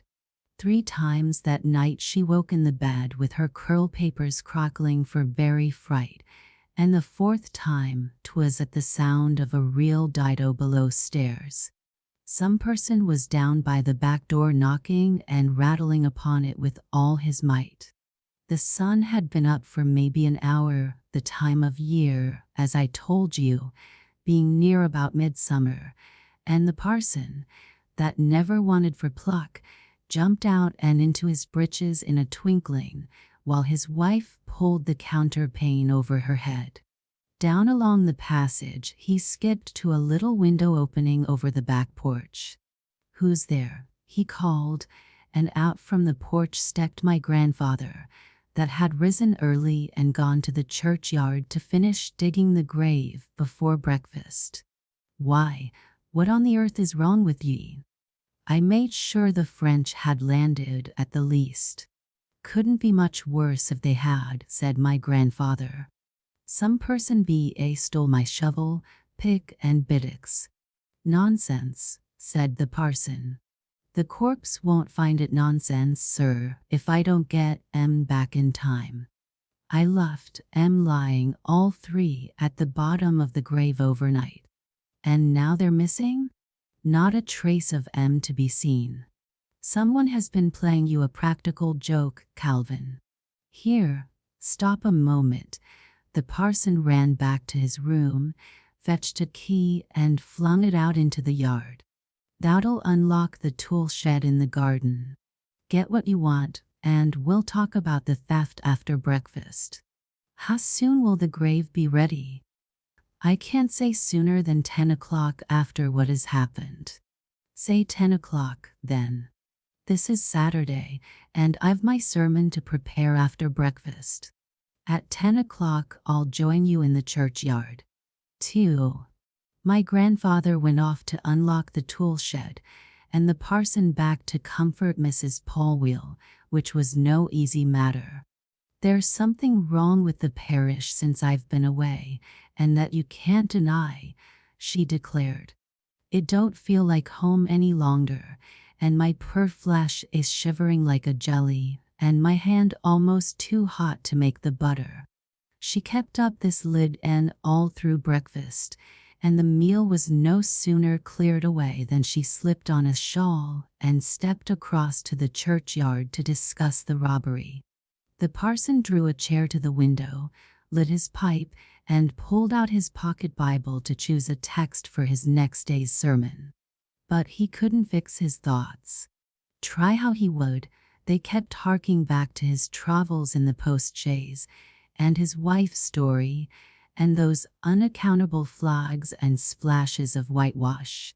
His pipe went out, and he was getting up to find a light for it, when just at that moment the garden gate rattled, and, looking down the path towards the sound, his eyes fell on a square-cut, fierce-looking man in blue, standing there with a dirty bag in one hand and a sheaf of tools over his right shoulder.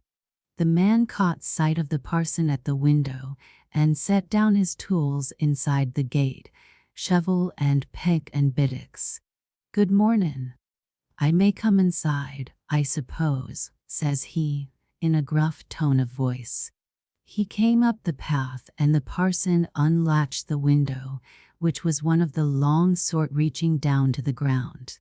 "My name's Bly," said the visitor, gruff as before. "You're the parson, eh? Bit of an antiquarian, I'm given to understand? These things ought to be in your line, then, and I hope they are not broken. I carried them as careful as I could."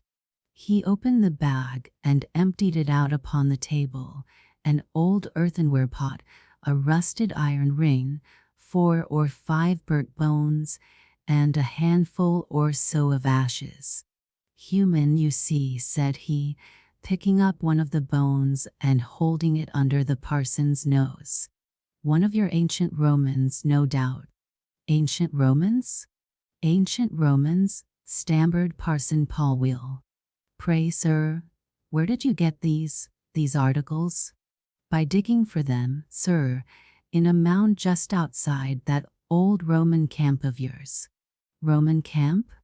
There's no Roman camp within 30 miles of us as the crow flies, and I doubt if there's one within 50. Shows how much you know about it. That's what I complain about in you parsons.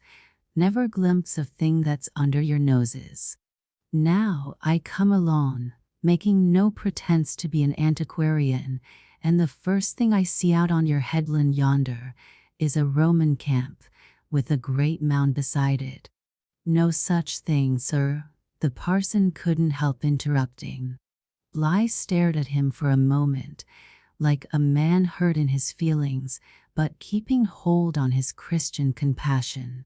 "Look here," he said, "you mayn't know it, but I'm a bad man to contradict.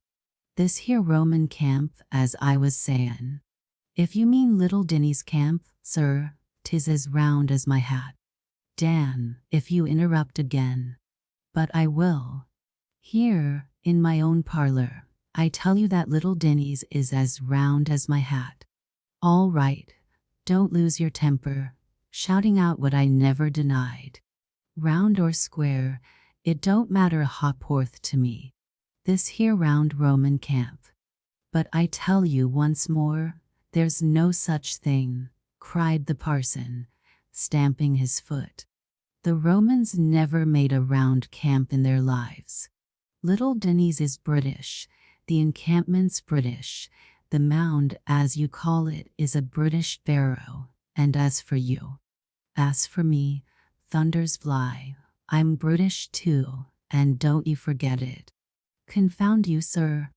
What the devil do I care for your pettifogging bones? I'm a British sailor, sir. I come to your God-forsaken parish on a government job, and I happen on a whole shop full of ancient remains.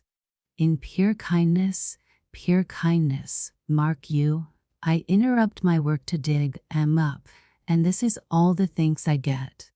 "Thanks," fairly yelled the parson. "You ought to be horsewhipped, rather, for disturbing an ancient tomb that's been the apple of my eye ever since I was inducted to this parish." Then, as Bly drew back, staring, "My poor barrow," he went on, "my poor, ransacked barrow. But there may be something to save yet," and he fairly ran for the door, leaving Bly at a standstill. For a while the man stood there like a fellow in a trance, opening and shutting his mouth, with his eyes set on the doorway where the parson had disappeared. Then, his temper overmastering him, With a sweep of his arm, he sent the whole bag of tricks flying onto the floor, kicked them to right, and left through the garden, slammed the gate, pitched across the road, and flung through the churchyard towards the river like a whirlwind. Now, while this was happening, Mrs. Polwell had picked her way across the churchyard, and after chatting a bit with my grandfather over the theft of his tools, had stepped into the church to see that the place, and especially the table and communion rails and the parsonage pew, was neat and dusted, this being her regular custom after a trip to Plymouth. And no sooner was she within the porch than who should come dandering along the road but Archelaus Spry. The road, as you know, goes downhill after passing the parsonage gate, and holds on round the churchyard wall like a sunk way, the soil inside being piled up to the wall's coping. But my grandfather being still behindhand with his job, his head and shoulders showed over the grave's edge. So Archelaus Spry caught sight of him. "Why, you're the very man I was looking for," says Archelaus, stopping. "Death halts for no man," answers my grandfather, shoveling away. "That furrin fellow is somewheres in this neighborhood at this very moment," says Archelaus, wagging his head. "I saw his boat moored down by the passage as I landed. And I've got something to report. He was up and off by 3 o'clock this morning, and knocked up the widow Polkenchorn, trying to borrow a pick and shovel." Pick and shovel. My grandfather stopped working and slapped his thigh. "Then he's the man that walked off with mine, and a bittocks too." He said nothing of a bittocks, but he's quite capable of it. "Surely in the midst of life we are in death," said my grandfather. I was allies inclined to believe that text, and now I'm sure of it. "Let's go and see the parson." He tossed his shovel onto the loose earth above the grave, and was just about to scramble out after it when the churchyard gate shook on its hinges, and across the path and by the church porch went Bly, as I've said, like a whirlwind. Archelaus Spry, that had pulled his chin up level with the coping, ducked at the sight of him, and even my grandfather ducked down a little in the grave as he passed. "The very man," said Spry under his breath. "The wicked flee, whom no man pursueth," said my grandfather, looking after the man, but Bly turned his head neither to the right hand nor to the left. "Oh, oh, oh," squealed a voice inside the church. "Whatever was that?" cries Archelaus Spry, giving a jump. They both stared at the porch. "Oh, oh, oh," squealed the voice again. "It certainly comes from inside," said Archelaus Spry. "It's Mrs. Polwell," said my grandfather, "and by the noise of it she's having hysterics." And with that he scrambled up and ran, and Spry heaved himself over the wall and followed. And there, in the south aisle, they found Mrs. Polwell lying back in a pew and kicking like a stallion in a loose box. My grandfather took her by the shoulders, while Spry ran for the jug of holy water that stood by the font. As it happened, 'twas empty, but the sight of it fetched her too, and she raised herself up with a shiver. "The Frenchman," she cries out, pointing. "The Frenchman, on the coach. O Lord, deliver us." For a moment, as you'll guess, my grandfather was puzzled, but he stared where the poor lady pointed, and after a bit he began to understand. "I dare say you've seen our church, sir, and if so, you must have taken note of a monstrous fine fig tree growing out of the south wall, the marvel of Menachin, we used to call it. When they restored the church the other day, nobody had the heart to destroy the tree, for all the damage it did to the building, having come there the Lord knows how, and grown there since the Lord knows when. So they took and patched up the wall around it, and there it thrives. But in the times I'm telling of, it had split the wall so that from inside you could look straight through the crack into the churchyard, and 'twas to this crack that Mrs. Polwell's finger pointed. Said my grandfather. The foreigner, for that went by just now, was it he that frightened ye, ma'am?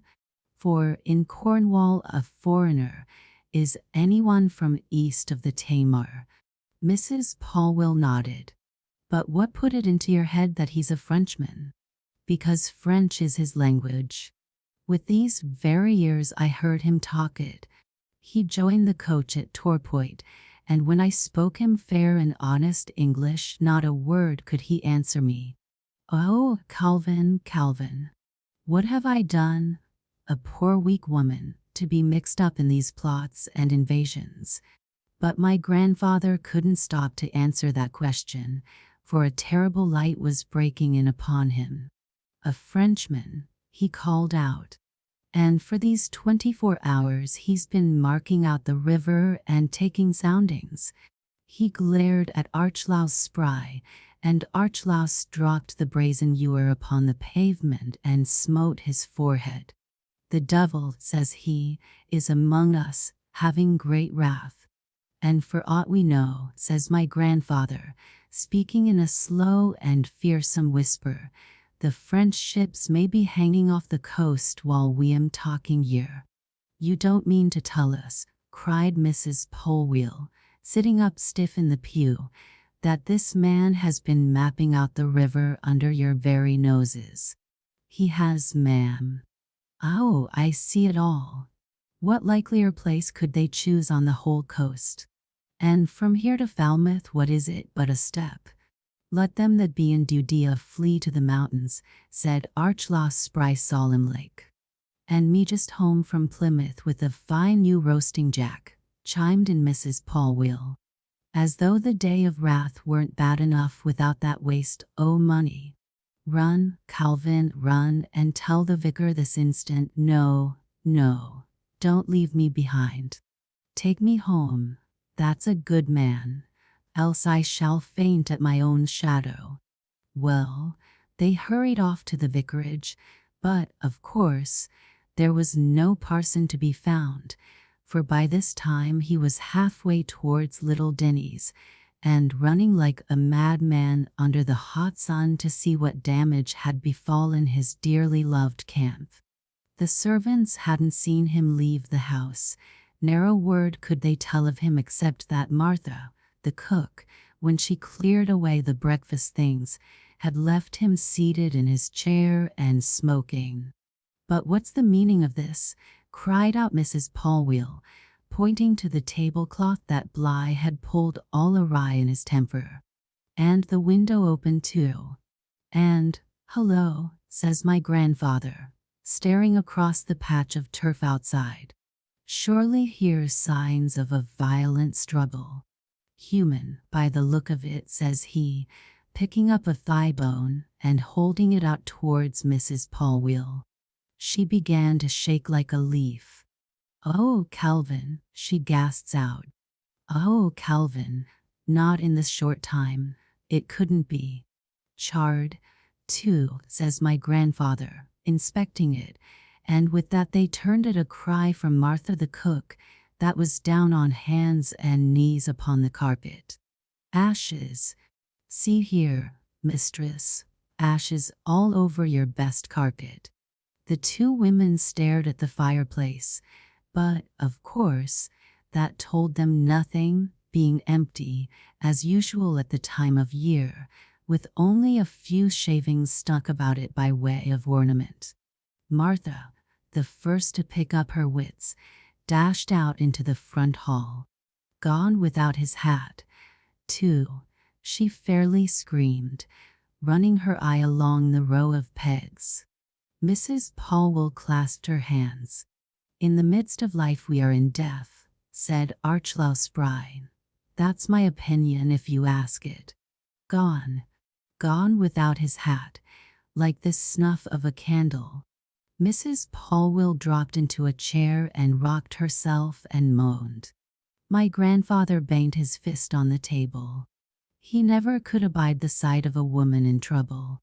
Mrs., says he, if the parson's anywhere alive, we'll find and if that Frenchman be old Nick himself, he shall rue the day he ever set foot in Mannakin parish. Com'st along, Archelaus. He took Spry by the arm and marched him out and down the garden path. There, by the gate, what should his eyes light upon but his own stolen tools? But by this time all power of astonishment was dried up within him. He just raised his eyes aloft, as much as to say, let the sky open and rain miracles, and there he saw, coming down the road, the funeral that both he and the parson had clean forgotten. The corpse was an old man called Paulus Hockaday, and Sam Trujillo, a fish curer that had married Hockaday's eldest daughter, walked next behind the coffin as chief mourner. My grandfather waited by the gate for the procession to come by, and with that Trujillo caught sight of him, and, says he, taking down the handkerchief from his nose, well, you're a pretty fellow, I must say. What in thunder d'ye mean by not tolling the minute bell? Take en back, answers my grandfather, pointing to the coffin. Take en back, co. Says Trujillo. Answer my question, I tell ye. You've hurt my feelings and the feelings of everyone connected with the deceased, and if this were not exactly the place for it, I'd up and give you a dashed good hiding, says he. Take en back, my grandfather goes on. Take en back, my dears, and put en somewhere cool and temporary. The grave's not digged, and the parson's kidnapped, and the French be upon us, and down by the river those of Furren's spy taking soundings at this moment. In the name of King George, said he, remembering that he was constable, I command you all except the females to come along and collar en. While this was going on, Sir Bligh had found his boat, which he'd left by the shore, and was pulling up the river to work off his rage. Ne'er a thought had he, as he flounced through the churchyard, of the train of powder he dribbled behind him, but all the way he blew off steam, cursing Parson Polwell and the whole cloth from Land's End to Johnny Groat's, and glowering at the very gates by the road as though he wanted to kick to relieve his feelings. But when he reached his boat and began rowing, by little and little the exercise tamed him. With his flags and whitewash he'd marked out most of the lines he wanted for soundings, but there were two creeks he hadn't yet found time to explore, Porthnavos, on the opposite side, and the very creek by which we're setting. So, as he came abreast of this one, he determined to have a look at it, and after rowing 100 yards or so, lay on his oars, lit his pipe, and let his boat drift up with the tide. The creek was just the same lonesome place that it is today, the only difference being that the Palais 5 at the entrance had a roof on it then, and was runted by Sam Trujillo, the same that followed old Hockaday's coffin, as I've told you. But above the Palais the woods grew close to the water's edge, and lined both shores with never a clearing till you reached the end, where the cottage stands now and the stream comes down beside it. In those days there wasn't any cottage, only a piece of swampy ground.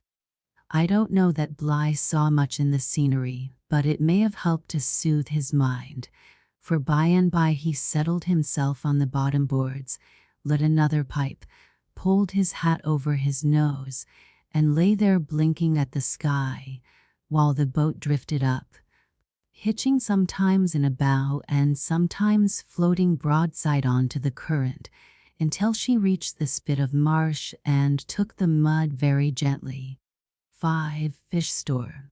After a while, finding she didn't move, Bly lifted his head for a look about him and found that he'd come to the end of the creek. He put out a hand and felt the water, that was almost lukewarm with running over the mud. The trees shut him in, not a living soul was in sight, and by the quietness he might have been 100 miles from anywhere. So what does my gentleman do but strip himself for a comfortable bathe? He folded his clothes very neatly in the stern sheets, waded out across the shallows as naked as a babe, and took to the water with so much delight that after a minute or so he must needs lie on his back and kick. He splashed away, one leg after the other, with his face turned towards the shore, and was just on the point of rolling over for another swim, when, as he lifted a leg for one last kick, his eyes fell on the boat. And there on the top of his clothes, in the stern of her, sat my grandfather sucking a pipe. Bly let down his legs and stood up, touching bottom, but neck deep in water. "Hi, you there," he sings out. "Oui, parlez-vous," my grandfather answers, making use of pretty well all the French he knew. "Confound you, sir, for an impudent dirty dog. What in the name of Jiminy, I can't give you, sir, the exact words, for my grandfather could never be got to repeat, and what in the name of Jiminy do ye mean by sitting on my clothes?" Oui, my grandfather took him up, calm as you please. "You shocked me dreadful yesterday with your blasphemous talk, but now, seeing 'tis French, I don't mind so much. Take your time, but when you come out you go to prison." Oui, prison," says my grandfather. "Are you drunk?" yells Bly. "Get off my clothes this instant, you hobnailed son of a something or other." And he began striding for shore. "In the name of His Majesty King George III, I charge you to come along quiet," says my grandfather, picking up a stretcher. "Quiet. In the name of His Majesty King George I charge you to come along quiet." Bly, being naked and unarmed, casts a look round for some way to help himself. He was a plucky fellow enough in a fight, as I've said, but I leave you to guess what he felt like when to right and left of him the bushes parted. And forth stepped half a dozen men in black suits with black silk weepers afoot and a half-wide tied in great bunches round their hats. These were Sam Trahella, of course, and the rest of the funeral party that had left the coffin in a nice shady spot inside the vicarage garden gate and come along to assist the law. They had brought along pretty nearly all the mankind of the parish beside, but these, being in their workaday clothes, didn't appear, and for a reason you'll learn by and by. All that Bly saw was this dismal company of mourners backed by a rabble of school children, the little ones lining the shore and staring at him fearsomely with their fingers in their mouths. For the moment Bly must have thought himself dreaming, but there they stood, the men in black and the crowd of children, and my grandfather with the stretcher ready, and the green woods so quiet all round. And there he stood up to the ribs in water, and the tide and his temper rising. "Look here, you something or other yokels," he called out, "if this is one of your village jokes, I promise you shall smart for it. Leave the spot this moment, fetch that idiot out of the boat, and take away the children. I want a dress, and it isn't decent."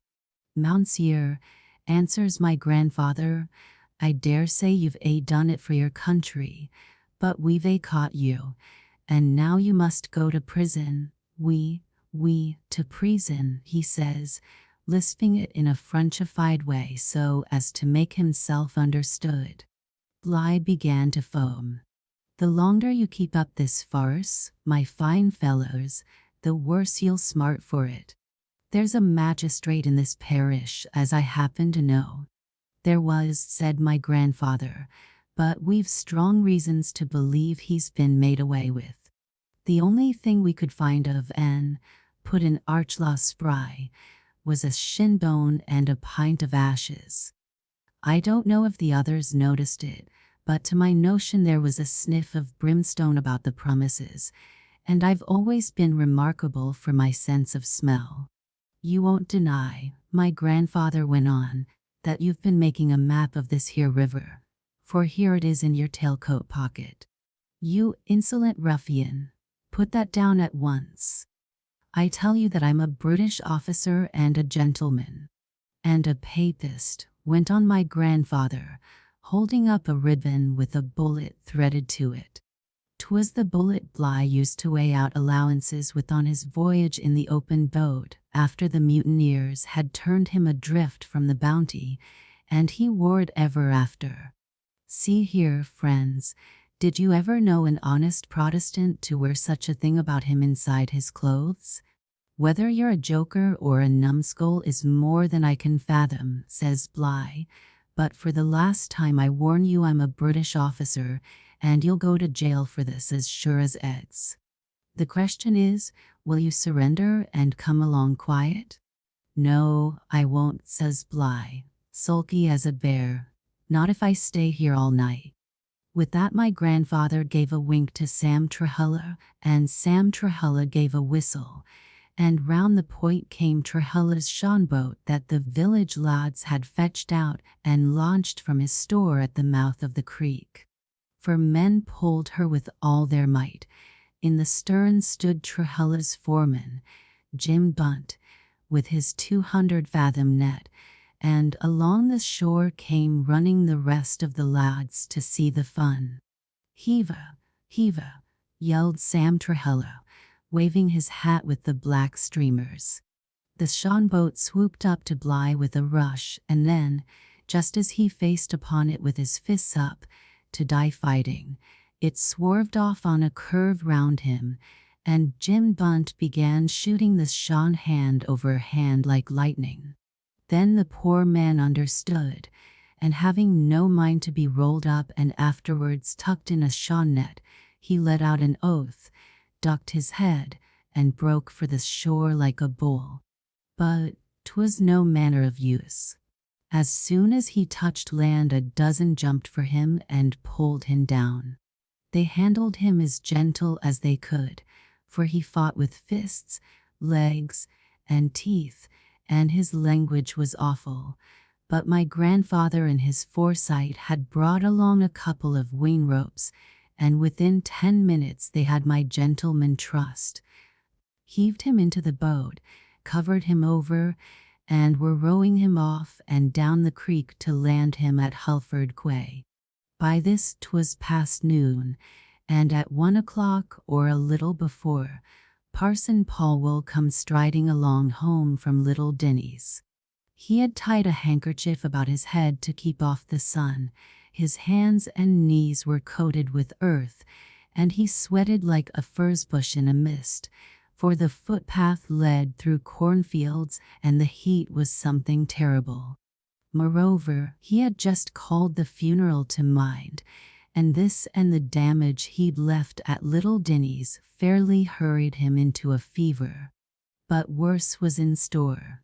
As he drew near the parsonage, he spied a man running towards him, and behind the man the most dreadful noises were sounding from the house.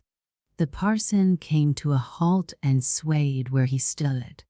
"Oh, Calvin, Calvin," he cried, for the man running was my grandfather. "Don't try to break it gently, but let me know the worst." "Oh, blessed day! Oh, fearful and yet blessed day!" cries my grandfather, almost catching him in both arms. "So you're not dead. So you're not dead, the Lord be praised, but only hurt." "Hurt," says the parson. "Not a bit of it, or only in my feelings." "Oh, 'tis the handkerchief you're looking up?" "I put that up against sunstroke." But whatever do these dreadful sounds mean? Tell me the worst, Calvin, I implore you. Oh, as for that, says my grandfather cheerfully, the Frenchman's the worst by a long way. Not but what your good lady made noise enough when she thought you'd been made away with, and afterwards, when she went upstairs and, taking a glance out of window, spied a long black coffin laid out under the lilac bushes, I'm told you could hear her a mile away. But she've been weakening this half hour. Her nature couldn't keep it up, whereas the longer we keep that Frenchman, the louder he seems to bellow. Heaven defend us, Calvin. The parson's eyes fairly rolled in his head. Are you gone clean crazed? Frenchman? What Frenchman? The same that frightened Mrs. Polwheel, sir, upon the coach.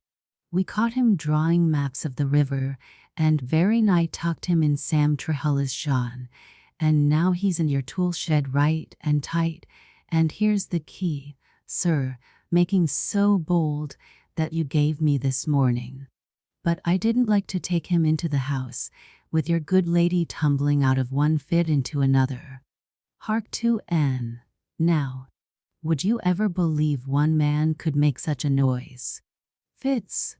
My poor, dear, tender Mary having fits. The parson broke away for the house and dashed upstairs 3 steps at a time, and when she caught sight of him, Mrs. Polwheel let out a louder squeal than ever.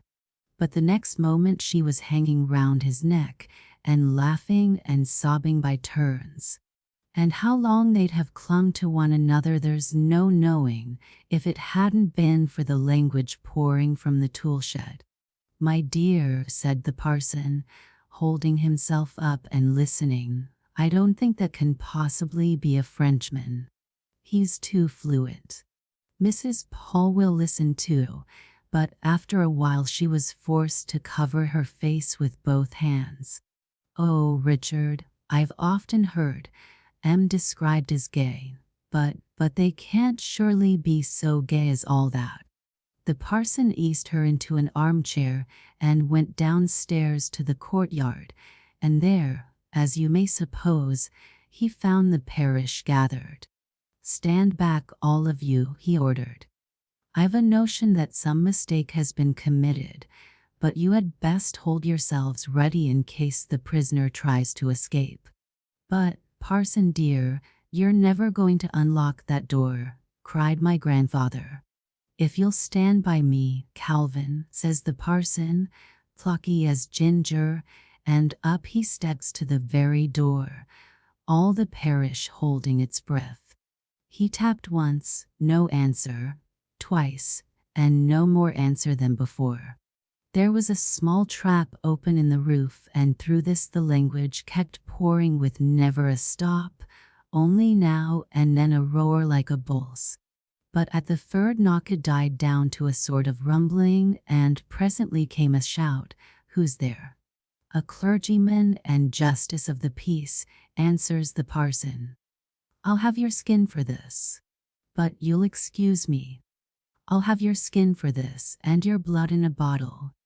I'm a British officer and a gentleman, and I'll have you stuffed and put in a glass case, so sure as my name's Bligh." "Bligh," says the parson, opening the door. "Any relation to the Blighs of St. Tudy?" "Oh, no, it can't be," he stammered, taken all aback to see the man stark naked on the threshold. Why, you're the gentleman that called this morning," he went on, the light breaking in upon him. "Excuse me, I recognize you by the slight scar on your face." Well, sir, there was nothing for Bligh to do, the whole parish staring at him, but to slip back into the shed and put on the clothes my grandfather handed in at the door, and while he was dressing the whole truth came out. I won't say that he took the parson's explanations in a nice spirit, for he vowed to have the law on everyone concerned. But that night he walked back to Falmouth and took the London coach. As for Halford River, 'Twasn't charted that year nor for a score of years after. And now you know how this creek came by its name, and I'll say again, as I began, that a bad temper is an affliction, whoever owns it. The Man Behind the Curtain. An extract from the memoirs of Gabriel Foote, Highwayman. I sit down to this chapter of my memoirs with an unwanted relish, because it exhibits me as an instrument in the hands of Providence. Doubtless, in our business, we perform that function oftener than the law recognizes, but seldom so directly, so unequivocally, as in the adventure I shall now relate. And I say this, not because it left me with a title to one of the neatest little estates in the west of England, but because I, the one man necessary to the situation, dropped upon it, so to speak, with my hands in my pockets. I had never before happened within 30 miles of Tregarrick town. I walked in at one end purposing only to walk out at the other, and, but for a child's practical joke, I had done so and forgotten the place.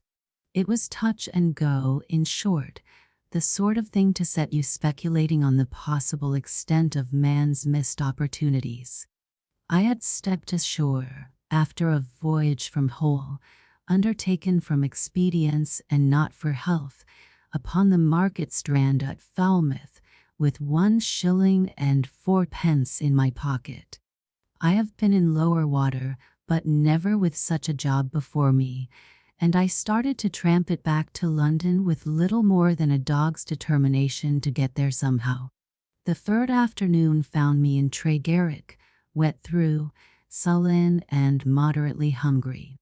The time of year was October. All day it had been raining and blowing chilly from the northwest, and traffic had deserted the unlovely Fore Street when, as the town clock chimed 5:15, I passed the windows and open archway of the Red Hart Hotel. A gust from the archway brought me up staggering and clutching my hat.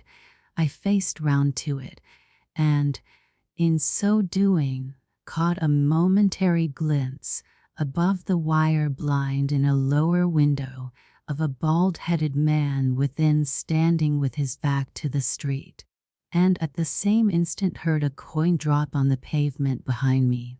A richer man would have halted, turned and scanned the pavement as I did. But a richer man would probably have taken longer to assure himself that nothing had been lost from his pocket, and would certainly have taken longer to suspect that the coin might have been tossed to him in charity. I flung a glance up at the window overhead and spied a penny dangling over the sill by a string. At once I recognized the secular jest, and stepped across the roadway to get a look at the performer. As I did so, an elderly man in an Inverness cape and rusty hat and suit emerged briskly from the archway of the inn, glanced up at the weather, and passed along the pavement beneath the window. Thereupon, I saw the trick played to perfection. A curly-headed youngster popped into view, leaned out, rang the coin down at the very heels of the pedestrian, and whisked it as nimbly up. The man whipped round and, seeing nothing, pulled out a pair of spectacles and began to adjust them. I heard the youngster chuckle overhead as he stooped, and a deflected gust from the archway, skimming his hat into the gutter, revealed the same bald head I had observed above the wire blind. Just then, 3 other faces appeared, 1 above the same blind and 2 at the upper window behind the child. And a moment later I had spun right about on my heel and was apparently in deep study of a damp placard upon a hoarding opposite. The 2 faces at the upper window were interesting, had there been time to consider them, and one, that of a lady, obviously the child's mother, struck me as uncommonly beautiful, though pale and desperately sad. Beside her stood a man, as obviously the father, a handsome gentleman, with the flushed face and glassy stare of a drunkard. He stood there chuckling at the trick, and even the lady was smiling indulgently until she leaned out and caught a glimpse of the victim, whereupon, with a sudden terrified snatch, she drew the boy back from the window and out of sight. It was then, as I looked at the bald-headed man, seeking some explanation of her terror, that I caught sight of the face staring over the wire blind in the lower window, and lost not a second in presenting my back to it. It belonged to an old acquaintance of mine.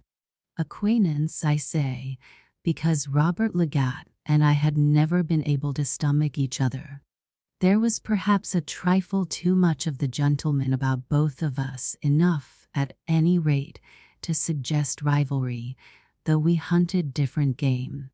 Buck Legat was by gifts and election a sedentary scoundrel, with a tongue and a presence fatally plausible among women and clergymen, and a neat, adaptable pen. Whence he came, or of what upbringing, I could never discover. I had heard some hint of an Oxford education, but he never alluded to that university in my company. Flash notes had brought him to the Old Bailey, and then his elegant deportment and a nice point of circumstantial evidence had saved his neck. This was about 4 years ago, and I had supposed him to be somewhere in the plantations when his bad handsome face confounded me across Tregarrick 4 Street. He wore a clergyman's bands, too.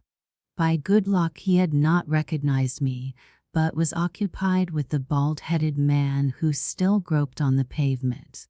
The placard which I appeared to be studying announced the sale by auction of a considerable country estate, and my eyes roamed among such words as farms, tenements, messuages, acres, while I cast up the possible profit of my discovery. Here was I, pretty hungry, with barely the coin for a night's lodging. Here was Legat, escaped convict, lording it in the coffee room of a hotel, masquerading as a parson, therefore up to some game, a bold one, by the look of it a paying one. Decidedly I ought, with a little prudence, to handle a percentage. I edged away from the hoarding to the shop front on my left, a watchmaker's, and so, still presenting my back to the Red Hart, past a saddler's, a tailor's, the entrance of the county hall, and the town clerk's office. Here, out of view from Legat's window, I turned, stepped across the street into the hotel archway, and walked boldly into the coffee room which opened out of it on the left. Legat had disappeared. The room, in fact, was empty. I rang the bell, and after some minutes it was answered by a waitress, a decent girl, though somewhat tousled. "There was a clergyman here a moment since," said I. "That will be Mr. Addison. Do you wish to see him?" She eyed me with no great favor, and indeed my clothes ill-agreed with the respectable dinginess of the coffee room. So Addison's the name, thought I, and a pretty good one too. I wonder if Legat has the face to claim descent from the essayist. He's capable of it. I pulled out my only shilling. "Well, yes, I want to have a talk with him, but I'll sit down and wait till he comes, and meanwhile you might bring me a glass of rum hot, with 1 slice of lemon. Mr. Addison is staying the night here, I suppose?" "I don't know," she answered. "Anyhow, he won't be riding home to Well End till late. But hadn't you better come to the bar for your rum?" "Well," said I, "if it's all the same to you, I'll stay where I am. To tell the truth, my dear, I've come to see Mr. Addison about putting up my banns, and that's a delicate matter. Upon this she began to eye me more favorably, as I expected. There's an esprit de corps among women, or an esprit de sexe, if you will, which softens them towards the marrying man. Surrender to one, surrender to all. But you don't belong to Well End Parish," said she. Quite right. It takes two to make a wedding, and the young woman belongs to Welland. Who is she? Ah, I winked at her knowingly. I come from Welland Parish myself, she went on, her curiosity fairly piqued. Then if you happen to be going home to church next Sunday, keep your ears open after the second lesson. She tossed her chin and went off on her errand, but returning in 3 minutes with the grog, must needs have another try. I reckon it's Susie Martin, she declared, and nodded at me with conviction in her eye. Well, now, supposing it's Susie, and mind you, I'm not admitting it, you won't forbid the banns, I've a hope? La, no. And I'll wager Mr. Addison won't, either, she tittered. Plainly, here was an answer worth pondering. You seem to be pretty full in the bar tonight, I observed, casually, to gain time, and, indeed, a hubbub of voices from across the archway smote on our ears through the double baize doors. The auctioneer is standing treat. Oh, yes, the auctioneer, to be sure, I murmured. The sale won't begin in the long room before 6. He is half an hour for wetting their whistles. Seeming to me, you'll be lucky if you get Mr. Addison to attend to your business before it's over. But perhaps, she added archly, you'll like to have a word with Susie, to fill up the time? Shall I send her word that you're here? I dare say she'll find a chance to slip down to you, that is, if her mistress attends the auction. But will she? I asked, doing my best to look wise. She nodded sagely. I shouldn't wonder. She'll want to look after the squire. He's more than half drunk already. It's plain you're a clever girl, I said, but we'll let Susie wait for a while. And my business can wait on Mr. Addison. If his is an auction, mine is notoriously a lottery. There's one thing to console you, she answered smartly, and, in the light of later knowledge, I am bound to add, wittily, you aren't drawing a blank. And with this shaft she left me.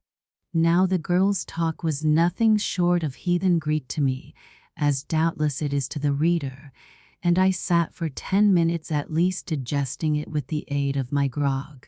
Here was Legat, my quarry, identified with a Mr. Addison, incumbent or curate of a country parish within riding distance of Tregarrick. He was here to attend an auction. My thoughts flew to the bell I had been pretending to study half an hour before, but unfortunately I had given it no particular attention, and could only remember now that it advertised an estate of good acreage. The name Welland, indeed, struck me as familiar, but I could not refer it to the bell, and must pull up for the moment and try a cast upon a fresh scent.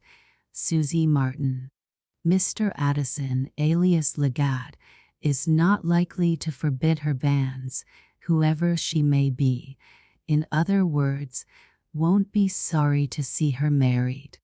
And Susie is a servant of a mistress who will probably be attending this auction to look after a drunken husband who presumably, therefore, is also concerned in the auction. I recalled the two faces at the upper window, the one tipsy and the other sad, and felt pretty sure of having fixed Susie's employers. I recalled the lady's start of terror as she had caught sight of the bald-headed man below, and that I had first seen the bald head behind the window out of which Legat had looked a minute later. If the bald-headed man had been talking with Legat, this might connect her terror with Legat. And both she and Legat were to attend the auction. But what was this auction? And who the dickens was the bald-headed man? The tangle, as the reader will admit, was a complicated one. But so far fortune had served me fairly, and considering the adventure as a game, in my knowledge of Legat and his ignorance of my being anywhere in the neighborhood, I still held the two best trumps. In speculating on the possible strength of these two cards, a new opening occurred to me. I had come with the purpose of forcing Legat to buy me off or admit me into his game. But might there not be more profit, as there would certainly be less risk, in taking a hand against him? I had no fancy for him as a partner. I knew him for an unhealthy villain, with an instinct for preying on the weak, a born enemy of widows and orphans. If only I could discover what the stakes were, and what cards the other side held. Well, but I could have a try for this even. I could, for instance, apply to the squire for a job, and this might throw me in the way of Susie Martin. I stepped to the baize door and passed out upon the archway. 6 yards to the right, the boots, with his back to me, was fixing a ladder to climb it and light the great lantern over the entrance. To my left, a broad staircase ran up into the darkness. I tiptoed towards it, gained the stairs, and mounted them swiftly, but without noise, guiding myself by the handrail. The stairs ran up to the first floor in 2 flights, with a bend about halfway. At the top of the second flight, I found myself facing a pitch-dark corridor.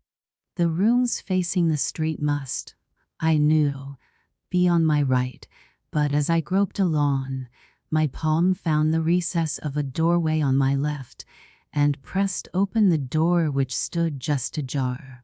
I drew back and listened, then, hearing no sound, poked my head cautiously within. The room was dark, but the glow of a dying fire at the farther end gave me some idea of its dimensions. A faint reflection of this glow fell upon the polished surface of something which I guessed to be a mahogany table leg, and, after a second or two, I perceived, or thought I perceived, 2 heavily curtained windows, reaching almost to the top of the wall opposite. I was reconnoitering so, in the recess of the doorway, when I heard a low tapping far up the corridor, and withdrew my head in time to see a door open and the faint ray of a candle fall upon a figure standing there, about 20 yards from my hiding place. The black-coated figure of Mark Legat. "Hello," I said to myself. "Now for Susie." It was not Susie, however, who stepped out and, closing the door behind her, confronted Legat, candle in hand. It was the pale lady I had seen at the window. They stood for a moment conversing, so their attitude told me, in short whispers, and then came slowly down the passage towards me, the lady appearing to protest whilst Legat persuaded and reassured her. At first I took it for granted they would enter one of the doors opposite, but, as they still came on, I saw that I must either retreat or be discovered. I backed, therefore, around the half-open door and into the room. Then, as their voices drew near, it flashed on me that this might be the room they were seeking. I took 3 breathless paces across it and found the table's edge. Guiding myself by this, and guided by the mercy of heaven, which kept my feet from striking against the furniture, I found myself within 3 yards of the window nearest to the fireplace, with just time enough to make a dash for cover, and whip behind the curtain before Legat pushed the door wide, and the pair entered the room. "You must give me 5 minutes," Legat was saying. "I tell you it's not for my sake, but for yours. It's your lost chance." Then, as the lady made no answer, "You did not believe you had another chance?" he asked. "There can be none," she answered now. "You have ruined me, you have ruined us all, and it was my fault for not warning Harry in time." "My dear Athol," he began, but a gesture of hers must have interrupted him, for he checked himself and went on, "Very well, then, my dear Mrs. Carthew, if you prefer it, You were at once too weak and too scrupulous. A fatal defect, although you make it charming. Until too late, you hid from yourself that you loved me. When that became impossible, you ran for shelter behind your vows and a theory, which you know in your heart to be impossible, that I, who had ventured so much for you, did not love you. Love, she echoed hoarsely. What love could it have been that sought this way? Well, as it happens, it was a way. Harry?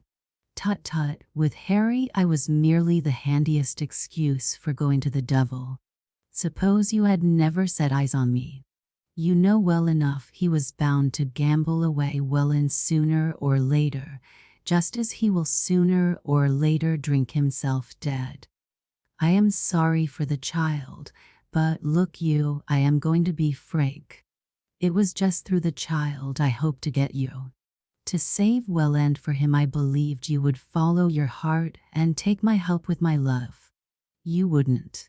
You couldn't help loving me, but, as you put it, you are a good woman, and, even now, with the sale but an hour away and a sod of a husband to lead off with poverty, you won't. She had set down the candle on the table, and now, having made a peephole between the two curtains, I saw her lift her head proudly. No, she said, to my shame I loved you, but you would buy me, and I am not to be bought. I know it, he answered, and let out a grim laugh. But on one point I am going to prove you mistaken. You believe that because I tried bribery I did not love you.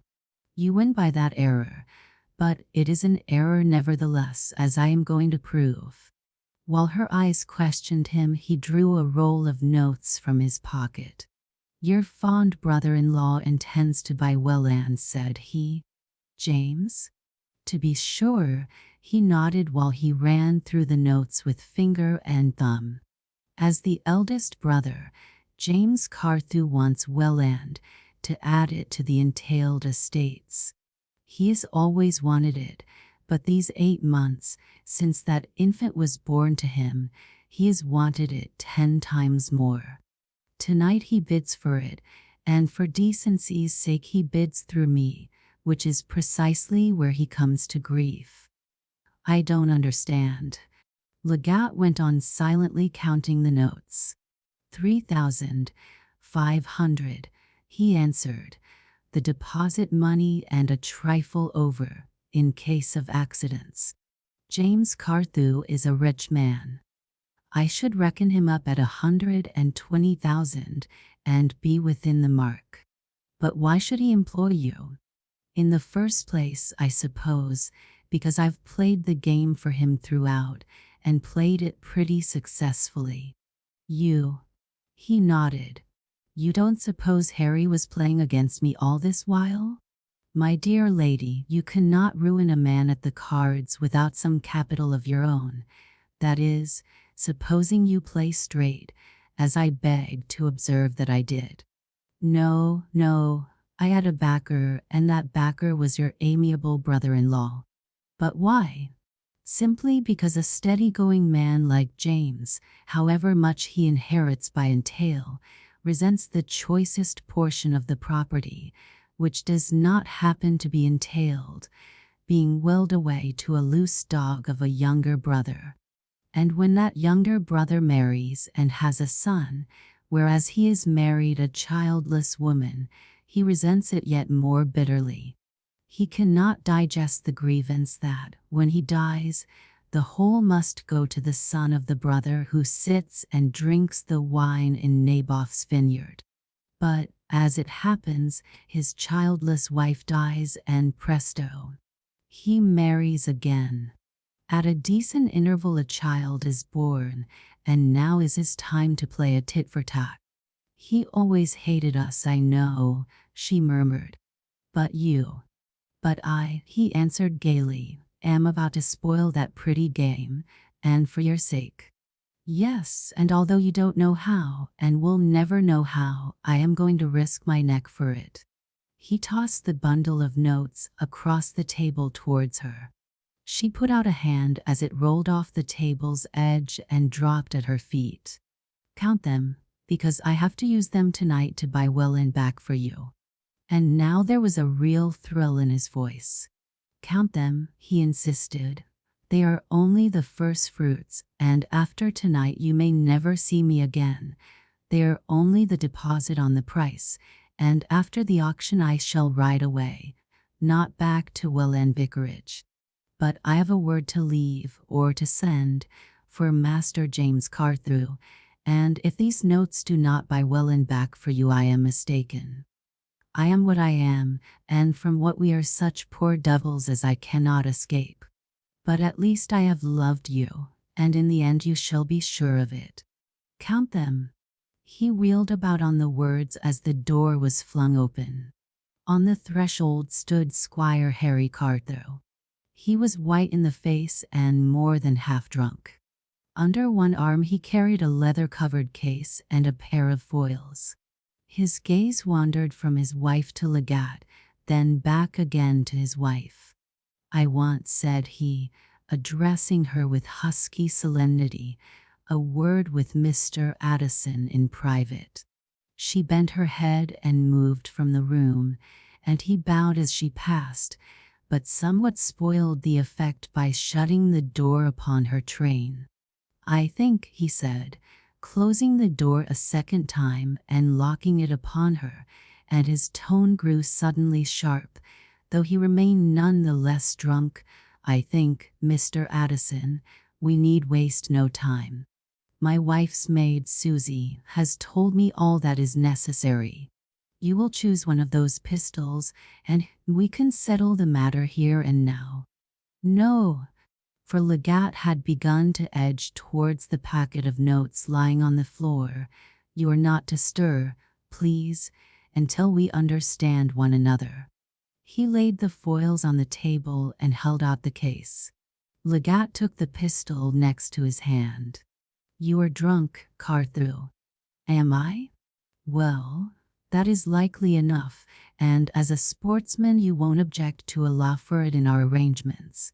He slipped the door key into his breeches pocket and, still holding the pistol in his right hand, leaned forward and laid his left on the base of the candlestick. You start from that end of the room, and I from this by the fireplace. Are you ready? Here, take one of the foils too. After I have blown the candle out you will remain at your end and count 20 in silence, of course. I will do the same at my end, and then we begin.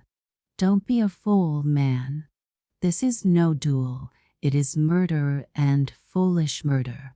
Squire Carthew puffed out the candle. Then the guard of the foil rattled softly upon the mahogany as he closed his hand upon it. Count 20, please. I leave the reader to picture my situation. There, in the silence and the darkness with these two, one of them drunk, prowling to kill. In all my experience I can recall nothing so entirely discomfortable. I had no defense but the folds of a window curtain. I could not stir without inviting a thrust or a pistol shot or both. And I may remark here that there is a degree of terror which resembles physical sickness. Experto credite. I heard the men kick off their shoes, and after that for many seconds, though I strained my ears, you may be sure I heard nothing. Then a hand brushed upon the woodwork of the recess, and even rested for a moment against the curtain, within 6 inches of my nose. It was Legat, I could be sworn. I drew back as his fingers felt the stuff of the curtain and passed on groping. I even heard the soft crack of his elbow joint as he gripped the foil again, which for the moment he must have tucked under his armpit. And with that it flashed on me what he was after, the roll of notes lying on the floor, between the table and the fireplace, barely a foot beyond the table's edge and perhaps 4 yards from my hiding place. I knew the spot exactly. Squire Carthew had almost touched the packet with his foot as he stooped to blow out the candle. I dropped on hands and knees behind my curtain, pushed it softly aside, and began to crawl. I could hear nothing now but my own heart drumming. For the next few moments, if I made no sound, it was unlikely either that Legat would steal back upon me or that the squire could reach me without encountering Legat. My hand touched the table leg, and the touch of it, coming unexpectedly, almost made me cry out. A moment later I felt more easy. Once beneath the table I was comparatively safe. But I must get my hand on these notes, and after pausing a second I steered towards the fireplace, poked out my head and shoulders beyond the table, and smoothed my palm across the floor until my fingers touched the packet and closed upon it. At that moment, in the darkness to the left, a foil rattled against a chair. The sound was a slight one, but it betrayed Legat's whereabouts, and, with a gasp of triumph, Carthew came running upon him from the right. I ducked my head, but before I could slip back he had blundered right across my shoulders, which reached, perhaps, to his knees. He went over me with an oath and a crash, and as he struck the floor his pistol exploded. I drew back with the smoke of it in my mouth and nostrils and listened. Not a sound came from Legat's corner, not a groan from the body stretched within reach. The man was dead, for certain, and we others had no time to lose. A thought in the corridor outside called me to my senses. "Robert Legat," I cried, "this is a black night's job for you. Lay down that pistol, find your shoes, and run." At this distance of time I would give something to know how it took him, this voice calling his true name out of the darkness and across Carthew's body. "My God, who is that?" he asked, and I could hear his teeth chattering. Before I had need to answer, he broke from his corner and flung up the window, but recollected himself and ran for his shoes.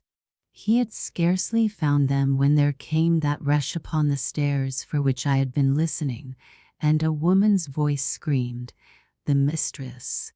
They've murdered the mistress!" In my heart I blessed Mrs. Carthew, poor soul, for having swooned so conveniently outside the door. By this time Legat was clambering across the windowsill. What sort of drop lay below it? I saw the black mass of his body framed there for a moment against a sky almost as black, and watched as he lowered himself and disappeared. I listened for the thought of a fall, but none came, and running to see what had befallen him, I caught another glimpse of him as he stole past a lit skylight in a long flat roof scarcely 6 feet below. Here was luck beyond my hoping. The crowd in the passage was still occupied with Mrs. Carthew, but at length someone tried the handle of the door. This was my cue. I clambered out after Legat, who by this time had disappeared, drew down the window sash cautiously and wriggled across the leads of the roof, pausing only at the skylight to peer down into an empty room, where a score of wooden-seated chairs stood in disarray by a long table, the deserted auction room, doubtless. At the far end of this roof a chimney stack rose gaunt against the night, and flattening myself against the side of it, I waited for the dull crash which told that the crowd had broken in the door. I had made better speed, you understand, but for the risk of overtaking Legat and being recognized.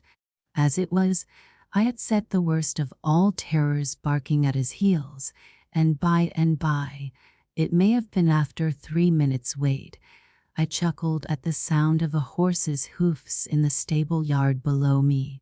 It was too dark for me to catch sight of the rider as he mounted, but he made for the lower gate of the yard and, once past it, broke into a gallop. As its echoes died away, I began my search for the ladder by which Legat had descended, found it, as I had expected, in the form of a stout water pipe, and having reached the ground without mishap, brushed and smoothed my clothes and sauntered up the stable yard to the hotel archway. At the foot of the stairs there, I was almost bowled over by the boots, who came flying down 3 stairs at a stride. "The doctor!" he shouted. "The doctor!" He tore past me and out into the street. I entered the coffee room and rang the bell. I suppose that I rang it at intervals for something like half an hour before the waitress found me yawning before the exhausted fire. "Sail over yet?" I asked pleasantly. "Sail over?" "Sail over." She set down the lamp and gasped. "Do you tell me that you've slept through it all?" "All what, my dear?" Out it all came in a flood. "The squire's shot himself. In the blue room over your very head. Locked the door and shot himself clean through the brains. Poor gentleman, he felt his position, though he did drink so fierce. And now he's gone, and Mrs. Carthew no sooner out of one swoon than into another." "Bless my soul," cried I, "now you speak of it, I did hear something like a pistol shot, but that must have been half an hour ago." "It's a wonder," she said tragically, "his blood didn't drip on you through the ceiling." It was useless, she agreed with me, to expect Mr. Addison to attend to my business that night. Indeed, though he was doubtless somewhere in the crowd, she could not recall having seen him. It would also be useless and worse to seek an interview with Susie, who was attending to her poor mistress. "Very well," I said. "Then since I can see neither the parson nor the girl, I must make shift with the lawyer." "No, my dear, you need not stare at me like that. I don't put my money on my back, like some of your gentry, but while I keep enough in my pocket there's no law in England against my employing as good an attorney as poor Mr. Carthew, or, if I choose, the very same man." "What?" "Mr. Ritalik." I nodded. "That's it, Mr. Ritalik. I take it he came to attend the auction, and is upstairs at this moment." "Why, yes, it was he that gave orders to break in the door and found the body." He began putting questions to Mrs. Carthew, but the poor soul wasn't fit to answer. And then he and Mr. James tackled Susie, who swore she knew nothing of the business until she heard the shot, as we all did, and, running out, found her mistress stretched in the passage, and now she's attending to her in the bedroom with the doctor. So the lawyer's at a standstill. "Mr. James Carthew? Is he here too?" "Yes, he's living at his townhouse this week, but he came here tonight for the sale, I suppose. He's upstairs now, and his wife along with him. She heard the news, cried up the street, and came running down all agog with her bonnet on top of her nightcap. But I mustn't stay talking." "No, indeed you must not," said I. "Here, tell me where you keep your tinder box. Now, while I light the candles, do you run upstairs and tell Mr. Ritalik privately that a person wishes to speak with him in the coffee room on an important matter, and one connected with tonight's business." The girl, hungry to be back at the scene of horror, lost no time. I had scarcely time to light the 4 candles on the chimney-piece when the baize door opened and I found myself bowing to a white-haired little gentleman with a kindly, flustered face. He was plainly suffering from nervous excitement in a high degree, and in the act of bowing attempted to rearrange his shirt frill with an undecided hand. "Good evening, Mr. Ritalik. You sent for me," he began and broke off, obviously dismayed by my rough clothes and not altogether liking the look of his customer. I offered him a chair. He looked at it doubtfully, but shook his head. "My business is of moment," said I, and of some urgency. That must excuse me for summoning you just now, since as a matter of fact it is less to do with the unhappy pair upstairs than with what I take to be the cause of it. I mean the sale of the Welland estate. He spread out his hands. At such a time, he protested. I'm glad to find, sir, that you feel so deeply, since it proves you to be a real friend of the family. But as a lawyer you will not let emotion obscure your good sense, or miss a chance of saving Welland for the poor lady and orphan child upstairs merely because it happens to present itself at an untoward moment. He eyed me, fumbling with the seals at his fob. His mind was by no means clear, but professional instinct seemed to warn him that my words were important. I do not know you, sir, he quavered, but if you are here with any plan of saving Welland, I must tell you sadly that you waste time. I have thought of 100 plans, sir, but have found none workable.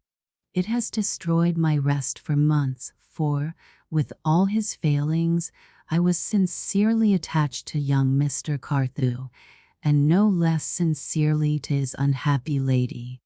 I warned him 100 times, but the debts exist, the mortgagees foreclose, and Welland must go. Who are the mortgagees? A joint stock company in London, sir, which lives upon this form of usury. Men with bowels of brass. It was against my strongest warning that Mr. Harry went to them. The amount?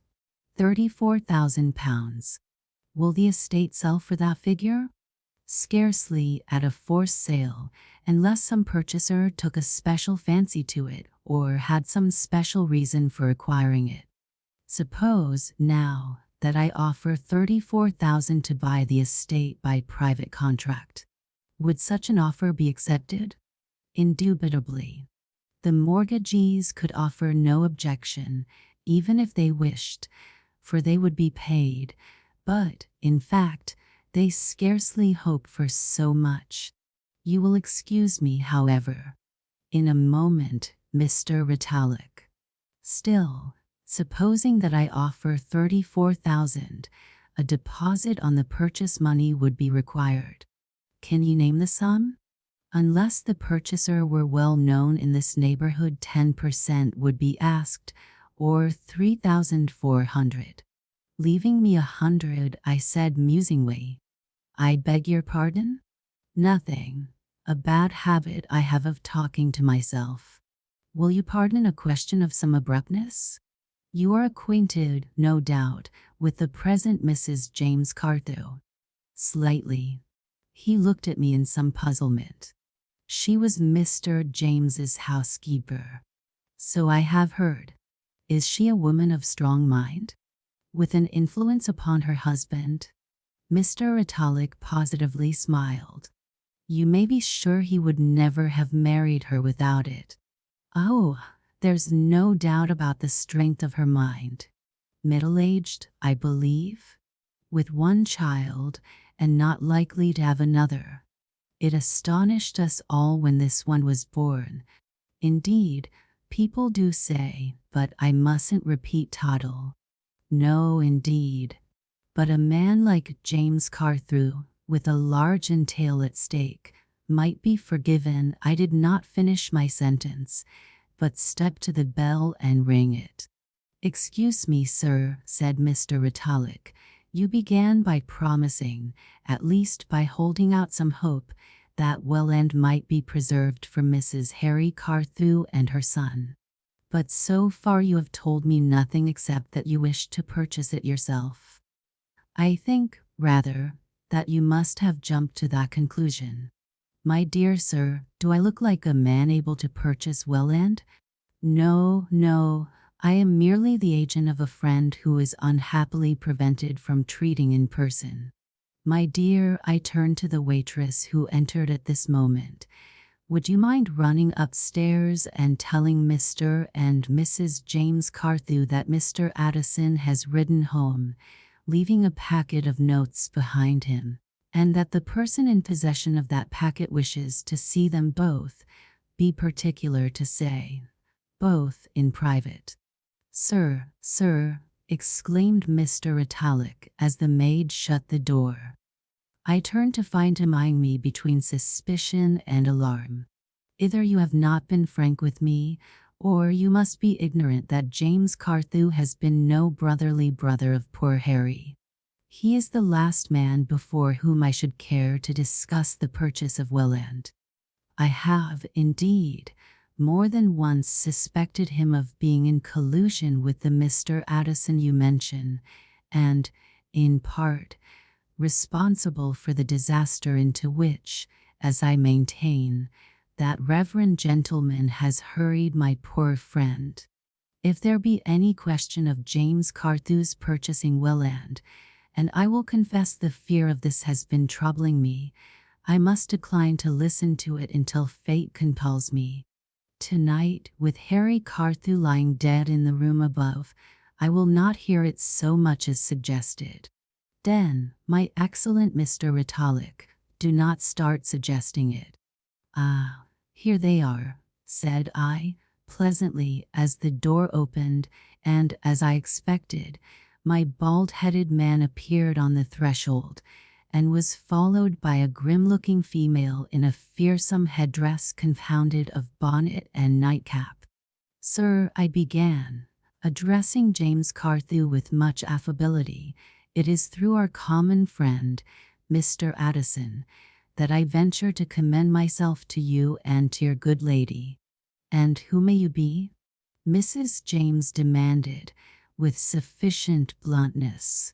You may put me down as Captain Richard Steele, madam, of the Spectator, not the Tatler, and I have sent for you in a hurry, for which I must apologize, because our friend, Mr. Addison, has ridden from Tregarrick tonight on urgent private business, and I am here to carry out certain intentions of his with regard to a bundle of notes which he left in my keeping. I don't know you, sir, and I don't know your game, struck in James Carthew roughly, but if the notes are mine, as I suspect, I beg to state that I never intended. Quite so, I took him up amiably. You do good by stealth and blush to find it known. But, in view of the sad event upstairs, there can be no harm in my stating before so discreet a lawyer as Mr. Italic what I had from Mr. Addison's own lips, that these notes were intended by you for the deposit money on the purchase of Welland. Addison had no right.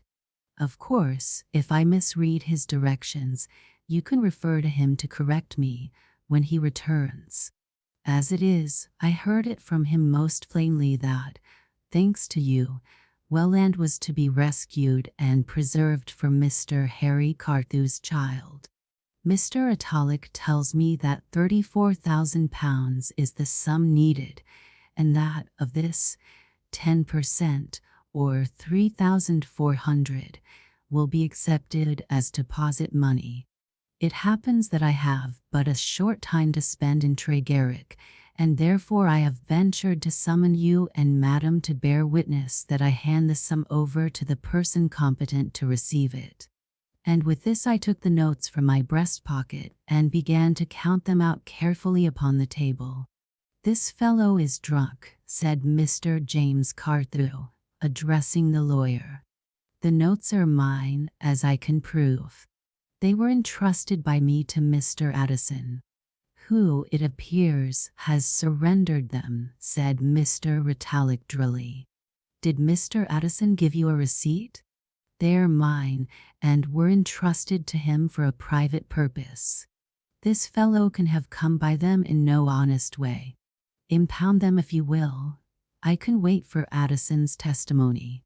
But as for intending to make a present of Welland to that brat of Harry's, not directly to him, I interrupted, having done with my counting and folding away 2 notes for £50 apiece in my pocket. On second thoughts, Mr. Italic shall make out the conveyance to me, and I will assign a lease retaining the present tenant in possession at a nominal rent of let me say, 5 shillings a year. I am sorry to give him so much trouble at this late hour, but it is important that I leave Tregarrick without avoidable delay. I can well believe that, James Carthew began. But the lawyer who, without a notion of my drift, was now playing up to me very prettily, interrupted him again. "This is very well, sir," said he, addressing me. "Very well, indeed. But if, as you say, you are leaving Tregarrick, at what date may we expect the purchase to be completed?" "Why, that I must leave to you and Mr. James Carthew." "To me, sir?" thundered Mr. James, every vein on his bald head swelling. "To me? Are you mad as well as drunk? When I tell you, Mr. Ritalik." I glanced up with a smile and caught his wife's eye. And to my dying day I shall respect that woman. From first to last she had listened without the wink of an eyelash, but now she spoke up firmly. "If I were you, James, I wouldn't be a fool. The best use you can make of your breath is to ask Mr. Ritalik to leave the room." The lawyer, at a nod from me, withdrew. "Now," said she, as the door closed, "speak up and tell me what's the matter." "The matter, madam," I answered, "is Addison. He's an escaped convict and no more clergyman than, excuse me, you are." I declare that, still, not an eyelash of her quivered, but her ass of a husband broken. "I don't believe it. I won't believe it. Tell us how you came by the notes." "James, I beg you not to be a fool. Has he cut and run?" she asked. "He has." "You can find him?" "No," said I, "and I don't want to. But I can get a message conveyed that will probably reach and warn him, if he has not thought of it already, to send a letter to the bishop formally resigning his living." Then Mrs. James Carthew made a totally unexpected and, as I still hold, a really humorous remark. "Drat the fellow," she said. And he preached in a size sermon too. But once again her ass of a mate broken. "What, in the devil's name, are you parleying about, Maria? Addison or no Addison, you don't suppose I'm to be blackmailed into buying Welland for that young whelp?" "Just as you please," said I. "If you prefer the money being raised for him on the entail, so be it." "On the entail?" He opened and shut his mouth like a fish. "Yes, sir, on the entail, his parents not having employed Mr. Addison to marry them." But at this point Mrs. James, without deigning me another look, tucked the poor fool under her arm and carried him off. I left Tregarrick 2 days later with £100 in my pocket, for the odd notes seemed to me a fair commission on a very satisfactory job. Now, as I look back on my adventure, I detect several curious points in it. The first is that I have never set eyes on Susie Martin. The second, that I never had another interview with Mr. or Mrs. James Carthew. The third, that neither then nor since have I ever had a word of thanks from the lady and child to whom I rendered the signal service. The one, so far as I know, never saw me. The other saw me only for that instant when he dropped me a penny for a trick.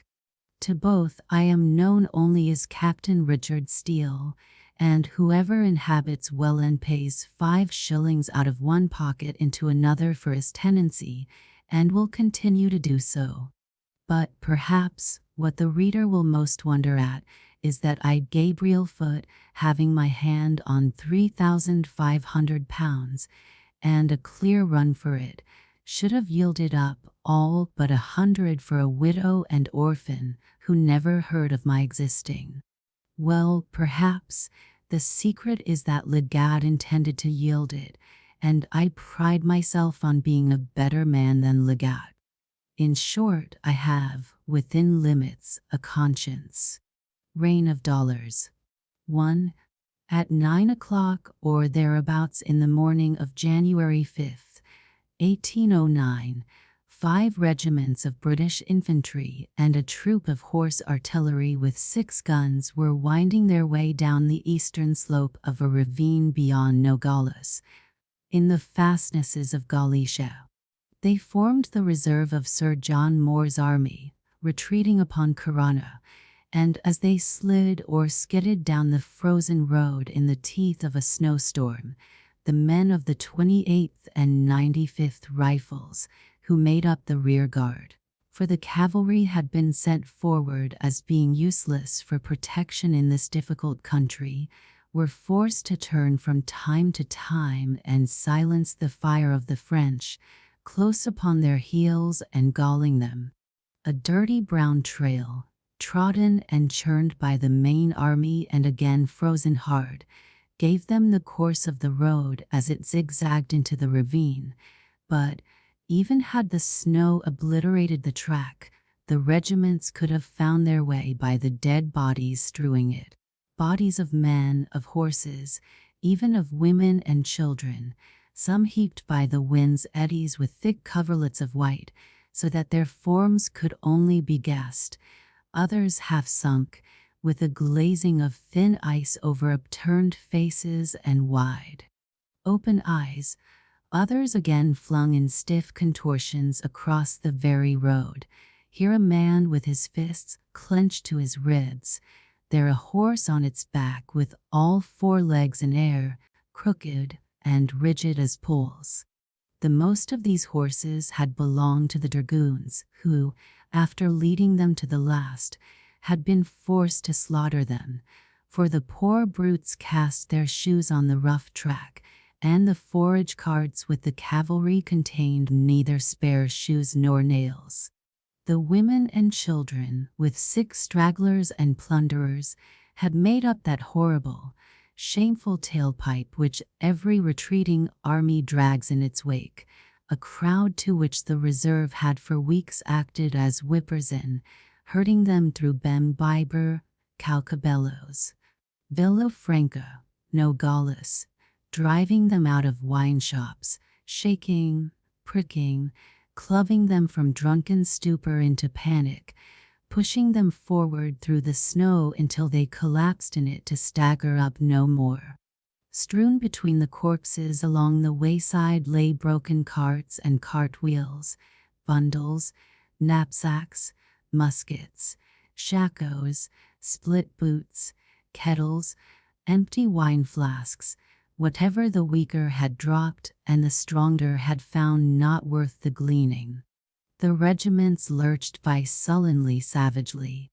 They were red-eyed with want of sleep and weary from an overnight march of 35 miles, and they had feasted their fill of these sights. On this side of Herrerias, for example, they had passed a group of 3 men, a woman, and a child, lying dead in a circle around a broken cask and a frozen pool of rum. And at Nogales they had drained a wine vat to discover its drowned owner at the bottom. They themselves were sick and shaking with abstinence after drunkenness, heavy with shame, too. For though incomparably better behaved than the main body, the reserve had disgraced themselves once or twice, and incurred a stern lesson from Paget, their general.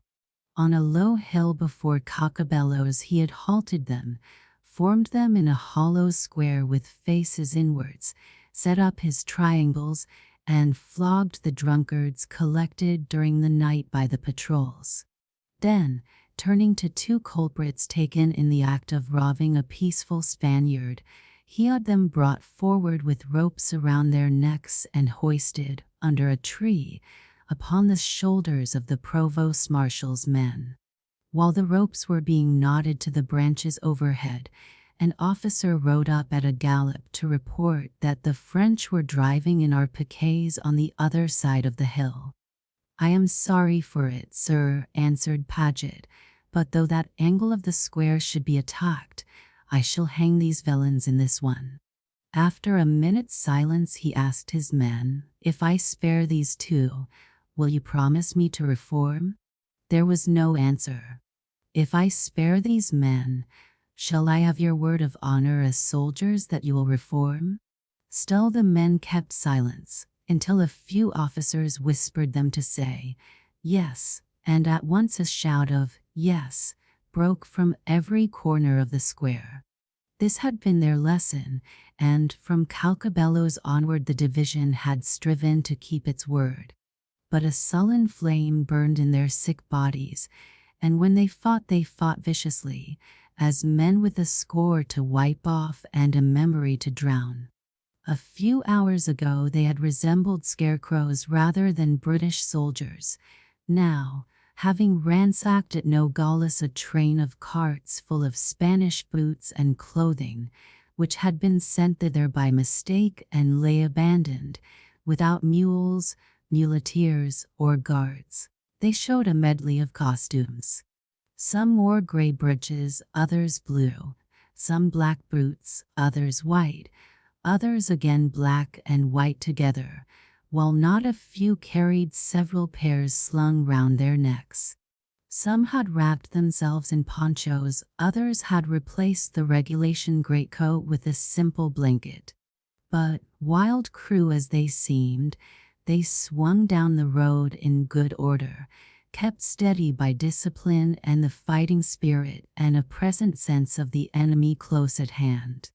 Ahead of them, on the far side of the ravine, loomed a mountain white from base to summit save where a scarp of sheer cliff had allowed but a powder of snow to cling or, settling in the fissures, to cross-hatch the wrinkles of its forbidding face. A stream, hidden far out of sight by the near wall of the ravine, chattered aloud as it swept around the mountain's base on a sharp curve, rattling the boulders in its bed. During the first part of the descent, mists and snow wreaths concealed even the lip of the chasm through which this noisy water poured, but as the leading regiment neared it, the snowstorm lifted, the clouds parted, and a shaft of wintry sunshine pierced the valley, revealing a bridge of many arches. For the moment it seemed a fairy bridge spanning gulfs of nothingness. Next, for it stood aslant to the road, its narrow archways appeared as so many portals, tall and cavernous, admitting to the bowels of the mountain. But beyond it the road resumed its zigzags, plainly traceable on the snow. The soldiers, as they neared the bridge, grunted their disapproval of these zigzags beyond it. A few lifted their muskets and took imaginary aim, as much as to say, "That's how the French from here will pick us off as we mount yonder." The general had been the first to perceive this, and ran his forces briskly across the bridge, his guns first, then his infantry at the double. He found a party of engineers at work on the farther arches, preparing to destroy them as soon as the British were over, but ordered them to desist and make their way out of danger with all speed. For the stream, as a glance told him, was fordable both above and below the bridge, and they were wasting their labor. Moreover, arches of so narrow a span could be easily repaired. Engineers, therefore, and artillery and infantry together pressed briskly up the exposed gradients, and were halted just beyond musket shot from the bank opposite. Having suffered little on the way from the few French voltigeurs who had arrived in time to fire with effect, though beyond their range, the British physician admirably commanded the bridge and the bridgehead, and Paget, warming to his work and willing to give tit for tat after hours of harassment, devised an open insult for his pursuers. He ordered the guns to be unlimbered and their horses to be led out of sight.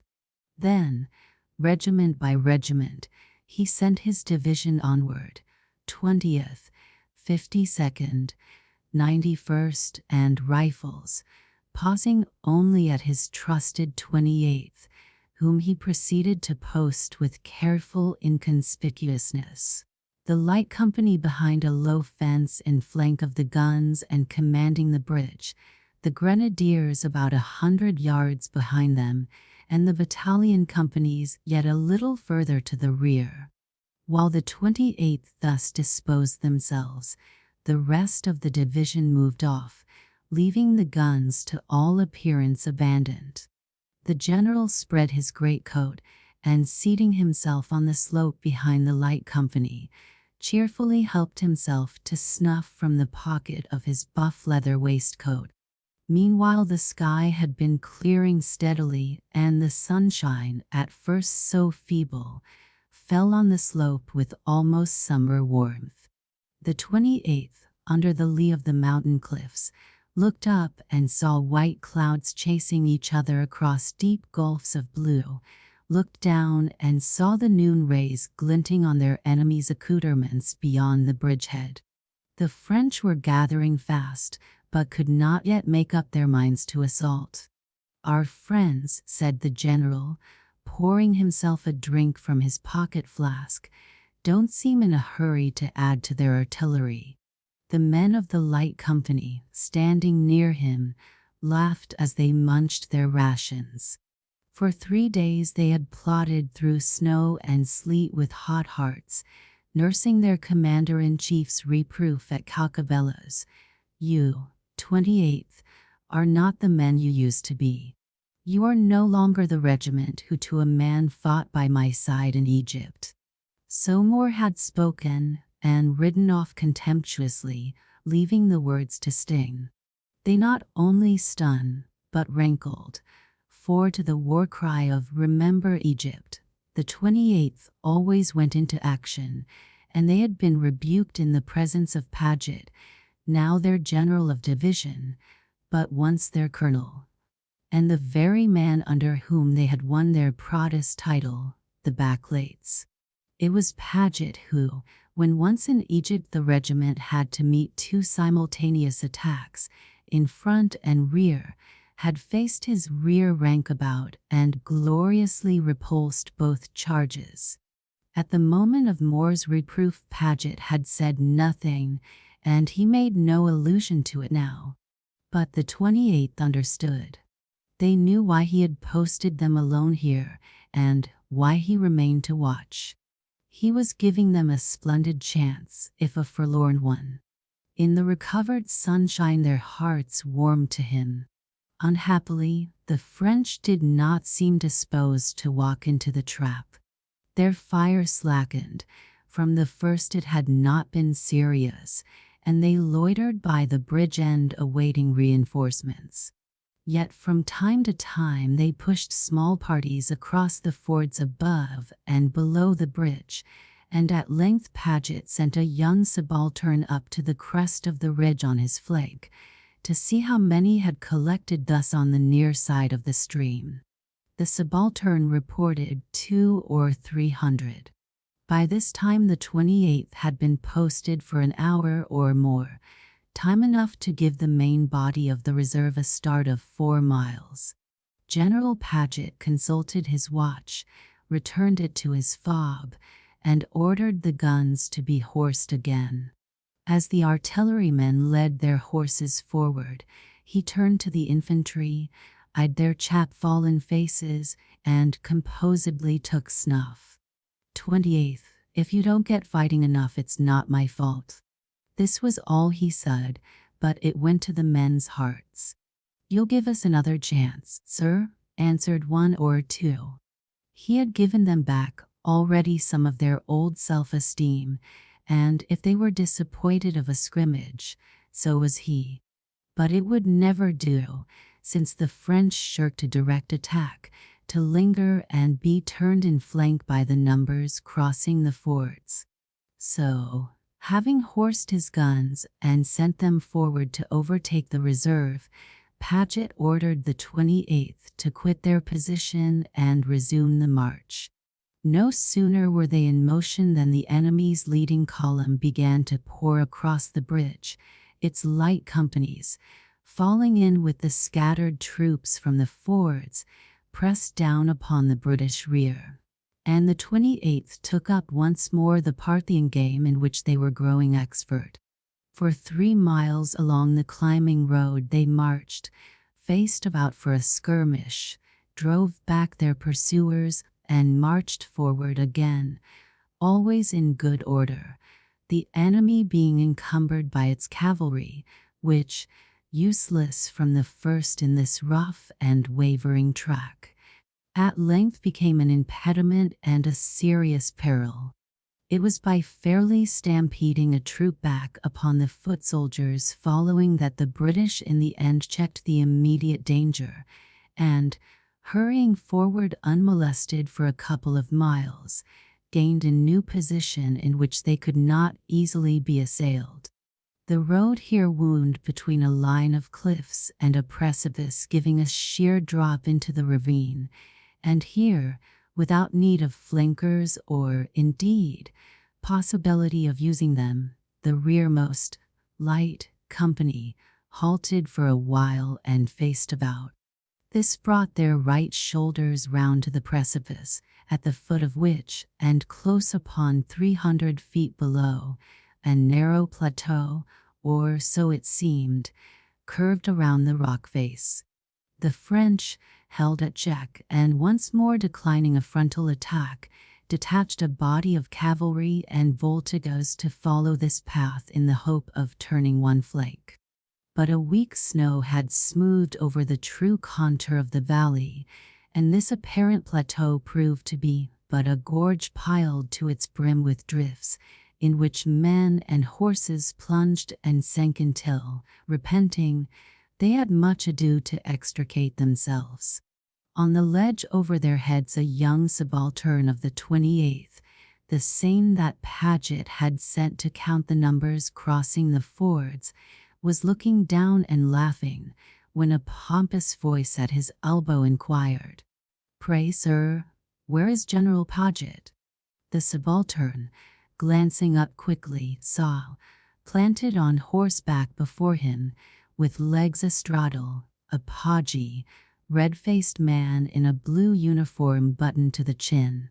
The general himself happened to be standing less than 5 yards away, resting his elbows on the wall of the road while he scanned the valley and the struggling Frenchman through his glass, and the subaltern, knowing that he must have heard the question, for the moment made no reply. "Be so good as to answer at once, sir. Where is General Paget?"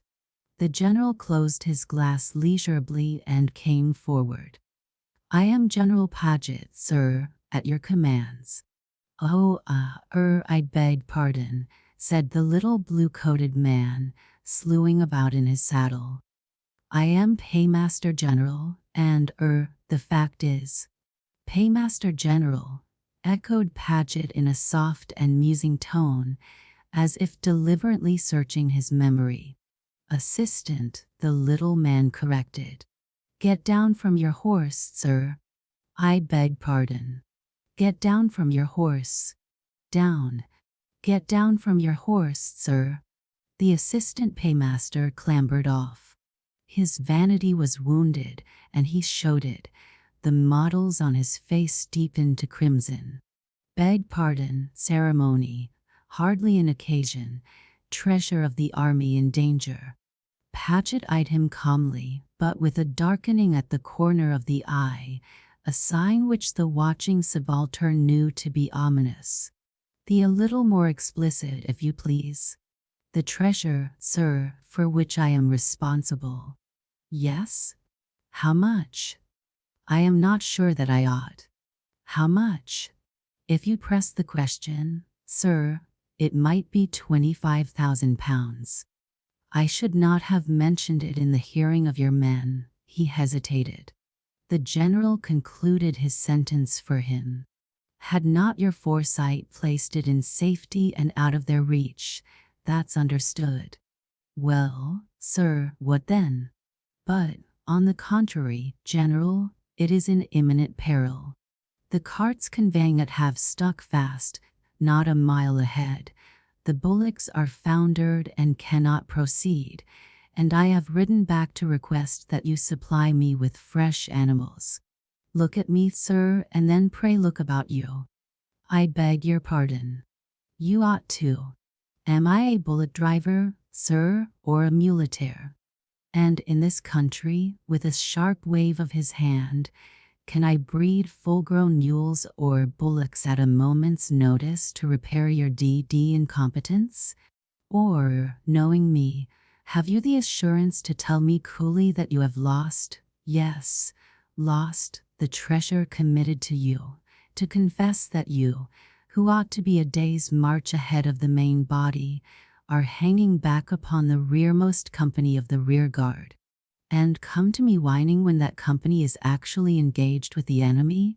Look, sir, and it seemed to some of the 28th that their general mischievously prolonged his address to give the assistant paymaster a taste of rearguard work, for Sould's heavy columns were by this time pressing near to the entrance of the defile. Observe the kind of strife in which we have been engaged since dawn, reflect that our tempers must needs be short, and congratulate yourself that, if this mountain be bare of fresh bullocks, it also fails to supply a handy tree. The little man waited no longer on the road, along which French bullets were beginning to whistle, but clambered on his horse, and galloped off with hunched shoulders to rejoin his carts. The rear guard, galled now by musketry and finding that, for all their floundering, the enemy were creeping past the rocky barrier below, retired in good order but briskly, and so, in about 20 minutes, overtook the 2 treasure carts and their lines of exhausted cattle. Plainly this procession had come to the end of its powers and could not budge, and as plainly the officers in charge of it were at loggerheads.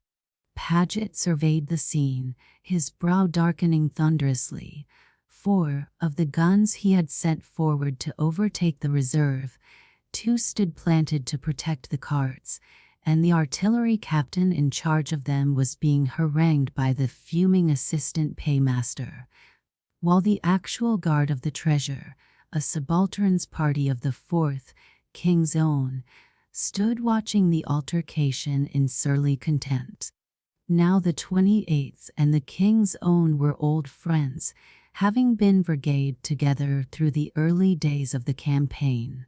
As Paget rode forward they exchanged hilarious grins.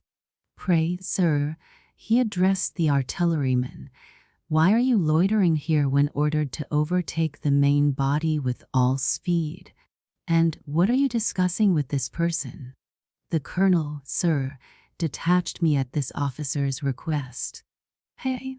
Paget swung round on the assistant paymaster. "You dare to interfere with an order of mine?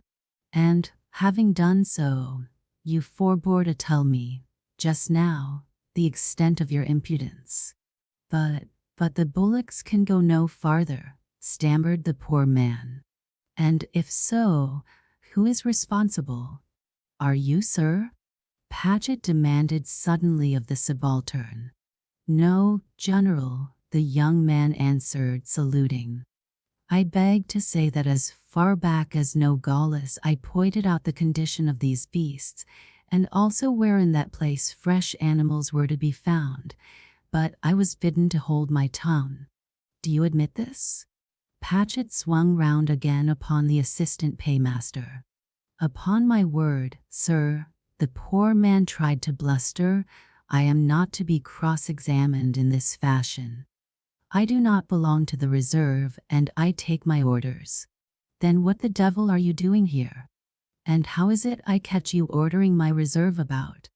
By the look of it, a moment ago you were even attempting to teach my horse artillery its business." "He was urging me, sir," said the artillery captain grimly, "to abandon my guns and hitch my teams onto his carts." The general's expression changed, and he bent upon the little man in blue a smile that was almost caressing. "I beg your pardon, sir. It appears that I have quite failed to appreciate you." "Do not mention it, sir. You see, with a sum of £25,000 at stake. And your reputation.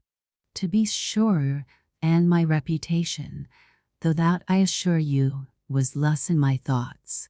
With all this at stake, say rather, lost, I am going to pitch it down the mountain. But it is money, almost screamed the little man. So are shot and shells. 28th, forward, and help the guard to overturn the carts. Even the soldiers were staggered for a moment by this order. Impossible as they saw it to be to save the treasure, they were men, and the instinct of man revolts from pouring £25,000 over a precipice. They approached, unstrapped the tarpaulin covers, and feasted their eyes on stacks of silver Spanish dollars. You cannot mean it, sir. I hold you responsible, speech choked the assistant paymaster, and he waved wild arms in dumb show. But the general did mean it. At a word from him the artillerymen stood to their guns, and at another word the fatigue party of the 28th climbed off the carts, put their shoulders to the wheels and axle-trees, and with a heave sent the treasure over in a jingling avalanche. A few ran and craned their necks to mark where it fell, but the cliffs just here were sharply undercut, and everywhere below spread deep drifts to receive and cover it noiselessly. After the first rush and slide, no sound came up from the depths into which it had disappeared. The men strained their ears to listen. They were listening still when, with a roar, the two guns behind them spoke out, hurling their salutation into Soult's advance guard as it swung into view around the corner of the road. 2.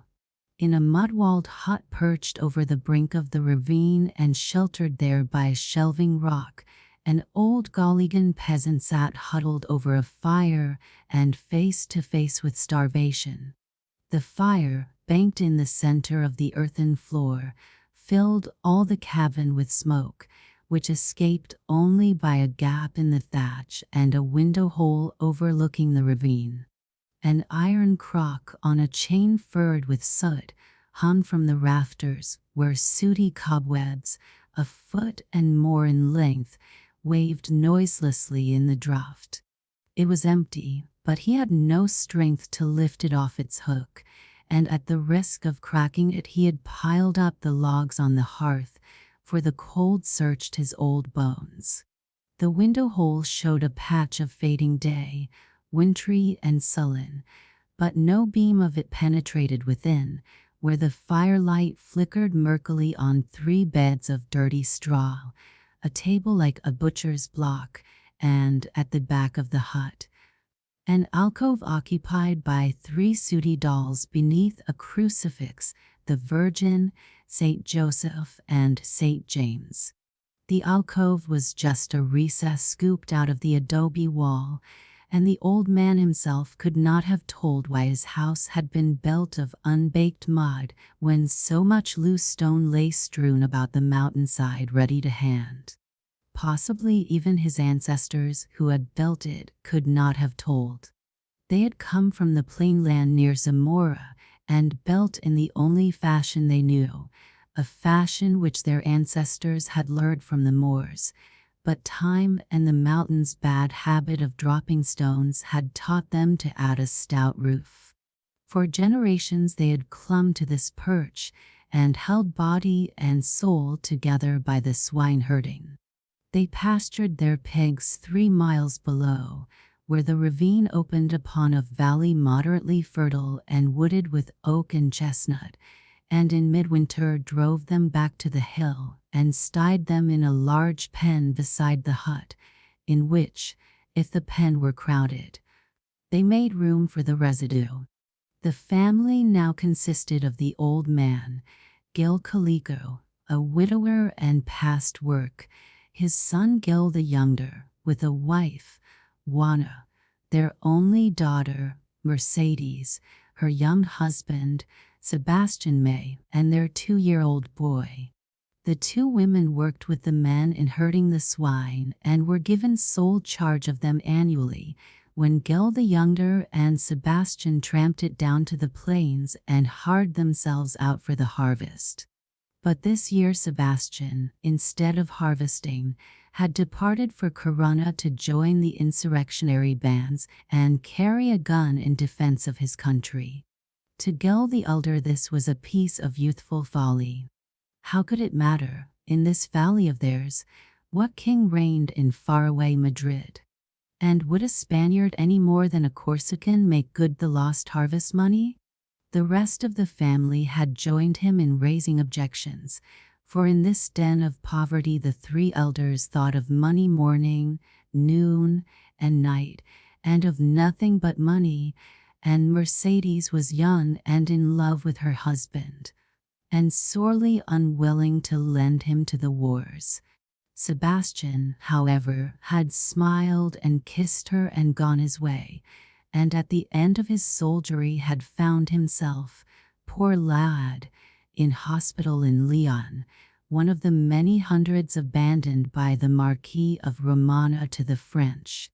News of this had not reached the valley, where indeed his wife's family had other trouble to concern them, for a forage party from the retreating British main guard had descended upon the cabin 4 days ago and carried off all the swine, leaving in exchange some scraps of paper, which, they said, would be honored next day by the assistant paymaster. He could not be more than a day's march behind. But a day had passed, and another, and now the household had gone off to Nogales to meet him on the road, leaving only the old man and taking even little Sebastianello. The pegs would be paid for handsomely by the rich English. Juana had some purchases to make in the town, and Mercedes needed to buy a shawl for the child, and thought it would be a treat for him to see the tall foreign redcoats marching past. So they had started, leaving the old man with the day's provision, for the foragers had cleared the racks and the larder as well as the sty, and promising to be home before nightfall. But 2 days and a night had passed without news of them. With his failing strength he had made shift to keep the fire alight, but food was not to be found. He had eaten his last hard crust of millet bread 7 or 8 hours before, and this had been his only breakfast. His terror for the fate of the family was not acute. Old age had dulled his faculties, and he dozed by the fire with sudden starts of wakefulness, blinking his smoke-sored eyes and gazing with a vague sense of evil on the straw beds and the image in the alcove. His thoughts ran on the swine and the price to be paid for them by the Englishmen.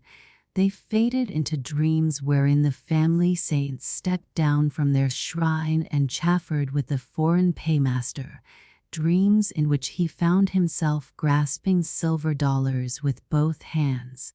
And all the while he was hungry to the point of dying, yet the visionary dollars brought no food, suggested only the impulse to bury them out of sight of thieves. So vivid was the dream that, waking with a start and a shiver, he hobbled towards the window hole and stopped to pick up the wooden shutter that should close it. Standing so, still half asleep, with his hand on the shutter bar, he heard a rushing sound behind him, as though the mountainside were breaking away overhead and rushing down upon the roof and back of the cabin. He had spent all his life on these slopes and knew the sounds of avalanche and landslips. Small landslips in the Skowhegan Valley were common enough. This noise resembled both, yet resembled neither, and withal was so terrifying that he swung round to face it, a quake in his shoes, to see the rear wall bowing inwards and crumbling, and the roof quietly subsiding upon it, as if to bury him alive. For a moment he saw it as the mirror of his dream, cracking and splitting. Then, As the image of the Virgin tilted itself forward from its shrine and fell with a crash, he dropped the shutter and, running to the door, tugged at its heavy wooden bolt. The hut was collapsing, and he must escape into the open air. He neither screamed nor shouted, for his terror throttled him, and after the first rushing noise the wall bowed inwards silently, with but a trickle of dry and loosened mud. His gaze, cast back across his shoulder, was on it while he tugged at the bolt. Slowly, very slowly, the roof sank and stayed itself, held up on either hand by its two corner props. Then, while it came to a standstill, sagging between them, the wall beneath it burst asunder. St. Joseph and St. James were flung head over heels after the Virgin, and through the rent poured a broad river of silver. He faced around gradually, holding his breath. His back was to the door now, and he leaned against it with outspread palms while his eyes devoured the miracle. Dollars. Silver dollars. He could not lift his gaze from them. If he did, they would surely vanish, and he awake from his dream. Yet in the very shock of awe, and starving though he was, the master habit of his life, the secret of peasant cunning, had already begun to work. Never once relaxing his fixed stare, fearful even of blinking with his smoke-sored eyes, he shuffled sideways toward the window hole, his hands groping the wall behind him. The wooden shutter and its fastening bar, a short oak pole, lay where he had dropped them, on the floor beneath the window. He crouched, feeling backwards for them, found, lifted them onto the inner ledge, and, with a half-turn of his body, thrust one arm deep into the recess and jammed the shutter into its place. To fix the bolt was less easy. It fitted across the back of the shutter, its ends resting in two sockets pierced in the wall of the recess. He could use but one hand, yet in less than a minute he found the first socket, slid an end of the bolt into it as far as it would go, lifted the other end and scraped with it along the opposite side of the recess until it dropped into the second socket. He was safe now, safe from prying eyes. In all this while, these 2, perhaps 3, minutes, his uppermost terror had been lest strange eyes were peering in through the window hole. It had cost him anguish not to remove his own for an instant from the miracle to assure himself. But he had shut out this terror now, and the miracle had not vanished. A few coins trickled yet. He crawled forward across the floor, crouching like a beast for a spring. But as he drew close, his old legs began to shake under him. He dropped on his knees and fell forward, plunging both hands into the bright pile. Dollars. Real silver dollars. He lay on the flood of wealth, stretched like a swimmer, his fingers feebly moving among the coins which slid and poured over the back of his hands. He did not ask how the miracle had befallen. He was starving, dying in fact, though he did not know it, and lo, he had found a heaven beyond all imagination, and lay in it and panted at rest. The firelight played on the heave and fall of his gaunt shoulder blades, and on the glass eyes of the Virgin, whose head had rolled halfway across the floor and lay staring up foolishly at the rafters. "Mother, open. Ah, open quickly, mother, for the love of God." Whose voice was that? Yes, yes, Mercedes, to be sure, his granddaughter's. She had gone to know Gaulis long ago. Yet that was her voice. Had he come, then, to paradise that her voice was pleading for him, pleading for the door to open? "Mother, father, it is I, Mercedes. Open quickly, it is Mercedes. Do you hear? I want my child, Sebastianello, my child, quick." The voice broke into short, agonized cries, into sobs. The door rattled. At the sound of this last, the old man raised himself on his knees. His eyes fell again on the shining dollars all around him. His throat worked. Suddenly terror broke out in beads on his forehead. Someone was shaking the door. Thieves were there trying the door. They were come to rob him. He drew himself up slowly. As he did so, the door ceased to rattle, and presently, somewhere near the windy edge of the ravine, a faint cry sounded. But long after the door had ceased to rattle, old Gil Calico stared at it, fascinated. And long after the cry had died away, it beat from side to side within the walls of his head, while he listened, and life trickled from him, drop by drop. Thou shalt not be afraid for the terror by night. But he was listening for it. It would come again. And it came, with a rough summons on the door, and, a moment later, with a thunderous blow. The old man stood up, knee-deep in dollars, lifting both arms to cover his head.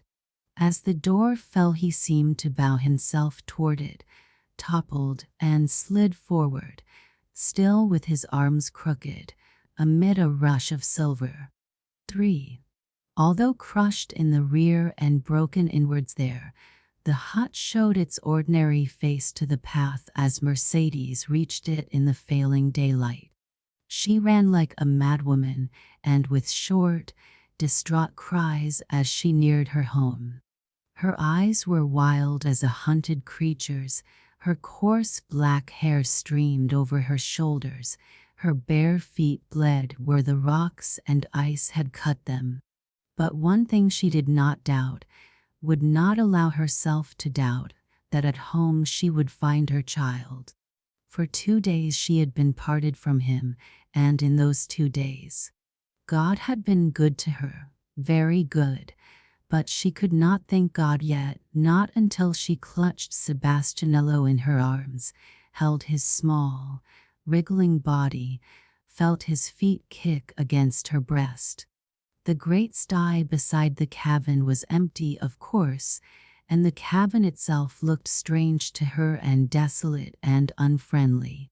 For some hours the snow had ceased falling, and, save in a snowstorm or a gale, it was not the family custom to close door or window before dark. Indeed, the window hole usually stood open night and day the year round. Now both were closed. But warm firelight showed under the chink of the door, and on the door she bowed her head to take breath and beat with her hands while she called urgently, "Mother, quickly, mother, open to me for the love of God." No answer came from within. "Mother, father, open to me, it is I, Mercedes." Then, after listening a moment, she began to beat again, frantically, for at length she was afraid. "Quick, quick! Ah, do not be playing a trick on me. I want my child, Sebastianello." Again and again she called and beat. No answer came from the hut or from the somber twilight around her. She drew back to fling her full weight against the door. And at this moment she heard, some way down the path, a man's footstep crunching the snow. She never doubted that this must be her father returning up the mountainside, perhaps after a search for her. What other man, now that her husband had gone soldiering, ever trod this path? She ran down to meet him. The path, about 40 yards below, rounded an angle of the sheer cliff, and at this angle she came to a terrified halt. The man, too, had halted a short gunshot away. He did not see her, but was staring upward at the cliff overhead, and he was not her father. For an instant there flashed across her brain an incredible surmise that he was her husband, Sebastian, for he wore a soldier's overcoat and shako, and carried a musket and knapsack. But no, this man was taller than Sebastian by many inches, taller and thinner. He was a soldier, then, and to Mercedes all soldiers were by this time incarnate devils, or all but one, and that one a plucky little British officer who had snatched her from his men just as she fell swooning into their clutches, and had dragged and thrust her through the convent doorway at Nogales and slammed the door upon her, and, though this she did not know, held the doorstep, sword in hand, while the fathers within shot the heavy bolts. The British had gone, and after them, close after, came the French, and these broke down the convent door and ransacked the place. But the fathers had hidden her and a score or so more of trembling women, nor would allow her to creep out and search for Sebastianello in the streets through which swept, hour after hour, a flood of drunken yelling devils. So now Mercedes, who had left home 2 days ago to watch an army pass, turned from this one soldier with a scream and ran back towards the cabin. In her terror lest he should overtake and catch her by the closed door, she darted aside, clambered across the wall of the empty sty, and crouched behind it in the filth, clutching at her bodice, for within her bodice was a knife, which she had borrowed of the fathers at Nogales. The footsteps came up the path and went slowly past her hiding place. Then they came to a halt before the hut. Still Mercedes crouched, not daring to lift her head. Rat, rat-a-tat. Well, let him knock. Her father was a strong man, and always kept a loaded gun on the shelf. If this soldier met mischief, he would find his match, and she, too, could help. She heard him call to the folks within once or twice in bad Spanish. Then his voice changed and seemed to threaten in a language she did not know. Her hand was thrust within her bodice now, and gripped the handle of her knife. Nevertheless, what followed took her by surprise, though ready for action. A terrific bang sounded on the timbers of the door. Involuntarily she raised her head above the wall's coping. The man had stepped back a pace into the path, and was swinging his musket up for another blow with the butt. She stood up, white, with her jaw set. Her father could not be inside the hut, or he would have answered that blow on his door as a man should. But Sebastianello might be within, nay, must be. She put her hands to the wall's coping and swung herself over and onto the path, again unseen, for the dusk hid her and a dark background of cliff behind the sty, nor could the man hear, for he was raining blow after blow upon the door.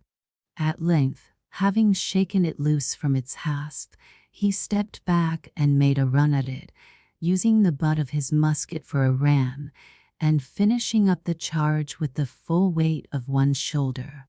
The door crashed open before him, and he reeled over it into the hut. A second later, Mercedes had sprung after him. "Sebastianello, you shall not harm him. You shall not." The door, falling a little short of the fire, had scattered some of the burning brands about the floor and fanned the rest into a blaze. In the light of it he faced round with a snarl, his teeth showing beneath his mustache. The light also showed, though Mercedes neither noted it nor could have read its signification, a corporal's chevron on his sleeve. "Who the devil are you?" The snarl ended in a snap. Mercedes stood swaying on the threshold, knife in hand. "You shall not harm him." She spoke in her own tongue, and he understood it after a fashion, for he answered in broken Spanish, catching up her word. Harm? Who means any harm? When a man is perishing with hunger and folks will not open to him. He paused, wondering at her gaze. Traveling past him, it had fastened itself on the back wall of the hut, across the fire. "Hello. What's the matter?" He swung round. "Good Lord," said he, with a gulp. He sprang past the fire and stooped over the old man's body, which lay face downward on the shelving heap of silver. It did not stir. By and by he took it by one of the rigid arms and turned it over, not roughly. "Warm," said he, "warm, but dead as a herring. Come and see for yourself." Mercedes did not move. Her eyes sought the dark corners of the cabin, fixed themselves for a moment on the shattered image of the Virgin, and met his across the firelight in desperate inquiry. "What is this? What have you done?" "Done? I tell you I never touched the man. Never saw him before in my life." "Who is he? Your father?" "No, grandfather, more like." "Eh? Am I right?" She bent her head, staring at the money. This is dollars, my girl. Dollars enough to set a man up for life, with a coach and lads in livery, and dress you in diamonds from head to heel. Don't stand playing with that knife. I tell you I never touched the old man. What's more, I'm willing to be friendly and go shares." He stared at her with quick suspicion. "You're alone here, hey?" She did not answer. "But answer me," he insisted. "Do you live alone with him?" And he pointed to the body at his feet. "There was my mother," said Mercedes slowly, in her turn pointing to the third bed of straw by the fire. "We journeyed over to Nogales, she and I. Your soldiers came and took away our pegs, giving us pieces of paper for them. They said that if we took these to Nogales someone would pay us, so we started, leaving him. And at Nogales your men were rough and parted us, and I have not seen her since." The corporal eyed her with the beginnings of a leer. She faced him with steady eyes. Well, said he, after a pause, "I mean no harm to you, anyway. Lord, but you're in luck. Here you reach home and find a fortune at your door, a sort of fortune a man can dig into with a spade, while a poor devil like me." He paused again and stood considering. "You knew about this?" She nodded towards the dollars. "You knew how it came here, and you came after it?" "I did and I didn't. I knew 'twas somewhere hereabouts, but strike me, if a man could dream of finding it like this. Yet you came to this door and beat it open. You've wits, my girl," said the corporal admiringly, "but they're on the wrong tack. I mean no harm, and the best proof is that here I'm standing with a loaded musket and not offering to hurt you. As it happens, I came to the door asking a bite of bread. I'm cruel hungry." Mercedes pulled a crust of millet bread from her pocket. The fathers at the convent had given it to her at parting, but she had forgotten to eat. She stepped forward. The corporal stretched out a hand. "No," said she, and, avoiding him, laid the crust on the block table. He caught it up and gnawed it ravenously. "I think there is no other fruit in the house. You don't get rid of me like that." He ran a hand along the shelves, searching them. "Hello, a gun." He took it down and examined it beside the fire, while Mercedes' heart sank. She had hoped to possess herself of it, snatching it from the shelf when he should be off his guard. Loaded, too. He laid it gently on the block and eyed her, munching his crust. "You'd best put down that knife and talk friendly," said he at length. "What's the use, you a woman, and me with 2 guns, both loaded? It's silliness, You must see for yourself it is. Now look here, I've a notion, a splendid notion. Come sit down alongside of me and talk it over. I promise you there's no harm meant. But she had backed to her former position in the doorway and would not budge. It's treating me suspicious, you are, he grumbled, hard and suspicious. Cannot you take the money and go? She begged, breathing hard, speaking scarcely above a whisper. No, I can't. It stands to reason I can't. What can I do in a country like this with dollars? It took 2 carts to drag here, 2 carts with 6 yoke of bullocks apiece. And that's where my cruel luck comes in. All I can take, as things are, is just so much as this knapsack will carry, and even for this I've run some risks. The man, it was the effect of hunger, perhaps, and exposure and drunkenness on past marches, had an ugly, wolfish face, but his eyes, though cunning, were not altogether evil, not quite formidably evil. She divined that, though lust for the money was driving him, some weakness lay behind it. You're a deserter, she said. We'll pass that.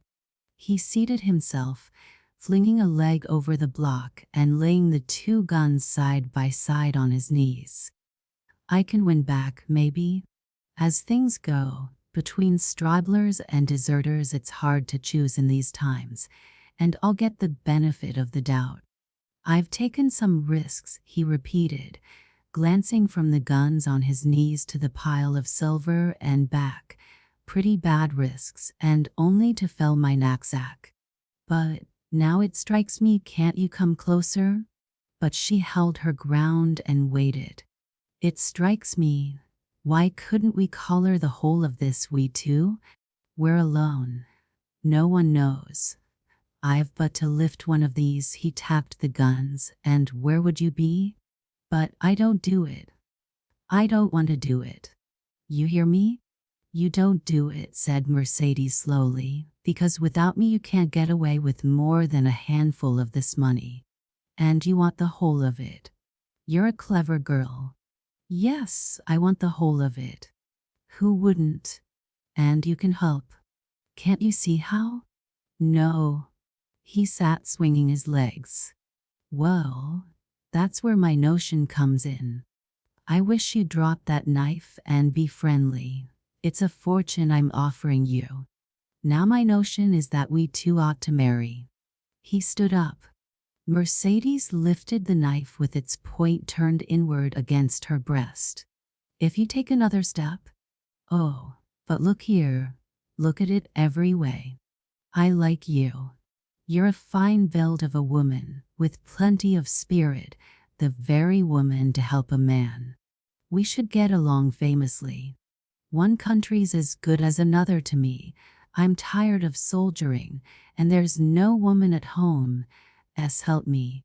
He was speaking rapidly now, not waiting to cast about for words in Spanish, but falling back on English whenever he found himself at a loss. I dare say you can fit me out with this suit of clothes. His glance ran round the hut and rested on the body of the old man. Mercedes had understood scarce half of his words, but she divined the meaning of that look and shuddered. No, no, you cannot do that. Hark, said he, raising his head and listening. What's that noise? The wolves. We hear them every night in winter. A nice sort of place for a woman to live alone in. See here, my dear, it's sense I'm talking. Better fix it up with me and say, yes. She appeared to be considering this. One thing you must promise. Well, you won't touch him. She nodded towards her grandfather's corpse. You won't touch him too. Is it strip him you mean? Very well, then I won't. You will help me to bury him? He cannot lie here. I can give you no answer while he lies here. Right you are again. Only, no tricks, mind. He stowed the guns under his left arm and gripped the collar of the old man. Mercedes took the feet, and together they bore him out, a light burden enough. Outside, the hut of pale radiance lay over all the snow, forerunner of the moon now rising over the crags across the ravine. "Where?" grunted the corporal. Mercedes guided him. A little way down the path, beyond the wall of the sty, they came to a recess in the base of the cliff where the wind's eddies had piled a smooth mound of snow. Here, under a jutting rock, they laid the body.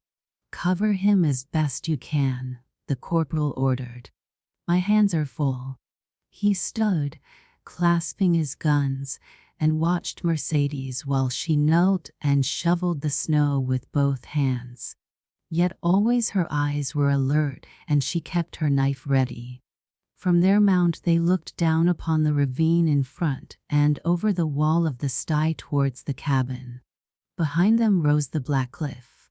"Hark to the wolves," said the corporal, listening, and at that moment something thudded down from the cliff, striking the snow a few yards from him, rolled heavily down the slope and came to a standstill against the wall of the sty, where it lay bedded. The round moon had risen over the ravine and was flooding the mound with light. The corporal stared at Mercedes. For the moment he could think of nothing but that a large, loose stone had dropped from the cliff. He ran to the thing and turned it over. It was a knapsack. He did not at once understand, but stepped back a few paces and gazed up at the crags mounting tier by tier into the vague moonlight. And while he gazed, a lighter object struck the wall overhead, glanced from it, went spinning by him, and disappeared over the edge of the ravine. As it passed, he recognized it, a soldier's shako. Then he understood. Someone had found the spot on the road above where the treasure had been upset, and these things were being dropped to guide his search. The corporal ran to Mercedes and would have clutched her by the wrist. The knife flashed in her hand as she evaded him. "Quick, my girl, back with you, quick. They're after the money, I tell you." He caught up the knapsack.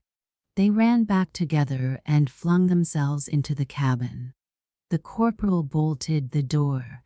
"King's Own," he announced, having dragged the knapsack to the firelight. "If there's only one, we'll do for him."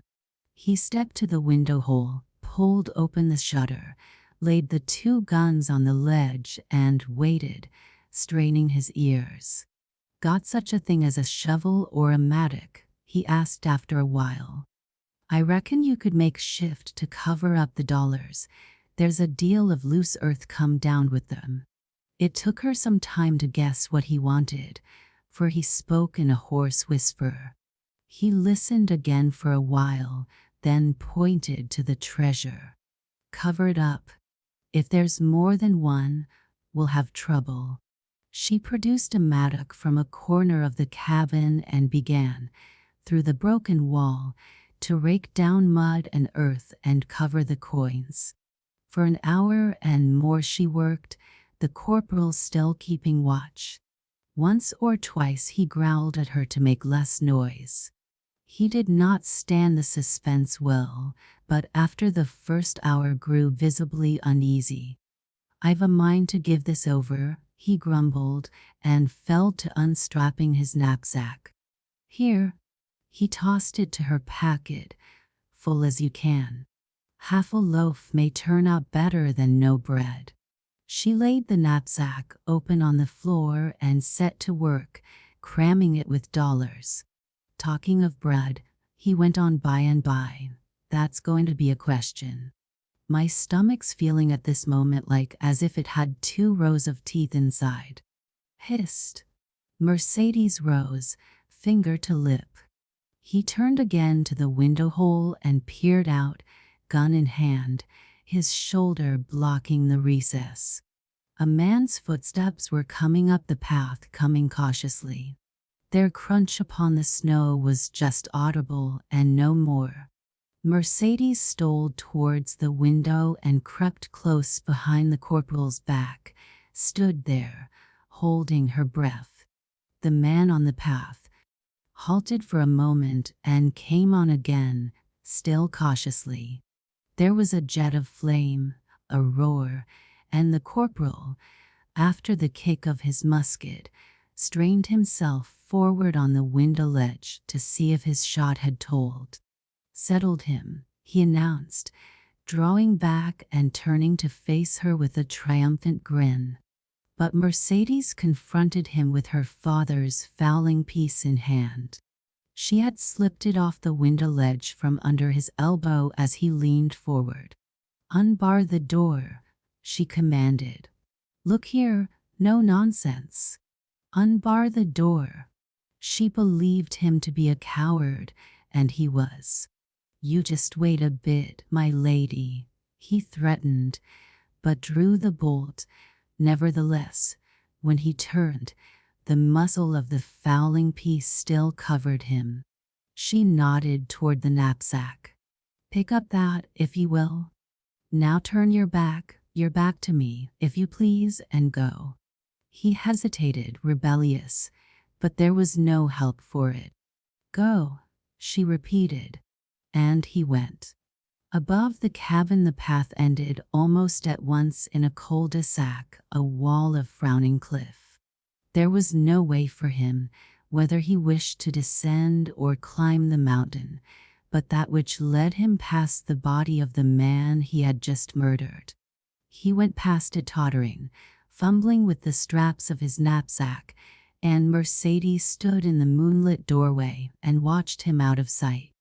By and by she seated herself before the threshold and, laying the gun across her knees, prepared herself to wait for the dawn. The dead man lay huddled on his side, a few paces from her. Overhead, along the waste mountain heights, the wolves howled. Hours passed.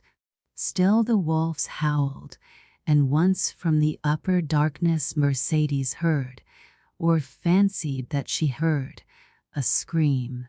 At noon, next day, 2 men, a priest and a young peasant, were climbing the mountain path leading to the hut.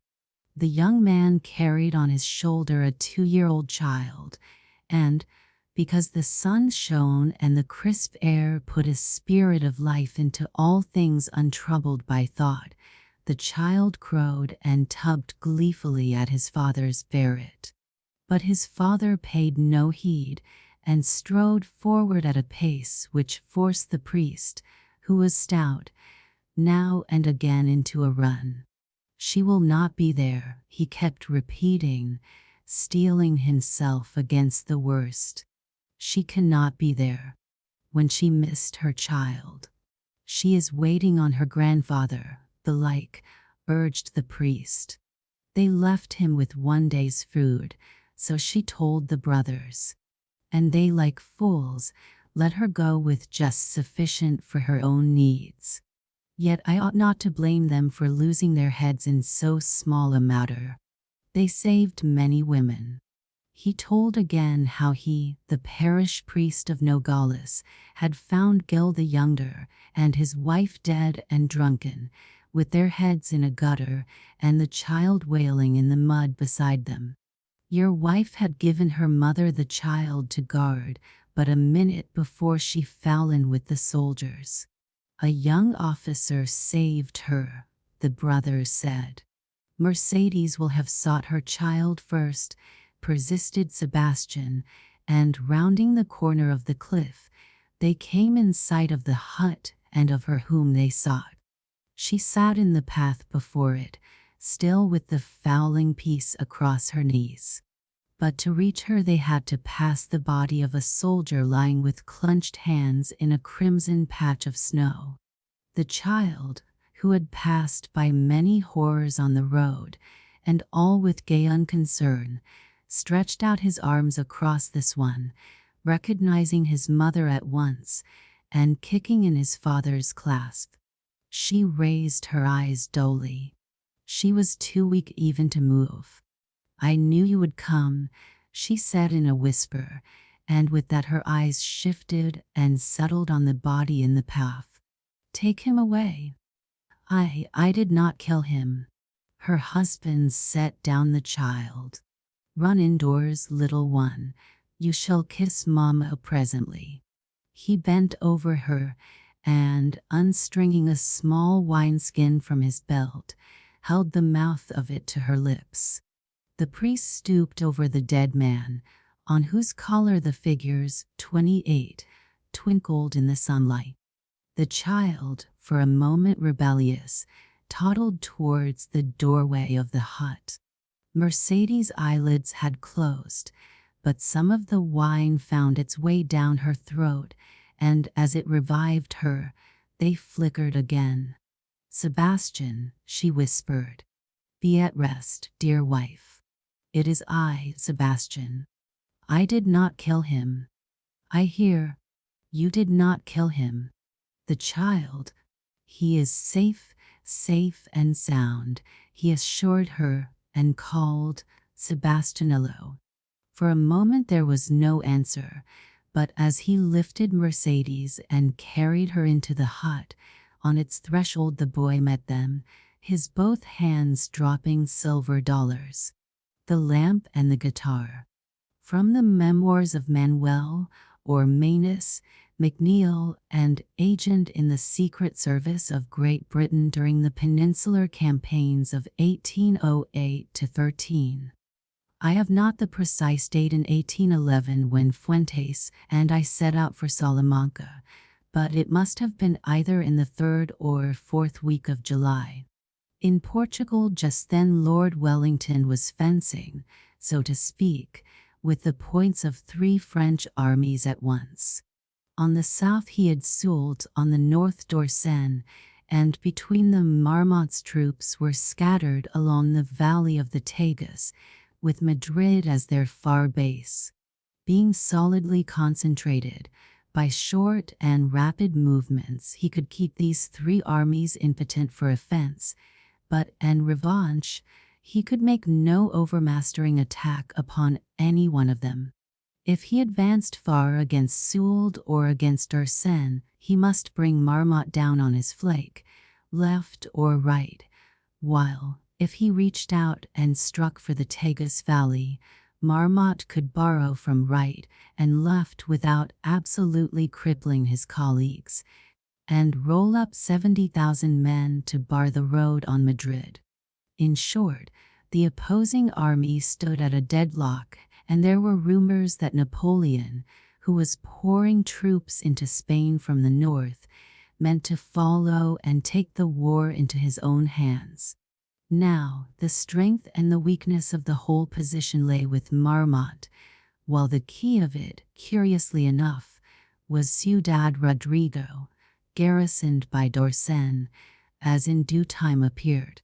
For the present, Wellington, groping for the vital spot, was learning all that could be learnt about Marmont's strength, its disposition, and, a matter of first importance, its victualling, Spain being a country where large armies starve.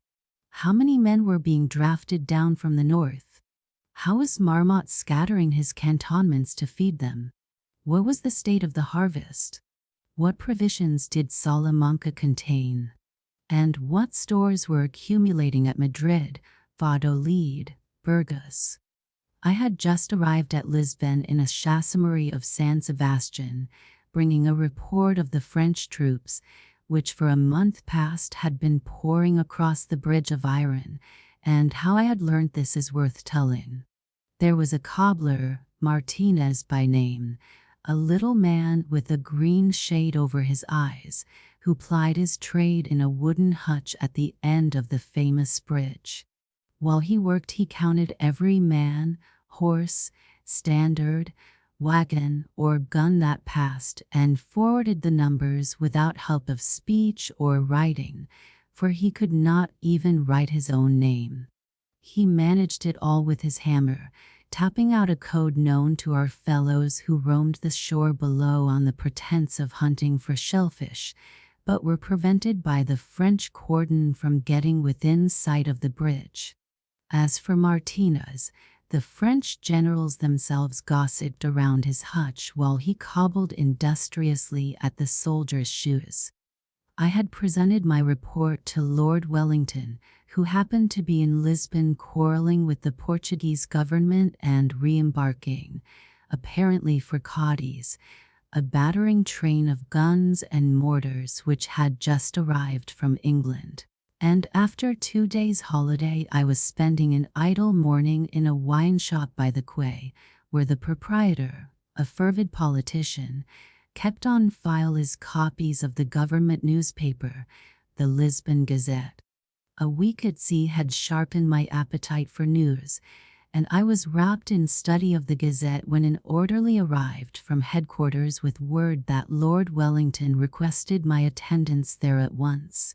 I found him in conference with a handsome, slightly built man, a Spaniard by his face, who stepped back as I entered, but without offering to retire.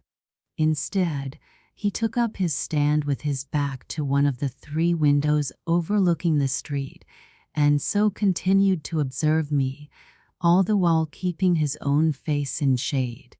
The general, as his habit was, came to business at once. "I have sent for you," said he, "on a serious affair. Our correspondents in Salamanca have suddenly ceased to write." "If your Excellency's correspondents are the same as the government's," said I, "'tis small wonder," and I glanced at the newspaper in his hand, a copy of the same Gazette I had been reading. "Then you also think this is the explanation?" He held out the paper with the face of a man handling vermin. "The government publishes its reports, the English newspapers copy them, these in turn reach Paris, the emperor reads them, and," concluded I, with a shrug, "your correspondents cease to write, probably for the good reason that they are dead." "That is just what I want you to find out," said he. "Your Excellency wishes me to go to Salamanca? Very good. And, supposing these correspondents to be dead, you will find others. That may not be easy. Nevertheless, I can try. Your Excellency, by the way, will allow me to promise that future reports are not for publication." Wellington smiled grimly, doubtless from recollection of a recent interview with Silveira and the Portuguese ministry. "You may rest assured of that," said he, and added, "There may be some delay, as you suggest, in finding fresh correspondence, and it is very necessary for me to know quickly how Salamanca stands for stores. Then I must pick up some information on my own account. The service will be hazardous." "Oh, as for that," I put in, with another shrug. "And I propose to give you a companion," pursued Wellington, with a half-turn toward the man in the recess of the window. "This is Señor Fuentes. You are not acquainted, I believe, as you ought to be. Now, from choice I have always worked alone, and had the general uttered any other name I should have been minded to protest, with the old Greek, that 2 were not enough for an army, while for any other purpose they were too many. But on hearsay the performances of this man Fuentes and his methods and his character had for months possessed a singular fascination for me. He was at once a strolling guitar player and a licentiate of the University of Salamanca, a consorter with gypsies, and by birth a pure-blooded Castilian hidalgo. Some said that patriotism was a passion with him. With a face made for the love of women, he had a heart only for the woes of Spain. Others averred that hatred of the French was always his master impulse, that they, by demolishing the colleges of his university, and in particular his own beloved college of San Lorenzo, had broken his heart and first driven him to wander. Rewards he disdained, dangers he laughed at, His feats in the service had sometimes a touch of high comedy and always a touch of heroic grace.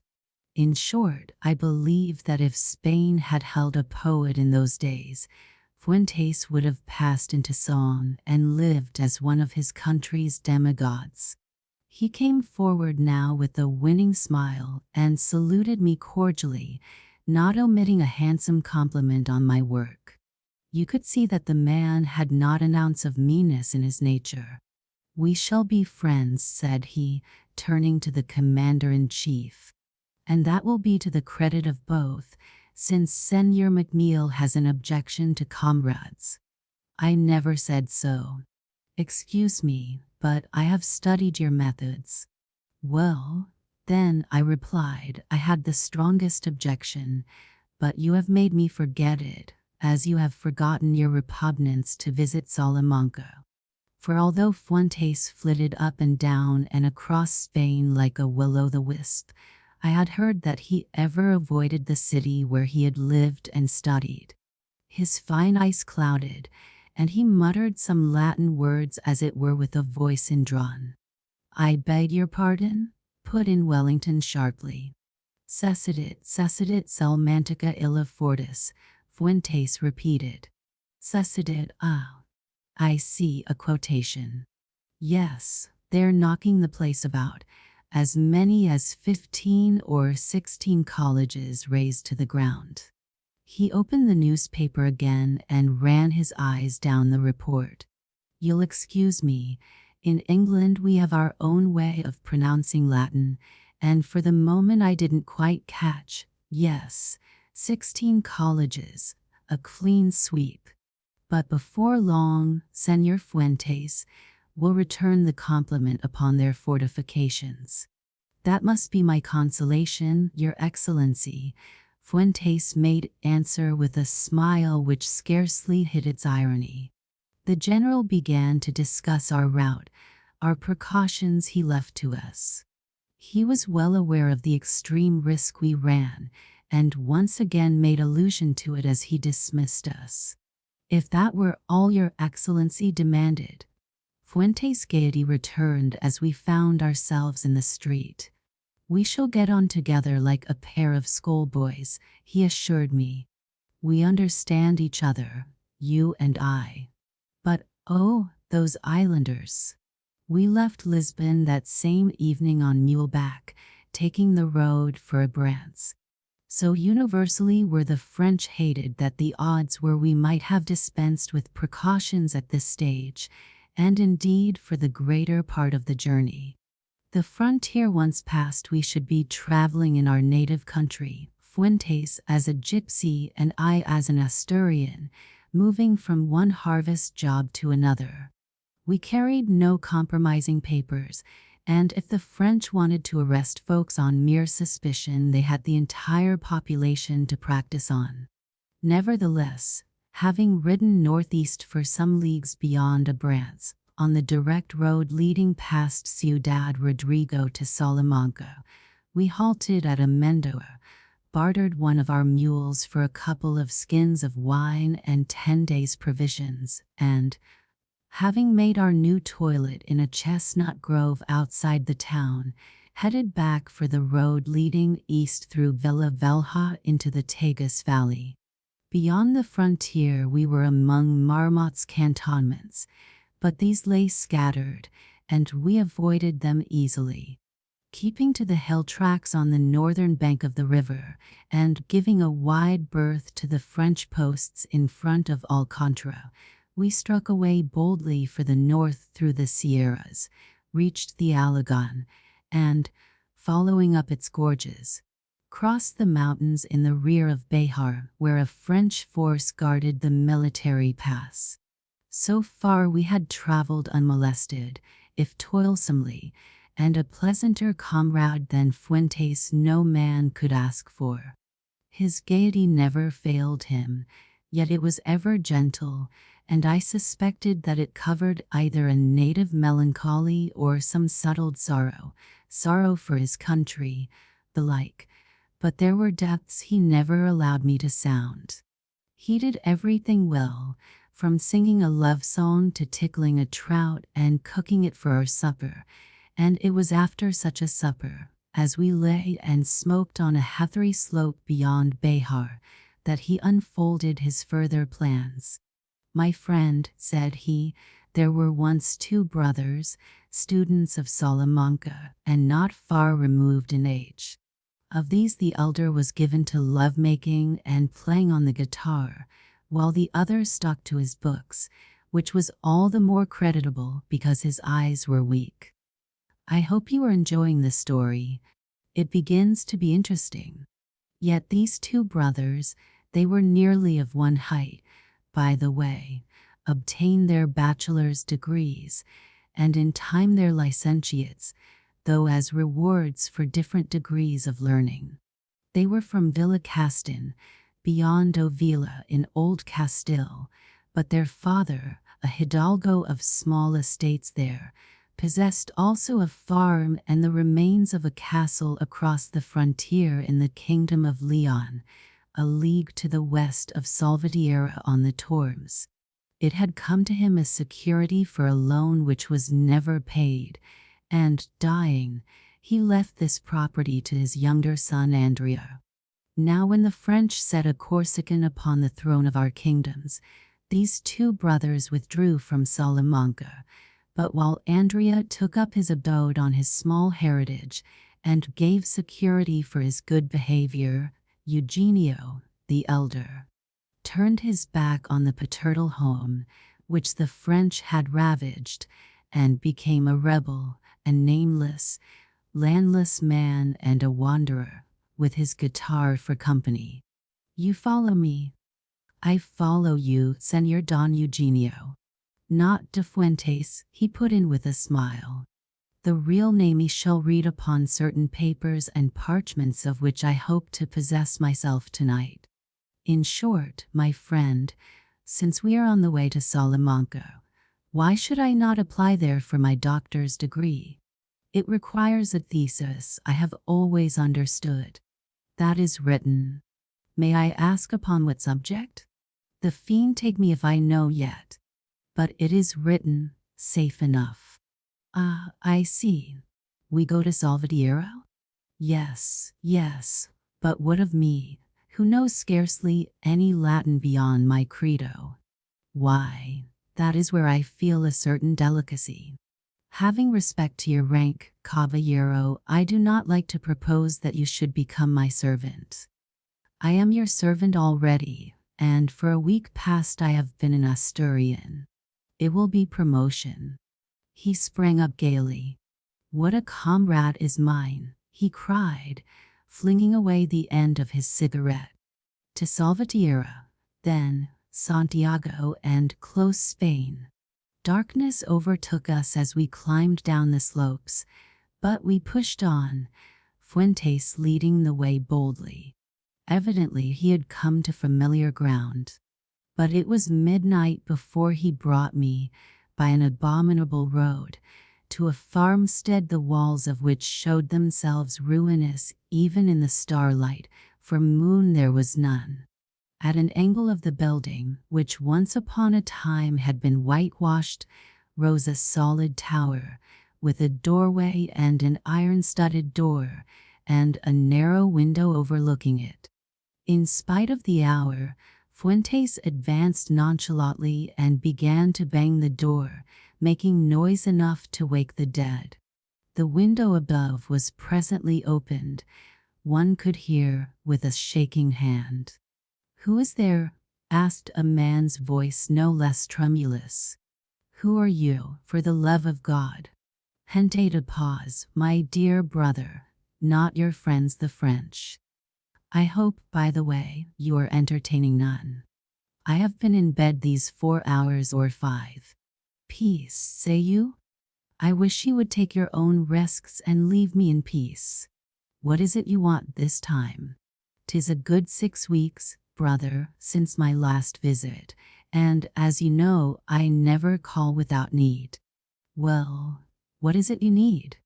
"I need," said Fuentes with great gravity, "the loan of your spectacles. Be serious, for God's sake." And do not raise your voice so. The French may be following you. Dear Andrea, and if the French were to hear it, surely mine is an innocent request. A pair of spectacles. The French, began Don Andrea and broke off, peering down short-sightedly into the courtyard. Ah, there is someone else. Who is it? Who is it you have there in the darkness? Dios. A moment since you were begging for silence, and now you want me to call out my friend's name, to who knows what ears? He has a mule here, and oh yes, beside the spectacles I shall require a horse, and let me see a treatise. Have you been drinking, brother? No, and, since you mention it, a cup of wine, too, would not come amiss. Is this a way to treat the caballero, my friend? For the honor of the family, brother, step down and open the door. Don Andrea closed the window, and by we heard the bolts withdrawn, one by one, and they were heavy. The door opened at length, and a thin man in a nightcap peered out upon us with an oil lamp held aloft over the hand shading his eyes.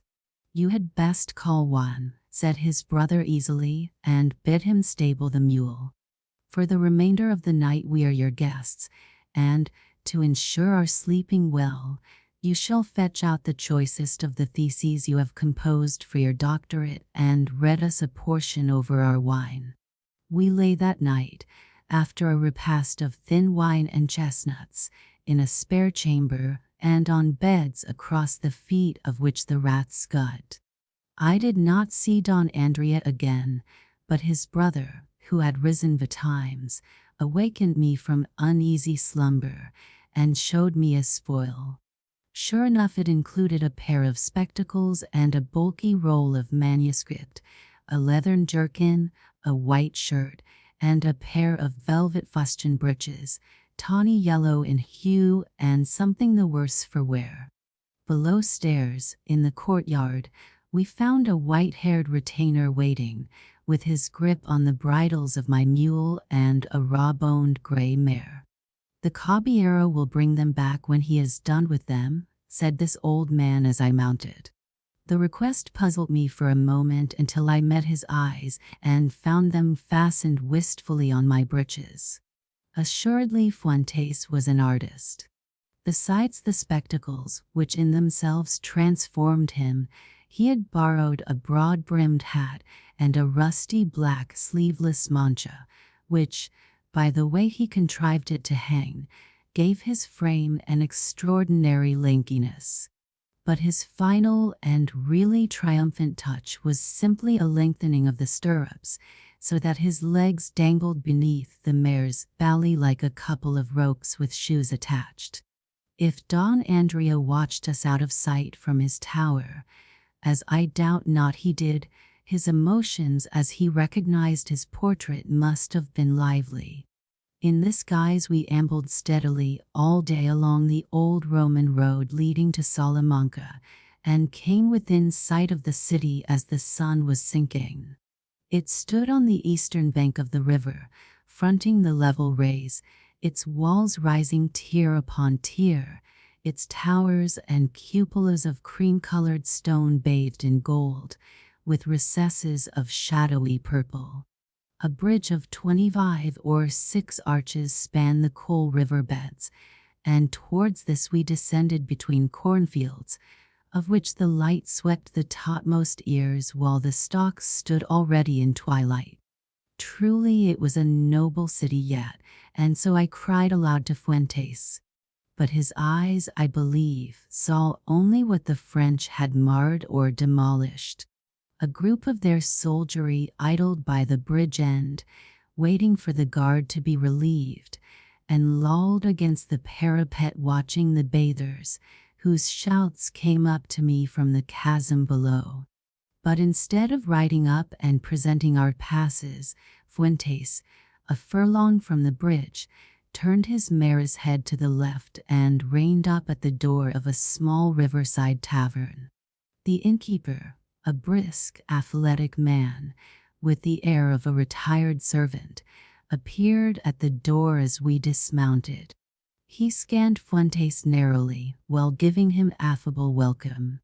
Plainly he recognized him as an old patron, yet plainly the recognition was imperfect. My good Bartolome, and so you still cling above the river? I hope custom clings here too. But can it be the Senor Don Eugenio, my friend? The spectacles puzzle you. They belong to my brother, Don Andrea, and I may tell you that after a days where I find them trying to the eyes. But you understand, there are reasons, and so you will suppose me to be Don Andrea, while bringing a cup of wine, and another for my servant, to Don Eugenio's favorite seat, which was at the end of the garden beyond the mulberry tree, if you remember. Assuredly this poor house is your lordship's, and all that belongs to it. The wine shall be fetched with speed. But as for the table at the end of the garden, I regret to tell your lordship that it is occupied for a while. If for this evening, I might recommend the parlor. The innkeeper made his excuse with a certain quick trepidation which Fuentes did not fail to note. What is this? Your garden full? It appears then, my good Bartolome, that your custom has not suffered in these bad times. On the contrary, Senor, it has fallen off woefully. My garden has been deserted for months, and is empty now, save for 2 gentlemen, who, as luck will have it, have chosen to seat themselves in your lordship's favorite corner. Ah, yes, the old times were the best. And I was a fool to grumble, as I sometimes did, when my patrons ran me off my legs. But steady, Bartolome, not so fast. Surely there used to be 3 tables beyond the mulberry tree, or my memory is sadly at fault. 3 tables? Yes, it is true there are 3 tables. Nevertheless, I cannot see, pursued Fuentes with a musing air. No, for the life of me I cannot see how 2 gentlemen should require 3 tables to drink their wine. Nor I, senor. It must, as you say, be a caprice. Nevertheless they charged me that on all accounts they were to have that part of the garden to themselves. A very churlish caprice then. They are Frenchmen doubtless. No, indeed, your lordship, but 2 lads of good birth, gentlemen of Spain, the one a bachelor, the other a student of the university. All the more, then, they deserve a lesson. Bartolome, you will tell your tapster to bring my wine to the vacant table beyond the mulberry tree. But, senor, as Fuentes moved off, the innkeeper put forth a hand to entreat, if not to restrain him. Fuentes halted as if amazed at his impudence. Ah, to be sure, I am Don Andrea, but do not forget, my friend, that Don Eugenio used to be quick-tempered, and that in members of one family these little likenesses crop up in the most unexpected fashion. He strode away down the shadowy garden path over which in the treetops a last beam or 2 of sunset lingered, and I, having hitched up our beasts, followed him, carrying the saddle-bags and his guitar case. 3 tables, as he had premised, stood in the patch of garden beyond the mulberry tree, hedged in closely on 3 sides, giving a view in front upon the towers and fortifications across the river, a nook secluded as a stage box facing a scene that might have been built and lit up for our delectation. The tables, with benches alongside, stood moderately close together, 2 by the river wall, the 3rd in the rear, where the hedge formed an angle, and the 2 gentlemen so jealous of their privacy were seated at the nearer of the 2 tables overlooking the river, and on the same bench, though at the extreme ends of it and something more than a yard apart, They stared up angrily at our intrusion, and for the moment the elder of the pair seemed about to demand our business. But Fuentes walked calmly by, took his seat at the next table, pulled out his bundle of manuscript, adjusted his spectacles, and began to read. Having deposited my baggage, I took up a respectful position behind him, ignoring, somewhat ostentatiously perhaps, the stranger's presence, yet not without observing them from the corner of my eye. They were young, the elder, maybe 23, short, thick-set, with features just now darkened by his ill humor, but probably sullen enough at the best of times. The younger, tall and nervous and extraordinarily fair for a Spaniard, with a weak, restless mouth and restless, passionate eyes. Indeed, either this restlessness was a disease with him or he was suffering just now from an uncontrollable agitation. Eyes, mouth, feet, fingers, the whole man seemed to be twitching. I set down his age at 18. On the table stood a large flask of wine, from which he helped himself fiercely, and beside the flask lay a long bundle wrapped in a cloak. This young man, having drained his glass at a gulp, let out an oath and sprang up suddenly with a glare upon Fuentes, who had stretched out his legs and was already absorbed in his reading. "Señor stranger," he began impetuously, "we would have you to know, if the innkeeper has not already told you." "Gently," interposed his comrade. "You are going the wrong way to work. My friend, sir," he addressed Fuentes, who looked up with a mild surprise. "My friend, sir, was about to suggest that the light is poor for reading." "Oh," answered Fuentes, smiling easily, "for a minute or two, until they bring my wine. Moreover, I wear excellent glasses. But the place is not too well chosen." Fuentes appeared to digest this for a moment, then turned around upon me with a puzzled air. "My good Pedro, you have not misled me, I hope? I am short-sighted, gentlemen, and if we have strayed into a private garden, I offer you my profoundest apologies." He gathered his manuscript into a roll and stood up. "To be plain with you, sir," said the dark man sullenly, "this is not precisely a private garden, and yet we desire privacy." "Oho?" After a glance around, Fuentes fixed his eyes on the bundle lying on the table. "And at the point of the sword, eh?" The two young men started and at once began to eye each other suspiciously. "No, no," Fuentes assured them, smiling. "This is no trap, believe me, but a chance encounter, and I am no alguacil in disguise, but a poor scholar returning to Salamanca for his doctorate. Nor do I seek to know the cause of your quarrel. But here comes the wine." He waited until the tapster had set flask and glasses on the table and withdrawn. "In the interval before your friends arrive, you will not grudge me, sirs, the draining of a glass to remembrance in a garden where I too have loved my friends and quarreled with them in days gone by, days older now than I care to reckon." He raised the wine and held it up for a moment against the sunset. "Youth, youth," he sighed.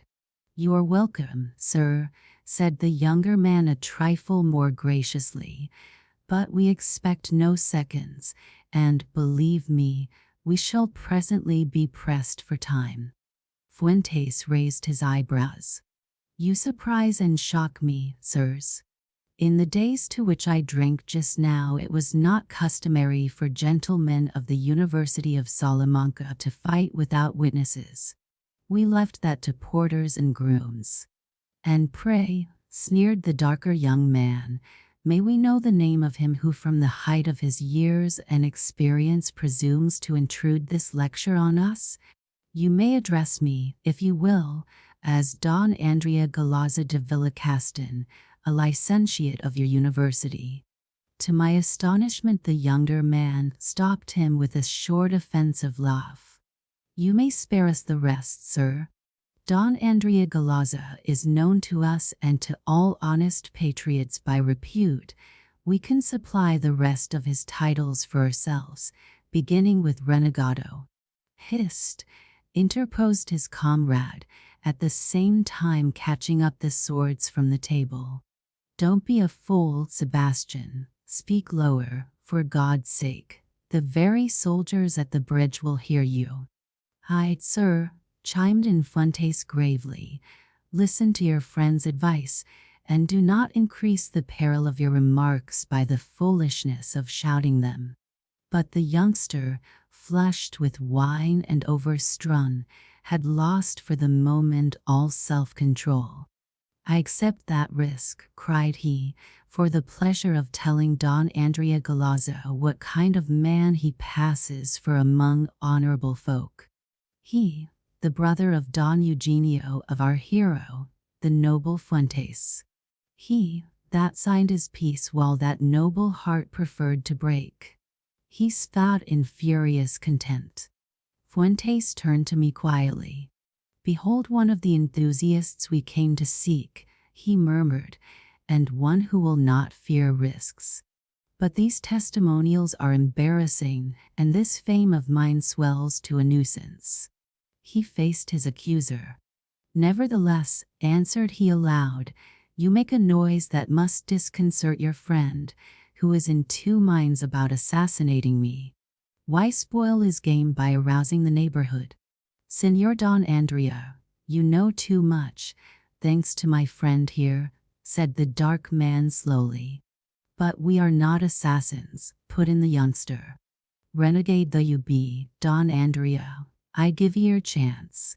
He snatched the foil from his senior's hand and presented it solemnly, held foremost, to Fuentes. "Youth, youth," murmured Fuentes with an appreciative laugh, as he tucked the foil under his arm, took off his spectacles and rubbed them, laughing again. He readjusted them carefully and, saluting, fell on guard. "I am at your service, sir." The youth stepped forward hotly, touched blades, and almost immediately lunged.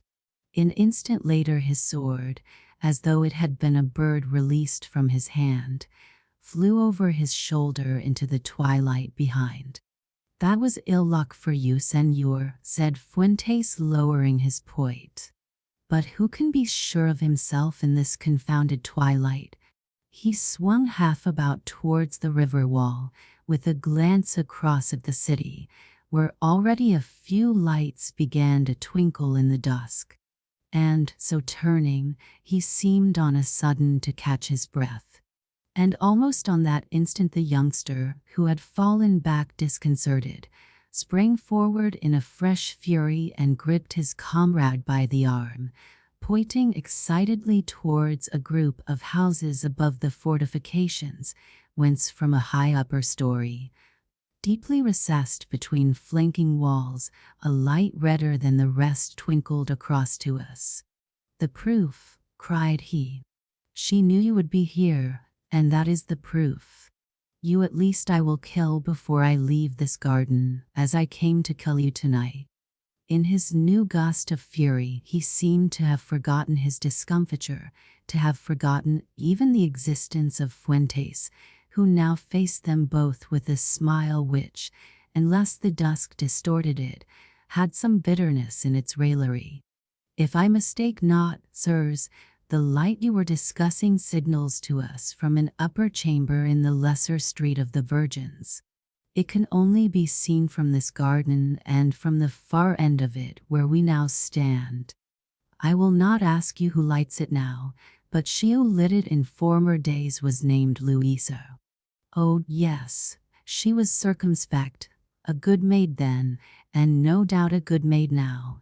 In that street of the Virgins there was at least one prudent. Youth flies, I to me. But youth also, as I perceive tonight, repeats itself, and Louisa, who was always circumspect, though a conspirator, apparently repeats herself too. Louisa? What do you know of Louisa? Stammered the younger man. The name seemed to have fallen on him like the touch of an enchanter's wand, stiffening him to stone. Like a statue he stood there, peering forward with a white face. My friend Fuentes turned to me, "Thee so good as to unstrap the case yonder and hand me my guitar." He laid his foil on the table, took the guitar from me, and, having seated himself on the bench, tried the strings softly, all the while looking up with grave raillery at the two young men. "What do I know of Louisa? Listen." Under his voice he began a light-hearted little song, which in English might run like this, or as nearly as I can contrive. "My love, she lives in Salamanca, all up a dozen flights of stairs, there with the sparrows night and morning. Under the roof she chirps her prayers. They say her wisdom comes from heaven. So near the clouds and chimneys meet. I rather think Louisa's sparrows fetch it aloft there from the street. What would you have? In La Verdura. All the day long she keeps a stall. Students, bachelors by her nosegays. Given with a look and, well, that's all. Go, silly boy, believe you first with her. 20 at once she'll entertain. While of a mistress and be cursed with her. Copy Luis at Love all Spain." He paused, still eyeing them. "You recognize the tune, sirs? Does she play it yet? Well, then, I made it for her." "You? How came you to make her that tune?" The younger man had found his voice at length. "No, sir, coquette she may be, but that she ever was friends with such a one as Andrea Galazza I will not yet believe. And you are right. Sirs, you have not yet told me your names, but in your generous heat you have given me your secret, that you are two lovers of Spain, and even such a pair as my friend and I have traveled some distance to seek. In return you shall have mine. I tricked you just now. I am not Don Andrea, but his brother Eugenio, or, as some call him, Fuentes." "Fuentes? You? Upon my honor, yes." He pulled off his spectacles, meeting their incredulity with a frank laugh. "What proof can I give you?" The guitar still lay across his knees. He picked it up as if to play, but set it down after a moment with another laugh, hard and bitter. "Let us go together, gentlemen, to the Street of the Virgins, and ask Louisa if she remembers me." It was agreed that the young men, who gave their names as Diego de Ribalta and Sebastian Paz, should not accompany us into the city, but wend their way back across the bridge, while we finished our wine and mounted our beasts at leisure. The officer at the bridge end made no pother about our passports, borrowed, I need scarcely say, from the estimable Don Andrea, who, as his brother explained, was a careful man and zealous in all dealings with the authorities. And by we were clattering uphill through the ill-lighted streets of Salamanca. At the head of the first street our two friends stepped out of the shadow and joined us in silence. In silence, too, Fuentes re-greeted them and led the way to an inn first, the Four Crowns, standing almost under the shadow of the old cathedral, where we stabled mare and mule, then, on foot, through a maze of zigzagging lanes and alleys, back into the depths of a waterside quarter. Once he was at fault, the lane we followed ending abruptly in an open space strewn with rubble heaps, a broad area where the French had lately been at work. Among these heaps he blundered for a while in the darkness, and then, retracing his steps, took up the scent again and led us down one narrow street, across another, turned to the right, counting the houses as he went, and knocked at the 12th door without hesitation. The knock was a peculiar one, 5 quick taps, followed, after a pause, by one distinct and heavy. "But I must ask these gentlemen to do what remains," said he, turning and addressing our companions. "Louisa has doubtless changed the password since my time." "Willingly, Señor Fuentes," agreed de Ribalto. "You will not, of course, object to be blindfolded, a formality, merely, in your case." The porter, having received the password in a whisper through the grille, unbolted to us and opened the door upon a pitch-dark passage. Here we submitted to have our eyes bandaged, and Sebastian Paz took my hand to guide me. 8 flights of stairs we mounted before the hubbub of many voices, and the tinkle of a guitar saluted my ears. 2 more, and the hubbub grew louder. Another, and it grew obstreperous, deafening. At the head of the 12th flight, one of our guides rapped on a door. The noise died down suddenly. A bolt was shot back, and the bandage dragged from my eyes. I found myself blinking and staring across a room filled with tobacco smoke, and upon a company which at first glance I took for a crew of demons. They were, in fact, a students' chorus, young men in black, with black silk masks covering the upper half of their faces. All wore the same uniform, black tunic, short black cloak, knee breeches, and stockings. Some squatted on the floor, 2 lolled on a divan by the window, each with a guitar across his knees. The man who had opened to us held a tambourine, and he alone wore a little round cap. The others wore black cocked hats, or had flung them off for better ease.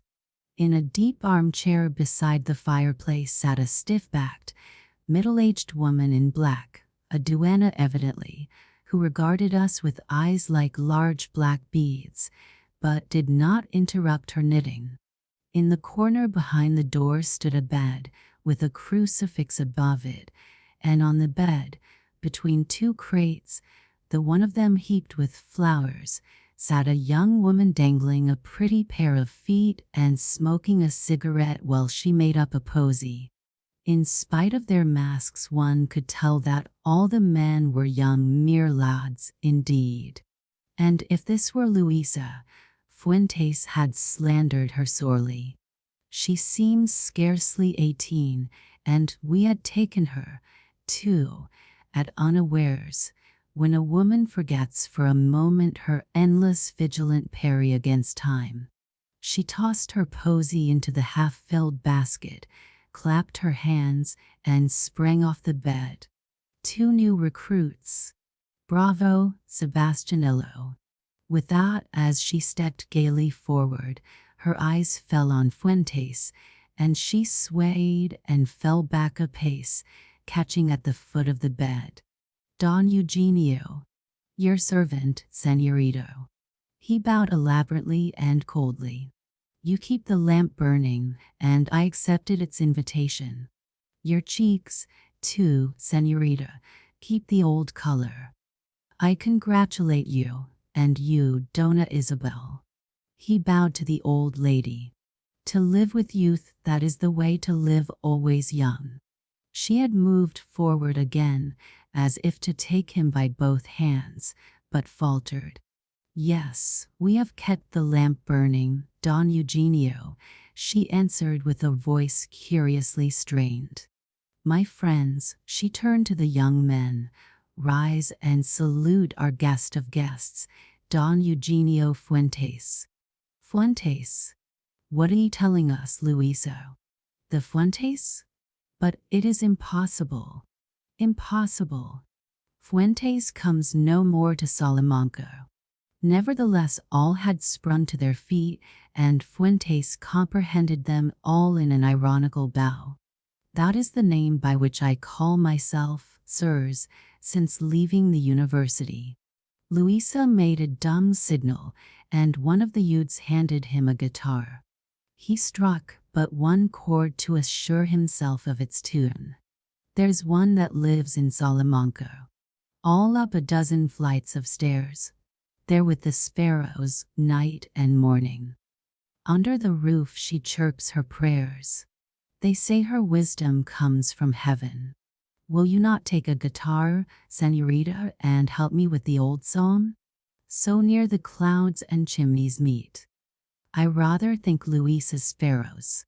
Fetch it aloft there from the street. Above all things women suspect and fear irony. It is not one of their weapons. Louisa glanced at Fuentes doubtfully, I could see, and with some pain in her doubt. But it was the old psalm, after all, and he was singing it to Bon Cœur. She caught up a guitar and chimed in with this second verse, taking up the soprano's part, while he at once obeyed and dropped from treble to alto. Which will you have? In La Verdura. Pretty Louisa keeps a stall. Hands you a rose for your peseta. Nothing to pay but a thorn, that's all. King of her love, with no prime minister. Lord of an attic blithe-eyed reign. But Ida Mill, from here to Finisterre. Pretty Louisa loves all Spain.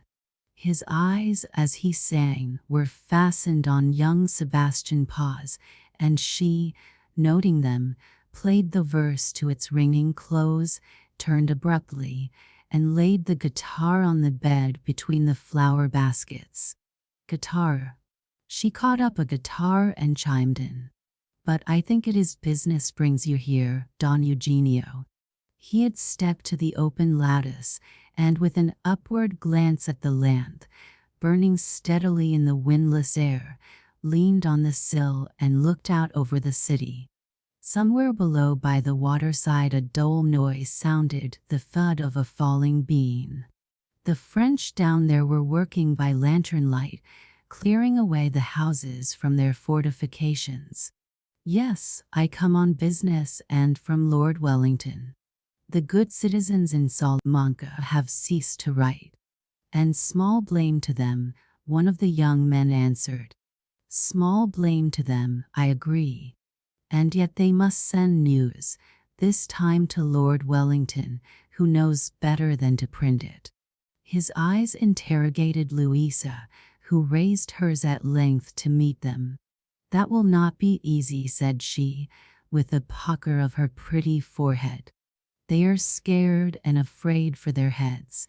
Nevertheless, Don Eugenio might bring back their confidence, if only we can bring him face to face with them. She seated herself on the bed's edge and mused a while with her hands in her lap. You know where to find them? Asked Fuentes, addressing the company in general. Oh, yes, senor, assuredly we know where to find them, answered one or two. Then the whole thing is very simple. You must let me join your choir, gentlemen. Yes, yes, that is simple enough, put in Louisa impatiently, the more so, as our chorus is popular not only in the taverns, but at the French officers' messes. But these spies of ours are slow and dull to a degree. I think sometimes it takes a quite special clumsiness to be a clerk of the arsenal or to swindle the country in the military stores. We can get you into communication with them, Don Eugenio, but how are they to pass their information to you? They are born bunglers, and the French begin to use their eyes. She pursed her lips for a moment. Is your friend new to this work? She asked, suddenly turning toward me a gaze of frank inspection. Fuentes smiled. You would not say so, señorita, were I free to tell you his name. As for that, said I, where Señor Don Eugenio entrusts his secret, I may not hesitate to entrust mine. My name is Manuel McNeil, señorita, and I kiss your hands and am at your service. Louisa rose and dropped me a very stately curtsy. Happy were I, Don Manuel McNeil, to welcome you, even if he did not solve our difficulty. You are clever at disguises, I have been told. Well, I have a disguise for you, though not, to be sure, a pleasant one. I take the downs with the UPS, said I. Well, then, Don Diego here is an artist. He can paint you a bunch of grapes so that the birds come to peck at it. Moreover, he is studied at the hospital. We must find you a suit of rags, sir, and Don Diego shall paint you as full of sores as Lazarus. And after that? After that you will go to the porch of the new cathedral, to the shady side of it. Look you how I study your comfort, facing on the square of the old college, and there you shall collect the alms of the charitable. Many things, I am told, find their way into a beggar's hat. Señorita, said Fuentes gravely, with a glance up at the lamp, it was a good star that led us here tonight. The star, as you call it, has not failed in all these years, she answered, with a look of timid appeal which hardened to one of defiance. Nay, answered he coldly and lightly, I never doubted it would, while there was oil to feed it. On the morrow, then, I took up my station by the porch of the cathedral, with a highly artistic wound in my left leg, a shade over my right eye, and beside me a crutch and a ragged cap. The first day brought me coppers only, but late on the second afternoon a stout citizen, pausing on the steps and catching his breath asthmatically before entering the cathedral, dropped a paper pellet in with his penny. On the third day it began to rain pellets, and I drank that night to the assured success of our campaign. I saw nothing of Fuentes. It had been agreed between us that I should play my part in my own fashion, and I played it so thoroughly as to take lodgings in the beggar's quarter, in a thieves' den. It was little better, off the street of the Rosary. It was enough for me that, however Fuentes went about the sowing, the harvest kept pouring in. As for the street of the Virgins, I had been brought to it and had quitted it in the dark, and it is a question if by daylight I could have found it again. At any rate, I did not try. But on the fourth day, at about 5 in the afternoon, as the day's heat began to grow tolerable, I caught sight of Louisa herself picking her way towards the cathedral porch along the pavement under the facade of the university. Before entering the great doors, she paused on the step beside me, bent to drop a coin into my cap, and whispered, "When I come out, follow me." She passed on into the cathedral and did not reappear for a quarter of an hour, perhaps. In this time I had made up my mind that, whatever the risk of my obeying her, she had probably waited against some risk more urgent, and perhaps brought the message direct from Fuentes. So when she came forth, and after pausing a moment to readjust her mantilla, tripped down the steps and away to the left down the street leading to the Puerta del Rio, I picked up my crutch, yawned, shook the coppers in my wallet, and hobbled after her at a decent distance. All the way I kept my eyes open and my ears too. In the streets around the Puerta del Rio the city's traffic was beginning to flow again after the day's siesta, but I made pretty sure that we were not being tracked. Through half a dozen streets she led me, and so to one which I supposed to be the Street of the Virgins, and to a door which I recognized for that to which Fuentes had brought me 4 nights ago. She had already knocked and been admitted, but the door opened again as I came abreast of it, and I stepped past the porter into the passage. Louisa stood halfway up the first flight of stairs under a sunny window and beckoned, and aloft I climbed after her to her attic. With her hand on the latch of her own door, she turned. "You will find your clothes within," she said, and opened the door for me to pass. Dress with speed, and find Don Eugenio. Your work is done, and you must both be beyond the bridge before sunset." "Is there treachery, señorita?" I asked. There is treachery of a kind, but not of the kind you guess. It is important that Don Eugenio should be beyond the bridge tonight. Your beasts at the 4 Crowns are ready saddled. Find your friend, and help him to go with all speed. But where shall I find him, señorita? I have not set eyes on him for 3 or 4 days. Yet he has done his work surely, has he not? Far better than I could have hoped. You ask where he is to be found? But where else than by the Archbishop's College, nearby where the French have pulled down his own college of San Lorenzo, and are destroying more. You men! She broke out into sudden passionate content. The past is all you have eyes for, the poor, wild, blundering past. You have no eyes for the present, and with the past you poison its living joy. We women cannot be always 17, yet because we are not, you kill us, I say. Then, while I stared at her in downright amaze, "Go, dress," she cried, thrusting me into the room. "In your coat you will find 2 letters. That without address you will give to Don Eugenio when you find him. That which is marked with a cross you will hand to him when you shall have passed the bridge, on no account before. And now be quick, I beseech you, for this one room is all my house." Almost she thrust me within, and closed the door gently upon me. When I emerged, in my right and proper clothes, it was to find her yet waiting there upon the landing. "I thank you for your speed, Señor Don Manuel, for I, too, am in haste to change my dress, and my dress will require care tonight, since I go to a masquerade." She gave me her hand. "Farewell, friend," she said. I found Don Eugenio behind the college of the Archbishop, seated on a mound and watching the French sappers at their work. I gave him Louise's letter. "The wench," said he calmly, having read it, "is a born conspirator. She cannot be happy unless she has a card hidden even from her fellow plotters. Still, it is usually safe to follow her advice. Our work is pretty thoroughly done, I fancy." I nodded.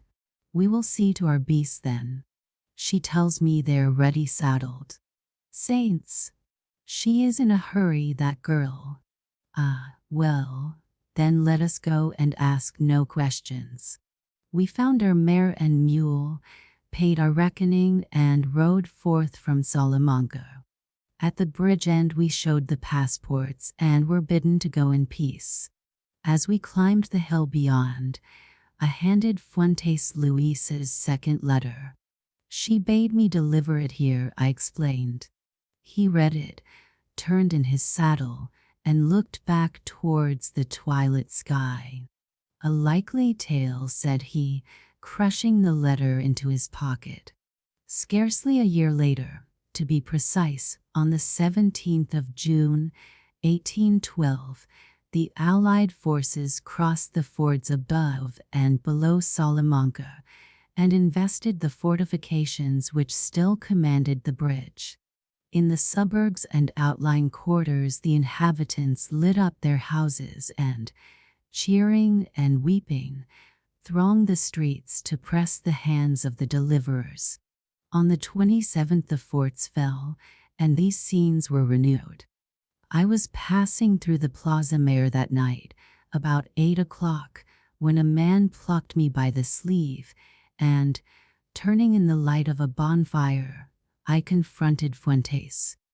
I had not seen him since our return to Lisbon, and his face, in the bonfire's glare, seemed to me to have aged woefully. "The shells may have spared her house," said he. "Do you care to go with me and see what remains of it?" He linked his arm in mine. We dived into the dark streets together. The Street of the Virgins had suffered from the Allies' artillery, and we picked our way over fallen chimney stacks and heaps of rubble to the remembered door. It stood open, no porter guarding it, but a lamp smoked in the stairway, and by the light of it we mounted together. On the topmost landing all was dark, but here within the half-open door a light shone. Fuentes tapped on the door and pressed it open. From a deep armchair beside the empty fireplace a woman rose to greet us. It was the duenna, Dona Isabel. Behind her in the open window a lamp shone within a red shade, swaying a little in the draught. "I give you welcome, sirs," quavered the old lady in a voice that seemed to flicker, too, in the draught. By the shouting I understood that the forts have fallen, and for some while I have been expecting you. It is dull up here, and a poor welcome for young gentlemen since my darling died. But on such a night as this. She gazed around her, resting both hands on the arms of her chair. "Louisa, where is Louisa?" cried Fuentes sharply. "They come very seldom now," pursued the old woman, not hearing or not comprehending. "It is dull, you understand. You, sir, are Don Eugenio, are you not?" She nodded palsy-wise toward the white bed, where a broken guitar lay between two baskets of withered flowers. "I was to tell you," she broke off and lifted a hand halfway to her brow, but let it drop. "I was to tell you, if you came, that her letter was true, and always the lamp had been lit for you only. It burned still, you see. She loved you, my little one did, and she was good, always, though she laughed, she was good." Fuentes stepped to the bed and took the guitar in his hands. Some blow had broken in the sounding board, and one of the strings had snapped. "There is no blood upon it," went on the old woman in the same tone that seemed pitilessly striving not to hurt. "The little one scarcely bled at all. But Don Diego struck hard, and somehow the guitar was broken, yet it may have been with her elbow as she fell. It was not treachery, you understand. At first she believed that in his jealousy he meant to betray you, but he meant only to murder. And she, discovering this, dressed herself in your clothes and took your place in the line that night. I heard her playing down the stairs. They were all playing My Love. She lives in Salamanca. That was the tune, your own tune, Don Eugenio, and she, with her mask on, singing bravely, the third in the line. She was short, you remember. Oh, perhaps a head and shoulders shorter than you, but Don Diego, outside the door in the darkness, could not see well, or maybe he was misled by her guitar. And afterwards, Don Sebastian ran him through. They brought her upstairs to me and laid her on the bed. She was breathing yet, but for a very little while, and I was to tell you, she broke off again, seeking to remember. Was it something about the lamp, Dona Isabel? Yes, that was it, but I have told you already, eh? Only for you she had ever lit it, for years, yet always and only for you. He crept past me, the guitar beneath his arm, and I followed. He went like a blind man, groping between the stair rail and the wall.